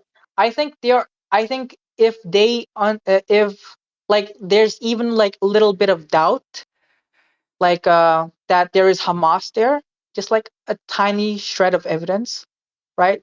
They would use that, and then they would not carry out the proper proportionality assessment. They would not carry out the proper verification within Okay, this. well, now and they would just do it. Now you're alleging something different then. Now you're basically saying that unless your allegation is that they basically are manufacturing evidence for Hamas to be there or taking whatever scrap they can because what they actually want to do is kill people, then like if that, unless that is what you are saying, then you're basically saying something different. Now you're talking about, well, there was shitty intel, but they thought they had intel and they didn't do their due diligence. And so now we're back to like that would be negligence, not like intent. It's not just shitty intel. It's like they know it's shitty intel. Yeah, I know, but that's still carrying it out. Yeah, that's still regardless. Like that's still like negligence, though. Like I would argue that that's still negligent rather than. But if you think that, also I very much doubt that like it's like they kind of like. I'm sure that there are instances where like there are some people who think like, wow, this is shitty intel and we shouldn't go ahead with this. But then there's somebody else who like really wants to, or who doesn't care or whatever. Like there's probably stuff like that. But I think that's like negligence again, and not like I think you could say it's reckless negligence. And I certainly do think that stuff like that would absolutely be a war crime. If this is happening at like a mass level, at a mass scale, right, where everyone is doing it. Every single commander is doing it, right? I don't think you have evidence of that, but go on. Okay, sure. I'm just testing what your You know, I'm just gauging you right now. But like, let's say this is happening at a mass scale. This is happening, not just like not with just some instances. This is happening throughout the system. Would you consider that a genocide? First, you have to clarify which one you're talking about. Do you mean the one Like, where the one where they know the intel is shitty, but they decide to like fire on that apartment building anyway? And and like there might be Hamas there, they might not, but like they think yeah, there probably is, but we can't say 100% for certain, so we're just gonna do it anyway. Is that what okay, you mean? I don't know. I don't. Okay, why are you like fucking whitewashing what they could think? Like, I think it's like how I would imagine it is like, oh, there's a piece of evidence there, right? Or there's a piece of intel here. I'm not sure about how verifiable this is. I'm not really going to care on my due diligence because I don't really care, right? There might not be Hamas there. I don't give a fuck. Like, they deserve it, right? And then let's carry it out. Is what I think might be going on at a larger scale, right? Okay. Let's assume that all the commanders are doing this, right? Let's just assume that. I just want to test what you say, what you think might be or might not be a genocide, right? Do you think that is a genocide then? Probably, I think that's reckless endangerment generally for the most part, Okay. unless it's like I mean, I guess like maybe saying, well, no, saying I'm gonna do this thing because that there might be Hamas there, but if there's civilians there, I don't care. Whatever, they don't matter to me. Like, no, like again, like because you're talking about in terms like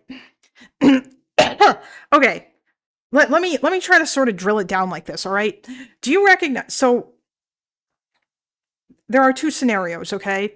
In one scenario, you have a child that you've got a baby and his guardian has left him in the bathtub, okay? To get a bath, and he turns on the water and then he walks away and he leaves, and the tub overflows and the baby drowns because he can't swim, all right?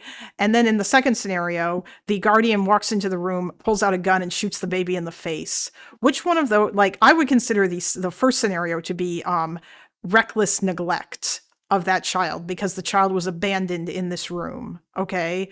But it was not the case, like the guardian didn't care that the kid died. And I would consider the second scenario to be like actual like intent to murder because they walked in and shot the baby in the face. Do you understand the difference between these two things? That one of these things is actually intent and the other one is not? Wait, I'm sorry. Can you repeat that? I completely blanked out for a minute.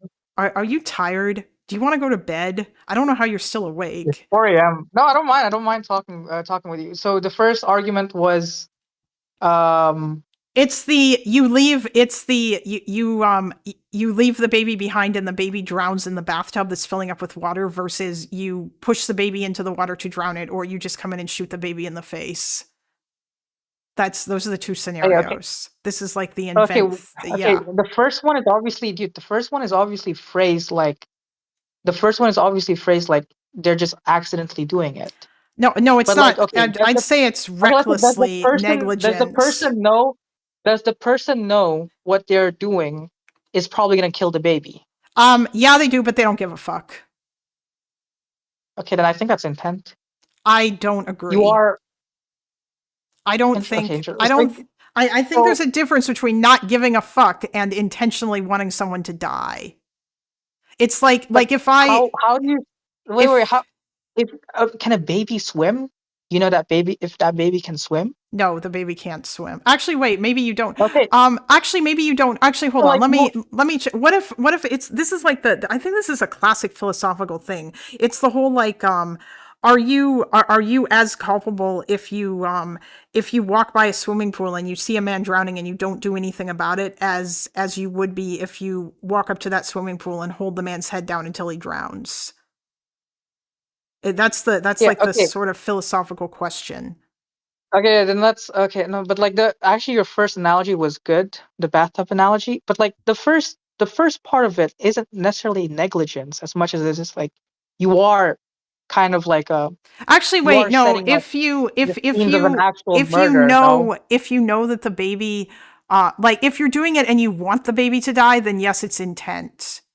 But if Or like, okay, if not you even want the baby to die, you know that the baby's gonna die. Like you are knowingly killing the baby.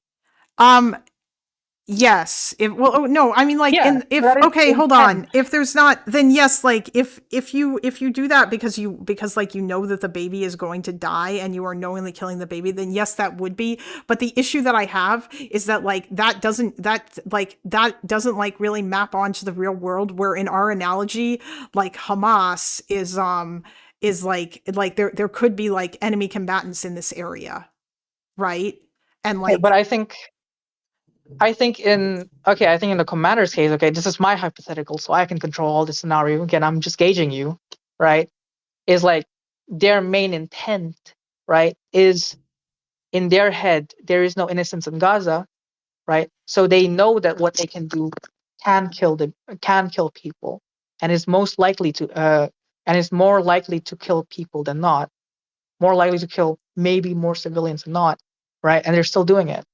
yeah, but is there like Would that be genocide? it depends on whether or not they think that there is Hamas there or not. It depends on whether or not they know, or that they have like how much of like the extent to it, like did they do, it depends on like the proportionality. Like are we talking about, because like I think that this matters, right? Like now would it be genocide if like if we found like a case where there was a whole bunch of instances of and like the commanders intentionally were targeting civilians or okaying strikes to target civilians, and they knew that there was no Hamas there for 100% certainty, or like they knew that the intel was super shitty but they didn't give a fuck and they just decided to target them anyway because fuck it, there's no innocence in Gaza, then yeah, you could charge those civilians with genocide. But I don't think that that's what's happening on a large scale like you do. Sure. The last part is what I'm trying to talk. It's what I'm trying to mention. What I'm trying to communicate. It's like the intel is so shitty. They don't bother to really verify it. They just like fucking fuck it, you know. Like I think the actual the process of verification within the IDF is so intentionally incompetent, or is so incompetent that I feel like there needs to be there has to be an element of intent. The problem that I have is that you don't have any evidence. Like I think people. Okay, yeah, it's gonna be hard. It's not gonna be easy. I don't know how they're gonna prove it's a genocide regarding the ICJ. I mean, I don't think that they're going to be honest with you, because right now I don't really see a lot of evidence. I'm gonna say I don't know, but with the evidence that we have available, I don't think that there's really much evidence of it, because unfortunately, and I think that this is why a lot of people just ignore that Hamas exists, because it makes it easier to spin this narrative. I'm not saying that you're necessarily doing that, although it feels like maybe to a certain degree you are, because that you seem to think that the IDF is like that they're just doing stuff to like attack civilians, and like they don't care about whether or not there's any Hamas there. And I don't really think that that's the case. Like I think that there is like so much like I think that the issue is that they don't care enough about civilian casualties, but I think that they believe that the intel that there is Hamas at these targets is good enough, but their proportionality assessments are probably fucked. And that's why. So like, for example, like I think that they would be willing to kill like, I don't know, or they would, if they can kill like, I don't know, let's say 5 Hamas guys and like, I don't know, like 100 civilians are in an area, I think they'd say fuck it and do it. And that would be an acceptable proportionality assessment. Now, I don't know what NATO proportionality assessments look like, or if that's considered as an acceptable proportionality assessment. In that head, that sounds ridiculous. Like it sounds ridiculous to be okay with killing like 500 civilians to get one guy, unless that guy's like super important. But I think that that's what's happening. I think it's just that they just have fucked proportionality assessments, that they don't care enough about civilian casualties. And like, we don't have any evidence to the contrary, because of the extent to which Hamas obscures information in terms of whether or not there were any soldiers at places that are struck. Okay. And yeah, I think that that's, yeah, like that, like there's not, everything else just feels like sort of vibes or whatever, or like just because that like, you've probably seen like so much bad shit that like it looks like the IDF has done, because the left does such a good job of exaggerating all the bad shit that the IDF does, that there's it's not Pallywood or it's not shit like that is influencing my position. It's like literal whistleblowers just happening at Yeah, I know, but that's the other that issue are coming out at too. I mean, they're coming out at an insane rate, well, okay, so here's the problem with that. Let me like sort of mention that because Like I don't. if there are enough whistleblowers that say the same shit over and over again, I think that's good evidence for painting most of the the systemic. whistleblowing that I've seen has basically been people saying that there's not enough accountability, not that there is like they do this on purpose. Well, okay, they're not gonna say like they do. Okay, um, did you read the fucking thing? Okay, I should have pointed out to you that this fuck. I should have given you the source, but there is that thing where the lawyer where the guy is basically being told by his lawyer that, by the way, I'm not going to give you much input or any input. Whatever you want to do, I'm going to stand by your side, right? Dear Commander. Okay, I didn't say Dear Commander. I added that, but that I is mean, yeah, that I feel felt like where does that like come from or whatever? And like again, like that No, also. I will give you the source, dude. I've given, come on, like with our DMs, I've given you sources after, right? Like, so you can count on me on doing that later on, but like, just trust me on this right now. I think that is happening at a much higher rate, at a much higher scale than just that one in the in just that one instance. So I mean, that's but why yeah, but that's one of the reasons why how I do think you it's know genocide. that It's one of though? the reasons. How do you know that? It's just dude, it's just based on the like. Okay, do you think 80% of or just 80% of the Gazan infrastructure is embedded within Hamas? I mean, Hamas shit. Hamas has built tunnels all over the Gaza Strip. They miles and miles of tunnels. Like those tunnels are everywhere. Like, do you think like it's like they have turned this whole place like they went out of their way. This was what they were doing. But do you think it's really military necessary to do all the shit that they've done though, or even the majority of it, or even 50% of it? I don't know if it's necessary to do like everything that they've done, but I think that like I think that it is more complicated than you are making it out to be. Is the thing. Okay.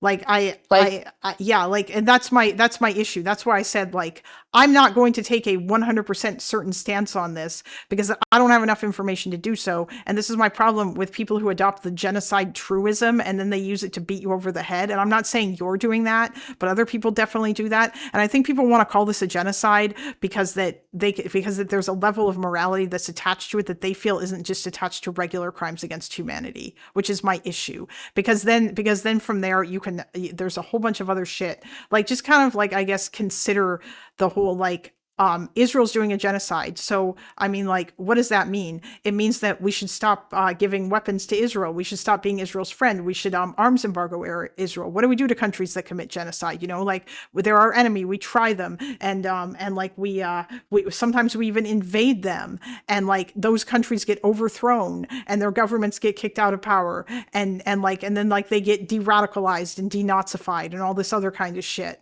right? Like that's maybe. Yeah, but like that's what a lot of people, but that's not what realistically happens. In a lot of instances of genocide. It depends on what you're talking about, but if there's any sort of justice, that's usually what'll happen, right? Because that's what happened in Bosnia, that's what happened in Nazi Germany, that's what happened in Rwanda. It's not what happened in like currently what's happening in Sudan. Like America really just doesn't give a fuck about. Well, like, no, America doesn't give a fuck. But the other ones that I gave example, like with Rwanda, like the America wasn't involved in that at all. But like I believe the perpetrators were still tried at the Hague for that. They were. Yeah, no, they are. They were. And like. So yeah, like no, that's but the like point with is, like, Rwanda, the hope is that after it's over, the RSF guys are going to get tried, right? Like that they will once if they are beaten, then like they'll hopefully get arrested and turned over to the Hague. You know, I don't think that a lot of people are thinking that further into the pipeline as you might think it is. I think people are just describing as what they. I think just people are just instinctively saying it's a genocide because it feels like it's a genocide. I think no, I mean like I maybe for a bunch of people, but honestly, I think that a lot of that has to do with the fact that they want Israel to, because they think Israel's evil, and this furthers their notion of that, and because they also don't want Israel to exist. Like if we're talking about the leftists I'm thinking of, I'm not saying that like that's obviously not you, although I don't know if you think Israel has a right to exist or not. I was told that apparently you scoffed when Mibruzi asked you that question in the voice No, I chat. laughed. Yeah, No, I that you laughed at her. laughed. That was like a dumb question.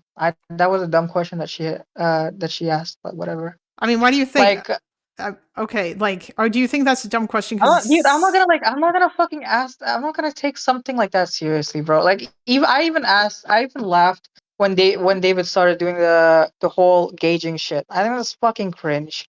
Like, we don't need to like go. We don't need to like. You don't need to like treat me with kitty gloves, and I'm not gonna do the same to you. So like, why even bother? Okay, no, that's fine. Okay, that's fine. I'm not. I don't want to accuse you of like having views that you don't have. I'm just saying though that like there is at least a large like before you got here.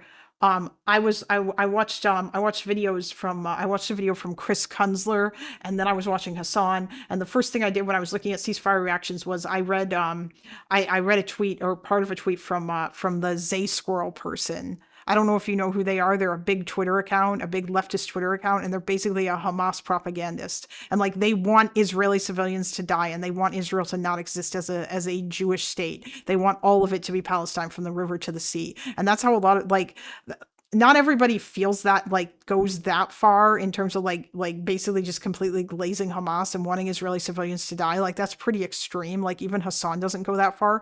But a lot of the people who are on that side of the aisle think that Israel should not exist as a Jewish state anymore. And so I think there's a level, at least for some of them, the commentators, of calculation in saying it's a genocide because it further vilifies Israel. They can't just be committing crimes against humanity. You know, if you're doing genocide, you don't negotiate with countries that are doing genocide. You go in and you take them out. That's typically what's been like happening throughout history, or they usually get overthrown. And if there's any kind of justice, that's usually what justice is conceived of looking like. Even if those people don't go to before the Hague, they usually still get tried like within their own countries, you know? Okay. How much of it do you think just okay? Do you think it's more probable that they actually just think it's a genocide? No, I'm and sure. They feel I like think I think they do think it's a genocide. There needs to be but some sort of justice. Yeah, that's right. And for them, the justice that they think should happen should be that Israel stops existing as a country, and that all of Netanyahu and everyone get put before the Hague. The thing is, you're framing it as if like the justice part is the primary driver as to like the genocidal accusation. No, I think that they I think they absolutely believe that it's a genocide, but I'm saying that part of their belief that it's a genocide stems from their belief that they think Israel is an evil cartoon villain. And that they have a one-sided view of the conflict, and that they are not able to like look at it from Israel's shoes or understand like why Israelis would feel the way that they do. In the same way that a crazy Israeli right-winger can't understand why Palestinians feel like they do. I mean, I think it's important to like, even if you're accusing your fucking perpetrator of complete, like this is actually one of the things that Holocaust historians would actually and ironically point out against. Okay, I'm not making the Holocaust. I know you're not. It's if you want to bring up the Holocaust, that's fine. The Holocaust is my special interest. So the Holocaust is like such an easy example of like obvious evil wrongdoing, right? Yes. But yes. Holocaust historians, they advise against just looking at it from that perspective. Yeah, of course. Because then, if you just look at it from that perspective, what the fuck do you learn? You want to, yes, of course. Obviously, Hitler was a human being, and all the other people around him were human beings, and it's important to recognize that and to try to like understand what was it that they were thinking that led them to do all these terrible things, what motivated them, what was their ideological positions, and all these sorts of things. But like, Okay. there's also stuff related to that too that I think is interesting, because there are people on the left who will say that, who will think that they're doing that with Israelis. But the problem is that the conclusion that they draw is that they go, oh, they're just racist and they hate the Palestinians and want them to die. Or like the description of Zionism as an inherently like settler colonialist, like Jewish supremacist ideology that thinks that like they're better than everybody else, like where you're starting from like a place where you're already vilifying what it was that the Israelis were trying to accomplish, or like why they were trying to accomplish it, or why they felt that way. And like you're immediately beginning from this place of like when I don't think that that's fair, because I think that Zionism, it stems from something real. And I don't think that, and I know you're not comparing Zionism to Nazism, but a lot of people who do like use this kind of logic, like whereas like the conspiracies and shit that the Nazis were running with about like the injustice that was committed against the Germans didn't come from a real place, because it was bullshit. Like the fact that they pinned it on the Jews. The only thing that was real about it was that Germany lost the war and that things were shitty for Germans, but it wasn't for the reasons that the Nazis said that it was. And like you can find this all throughout. Like the Armenian genocide has this too, where it was based on this lie that the Armenians, most of whom were loyal Ottoman citizens, were like going to rise up and like try to become an autonomous region or whatever, when that wasn't true. But that was what the logic the Ottomans used to basically go in and kill them, or death march them and then kill them. So I mean, like, yeah, like, and I think that that's the issue that I have, is that they'll like, yeah, I'm putting myself in Israel's shoes, and they're all just racist and evil, and they believe in this Jewish supremacist ideology, when like that's not true. It's way more complicated than that. Yeah. I mean, the point I was trying to make is, you can still have justifiable. You can still be, like, I would consider Israel to be a radical society right now. I would consider Israel, the IDF, to be cartoonishly evil. Yeah, Also. I mean, don't. Yeah, then I'd be one of those people. But sure. I mean, like, you might But not like, be I as can bad, but understand. yeah. Okay, I can understand why they're like that. Like, I don't think pure evil or pure goodness exists. Yeah, me either. That's like some biblical shit. Like, I don't fucking like what. Yeah, I agree. That's like cartoon crap. But like, I mean, everything is based on motivations, but like, you can't argue that they're like, you can still argue that, yeah, what they're doing is injustice and it's really morally. I mean, I think that right. some of what they're doing is like unjust, but also that's another thing too, by the way. A lot of the people who think that it's a genocide, and who think that like Israel is like some sort of unique cartoon villain, they also don't think that Israel has any right to self-defense, and they don't think that Israel had any right to respond to October 7th. And I think that like, but I think that's dumb. I mean, dude, if you want my fuck, I 100% agree with them trying to like fucking take out Hamas. I don't like hate that. Okay. I just think that the way that they're doing it is intentionally is not necessarily that, I mean, I think honestly, I think okay, then that's where our disagreements are, right? That's where our disagreements are. I don't really buy that they actually just want to take out Hamas and they want to save the hostages 100%. That's their intent. I think there's also a level of like revenge after the fact of October 7th that they're indulging in with the war. I mean, that's where the charges of genocide comes from. I think that is more. I think that was more the case, like particularly more so maybe like near the beginning of the war or whatever. But the thing is that I think that like. I don't think that like seeking revenge is necessarily the same thing as like saying to ourselves, okay, you know what, fuck it, we're just going to wipe out all these people. We want to completely destroy the Palestinians. Like, I think there's like a level of, and also I think I didn't say that. I think, yeah, but that's what I think would be required for it to be genocide. I also think that there is a level of like, I think that individual actions by soldiers on the ground who are doing war crimes, or like people who are like what happened to I think what's her Rind Hijab, I think was her name, like the little girl that was in the car that was like trying to drive somewhere at night. They were trying to like escape, and they got fired on by a tank, and like I think her parents died, and she was like on the phone trying to call the ambulance, and then she got fired on again and she died. Like shit like that is like that's just like a fucking war crime, and somebody was just being a trigger happy asshole because they wanted to kill Palestinians. Like I'm not denying that shit kind of shit happens. There's absolutely been war crimes. I just don't think that like you are gonna like why can't we just say that that's a crime against humanity? Why you got to use the G word, you know?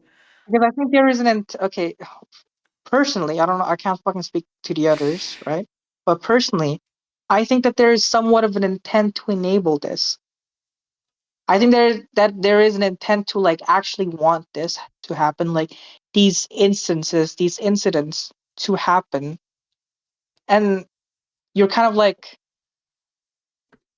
and it's done under the basis of them being Palestinians, and you want to do like this fucking us versus them. Yeah, tribalism shit. I feel You like wanna punish them. I feel like at this point we're like looping or whatever, because like I just it's loop. It's like 4:30 a.m. So I wanted to like actually just. Yeah, you should probably go. Like I said, I don't agree, but like I've already like gave my arguments as to why. Yeah, like there does seem to be like a lot of sort of vibe-ish stuff there, but like I guess like I understand like why or whatever. It's just that, and by the way, like I don't know if you'd be right about this, because this feels like a little bit much to me. I feel like there would be a lot more information now, or a lot more information that would come out that would like be pointing towards this in order to like show this was the case. But all that being said, like, I mean, I do think the IDF needs to be reformed. And I think that that's something that needs to happen. And maybe they need to end mandatory conscription in order to do that. I don't know, but there needs to be something that would have to like change. And I think that it would be very important for them to reform in this way as well too, because of stuff in the West Bank. Because like it's like I think they have to hold their soldiers accountable.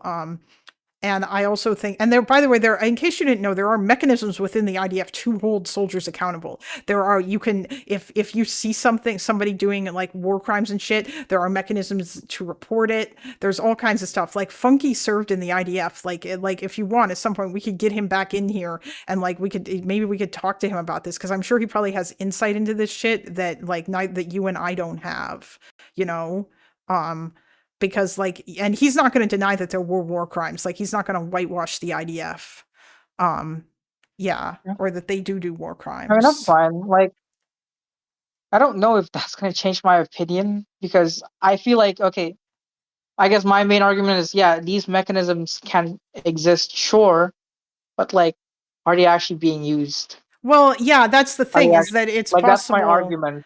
It's possible that they're right? not Like, being used. There could be this pipeline of like, oh, an airstrike needs to be approved by a lawyer, but if the lawyer isn't actually putting any of his input, which was the case for at least one commander, right?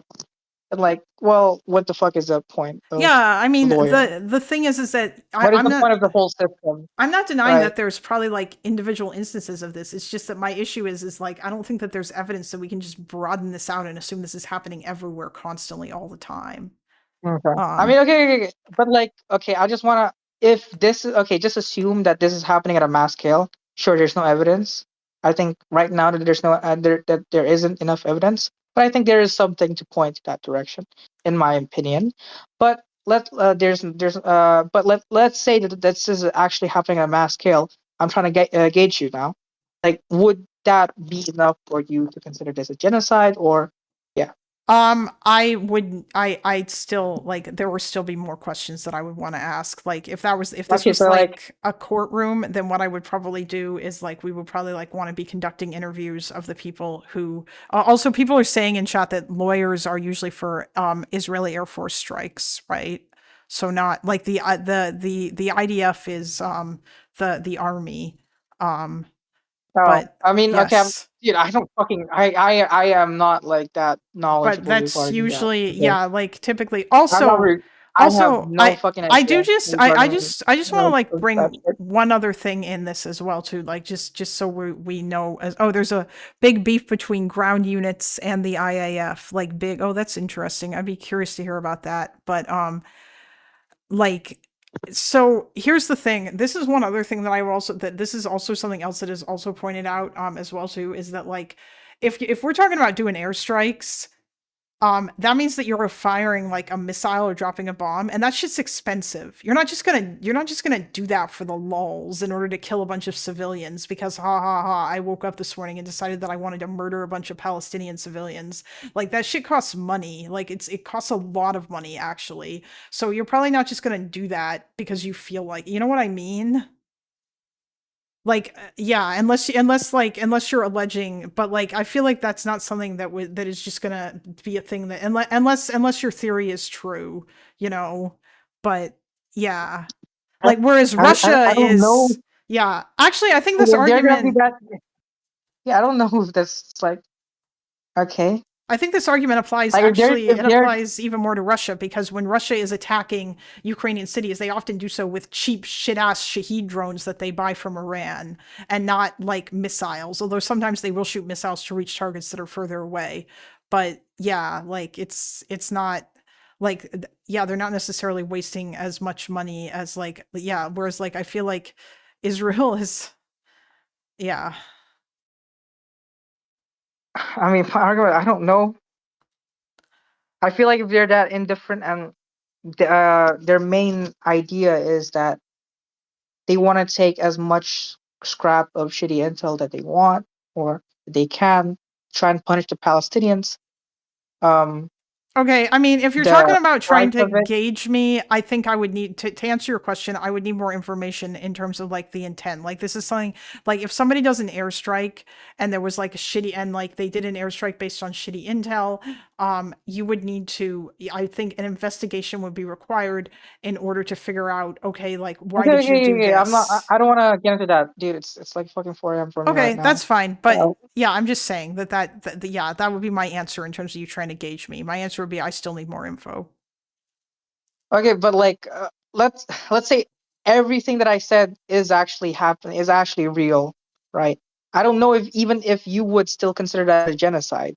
Like, let's say there is like a lot of info, like their intent is they want to like punish the Palestinians in some sense. They want to punish the Palestinians, and they're kind of using it at a post hoc type of way, you know, as a post hoc type of way that they're gonna try and get any bit of intel and a bit of shitty intel that they can use to like yeah, do that.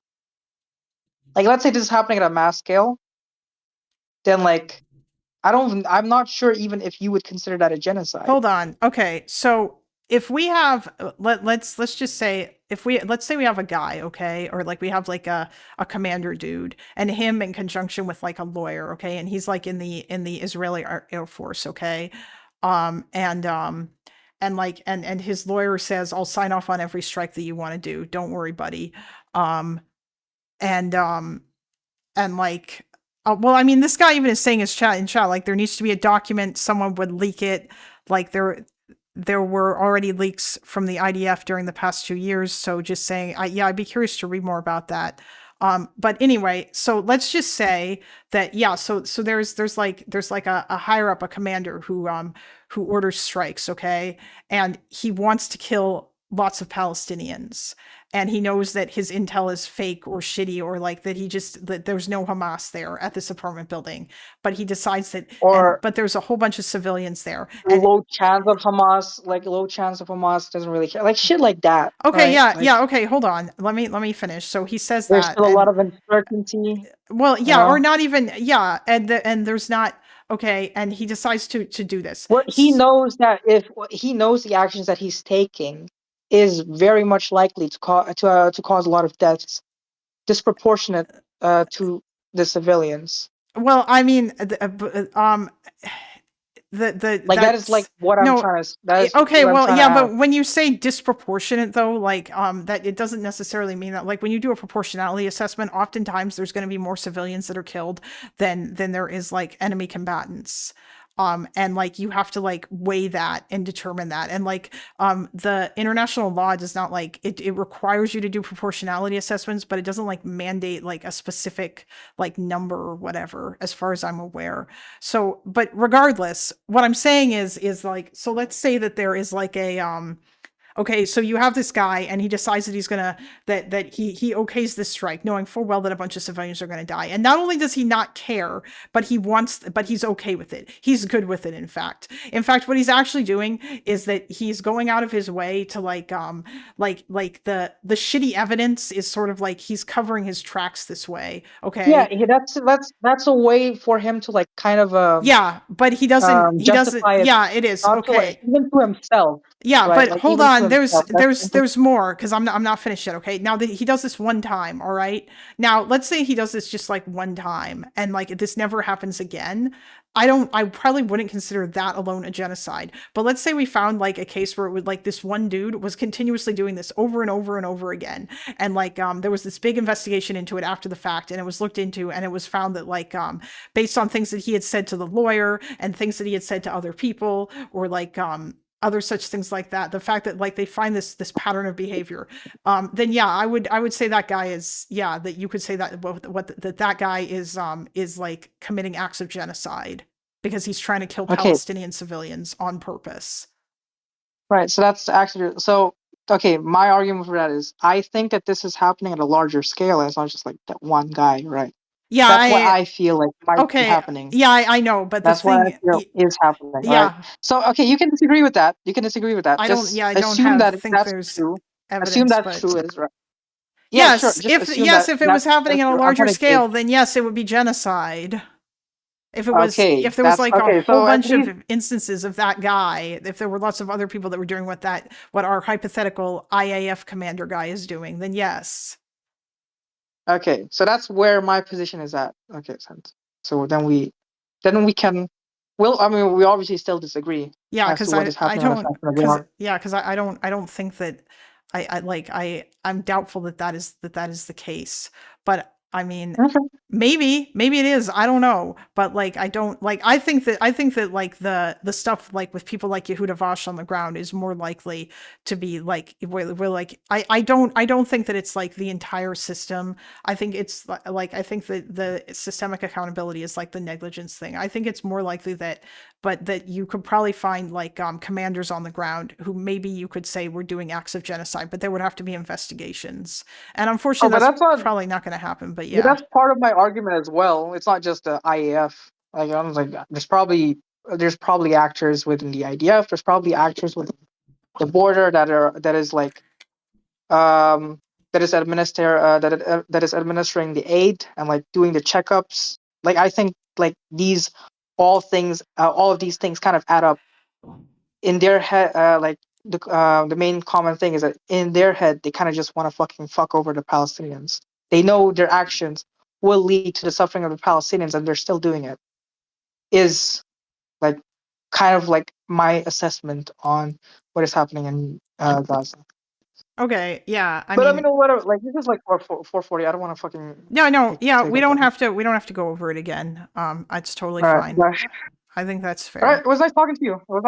Okay. Yeah. Let me know if you want to talk more. Okay? Yeah. But genuinely. Absolutely. Take care. Yep. All right. Bye. Goddamn. Goddamn. Read how much trucks passed through during the past months since the last ceasefire. Oh man. I mean, yeah, a lot of their argument was vibes. A lot of it was just vibes. But shortest debate so far. What do you mean, Chase? I feel like that went on for a while. I think my shortest debate was the one with that MAGA or that Trump voter. I don't want to call him MAGA because that would be unfair. I feel the argument for being a genocide would often more so point to the crime against humanity of extermination. Yeah, like oh, you're joking. All right, cool. Yeah, like I think so. Although the crime of extermination is actually a different crime, which I need to like look up. Like that's separate from genocide under international law, because it's what they charged Netanyahu with, and Gallant, and I think they actually might have also charged they might have charged Sinwar with that too, but I don't remember.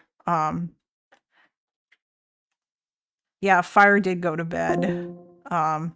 And I am exhausted, and now I'm I want to, oh. Yeah, I think it's time for me to go. Pet the cat? Oh, I'm sorry. Yes, of course I do. He's so cute, isn't he? Not all genocides are completely... Yeah, of course they're not about completely exterminating the group. Like, that's why it says in whole or in part, right? Like, yeah. Aw. Hello, sir. I want to, TOS. Oh, LeMayo, you're, like, very angry. I understand. Wait, I didn't get that last one about genocide. Is not about completely exterminating. No, genocide is the intent to destroy in whole or in part. Well, here, actually, I'll just read it. So,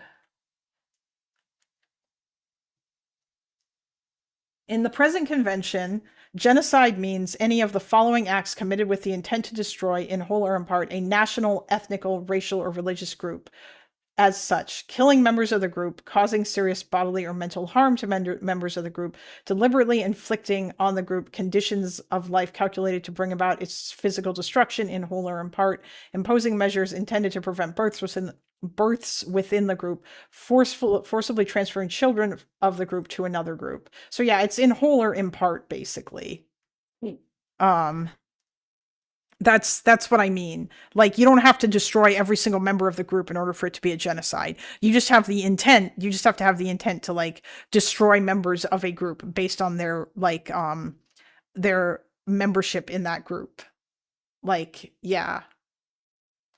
It's your intent to destroy them is because they are part of that group, and you are like trying to wipe out like a whole group, or like a whole bunch of them.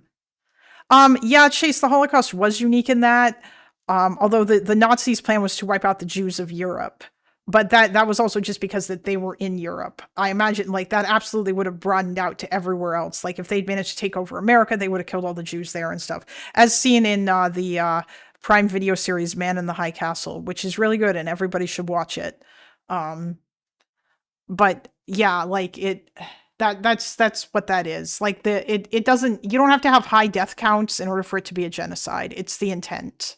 The intent is the part that matters. Like the highly specialized intent to destroy a group of people. And there can't be like any other reason for you taking these actions, which is also something else that I should have brought up. Bye, Bill. But anyway, yeah, I think I'm done for now. I'm gonna go have dinner. It was the intent, so there needs to be a communication of the intent. I mean, like, usually, yeah, but if you're a single actor and you are doing something with the intention of causing a genocide, like ordering your troops to do a thing or whatever, and you're not telling them this is why you're doing it, like it could just be you who is to blame for that. But yeah. Trump now says Hamas has US approval to police Gaza, saying they do want to stop the problem. Oh, Jesus Christ. Is that true? Jordan, if you're in my Discord, can you post something about that? Because that's not good. Like, if he's gonna let yeah, that's not good. Oh, it's from Reuters. What's worse? Bomber of Doom.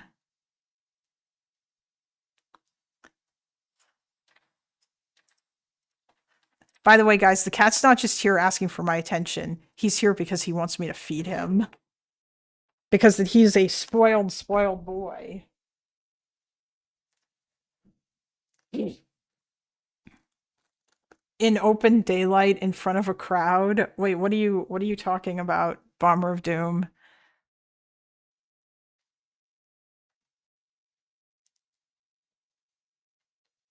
Oh, they plan to exterminate the Mizrahi if they won the mill. What? I'm not sure what you're referring to, Chase. Hi.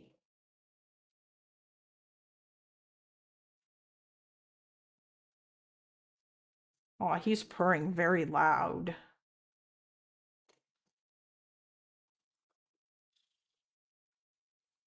Aw. Oh, the Nazis?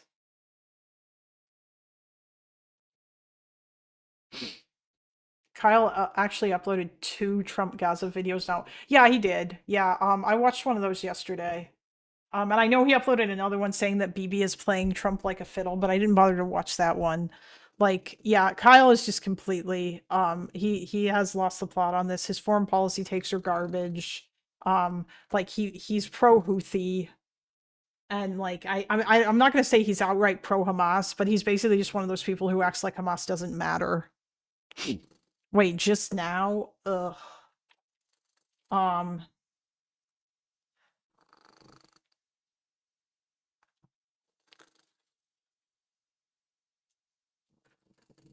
yeah, but no, but what I'm asking though is what do you refer what event are you referring to, Bomber of Doom? Are you talking about October 7th? Are you talking about like when like they paraded the bodies? Is game overing people in the street? Oh, um yeah, I know. Yeah, like there's been a bunch of there's a whole bunch of infighting openly in front of a crowd of people.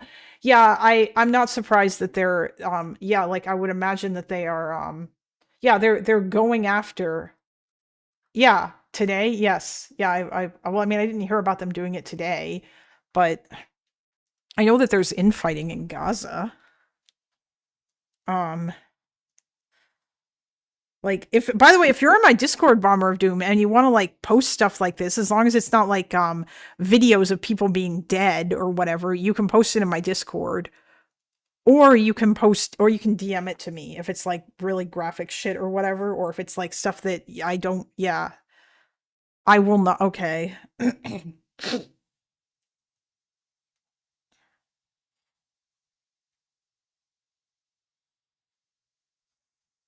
um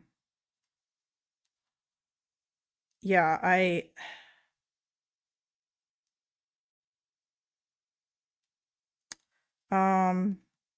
okay. Yeah, I'll have to like look this up and find this. Hold on.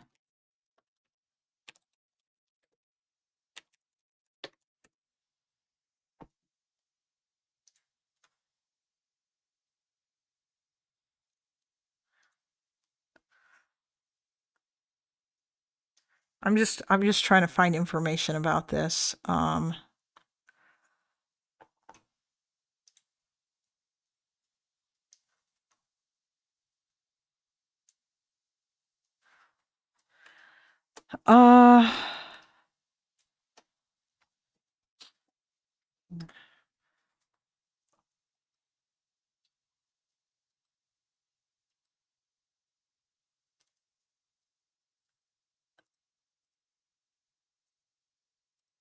Sorry, just a second, guys.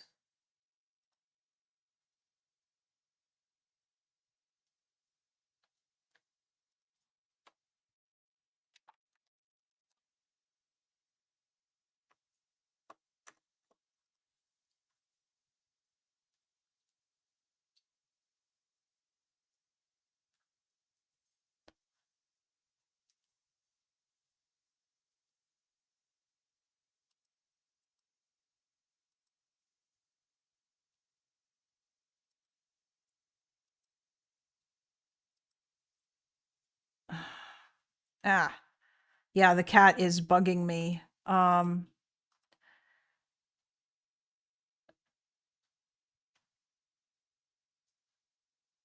Oh, yeah, I know. I think, but there's stuff with the clans. I'm assuming that those were the people, Bomber of Doom, who were behind the like. It looks like what's happening right now is Hamas is now going and taking out all the people that were protesting against them, and the people and the leaders who were like supportive of that. Like mainly the leaders.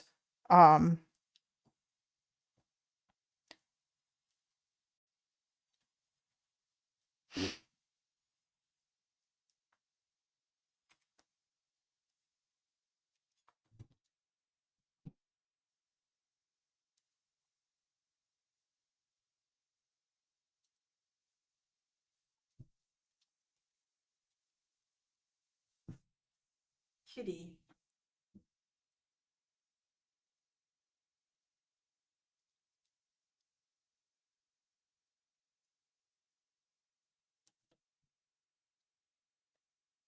Not protesters, no, actual clans who took up arms with such or that. Yeah, okay. Well, so in that case, we are talking about like people who were against it, you know. Where is it? Oh.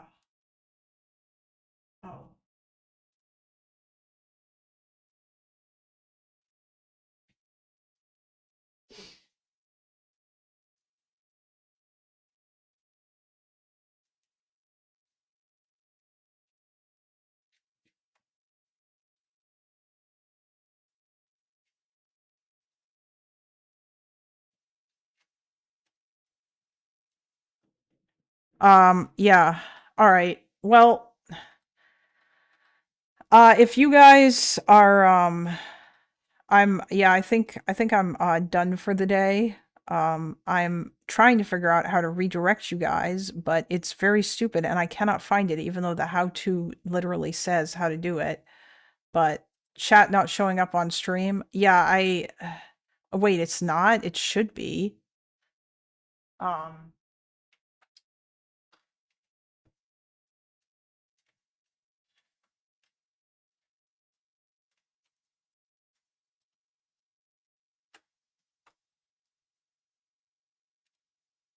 The chat should be showing up on the screen.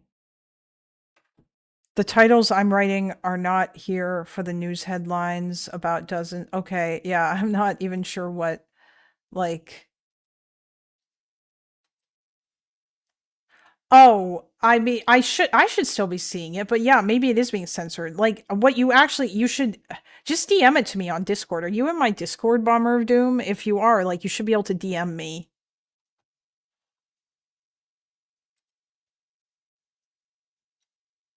Okay, yeah, there's a link in the stream description. And you can yeah, you can join from there.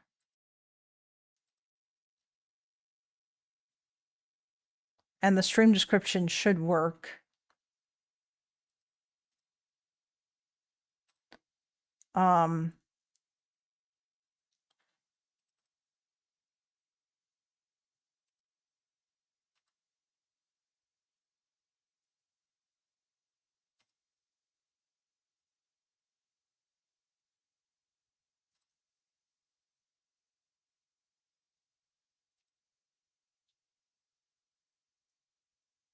I can't believe why? Why is this not working? Invalid link, of course. Wait, sorry, what'd you say? Is it says invite link or invalid link? What's happening? Is it not working?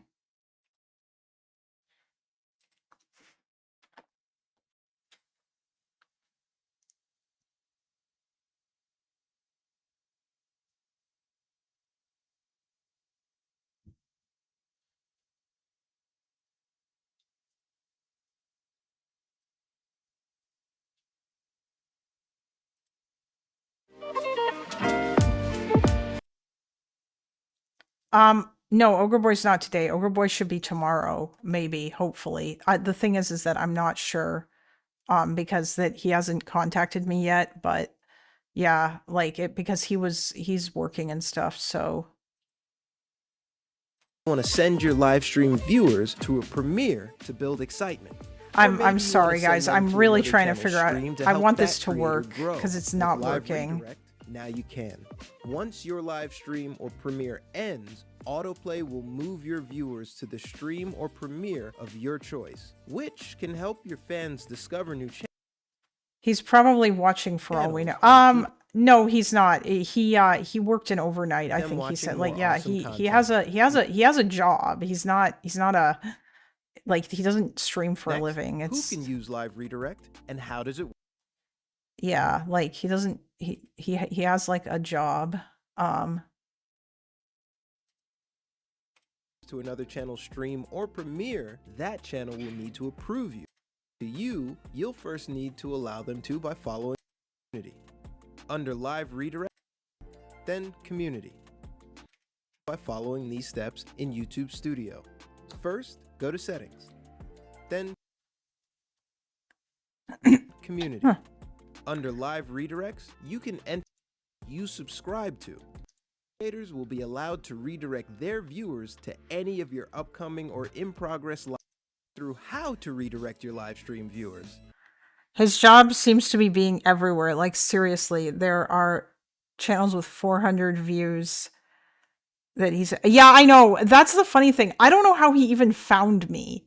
I talked about him once on my stream, and he apparently found me. Like, somebody either told him, or he, like, just... I don't know. I don't know how he is alerted to these things.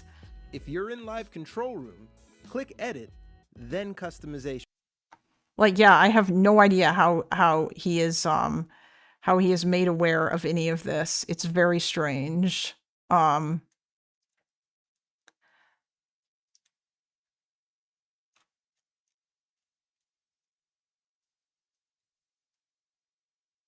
Maybe I'm just not allowed to redirect because I'm too small. I don't know. Under redirect, click add. If you're in YouTube Studio, go to content. Yeah, like, I don't have this redirect thing.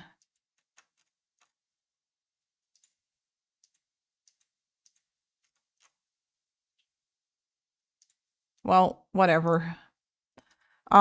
If you guys are interested in doing so, if you want other people to watch, or if you want someone else to watch, then you can go. Just a second.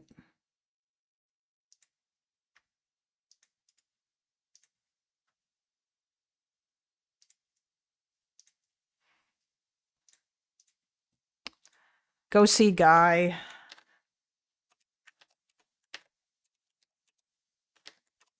Yeah, I'll figure out why this doesn't work later on, but I hope you all have a wonderful evening. Bye.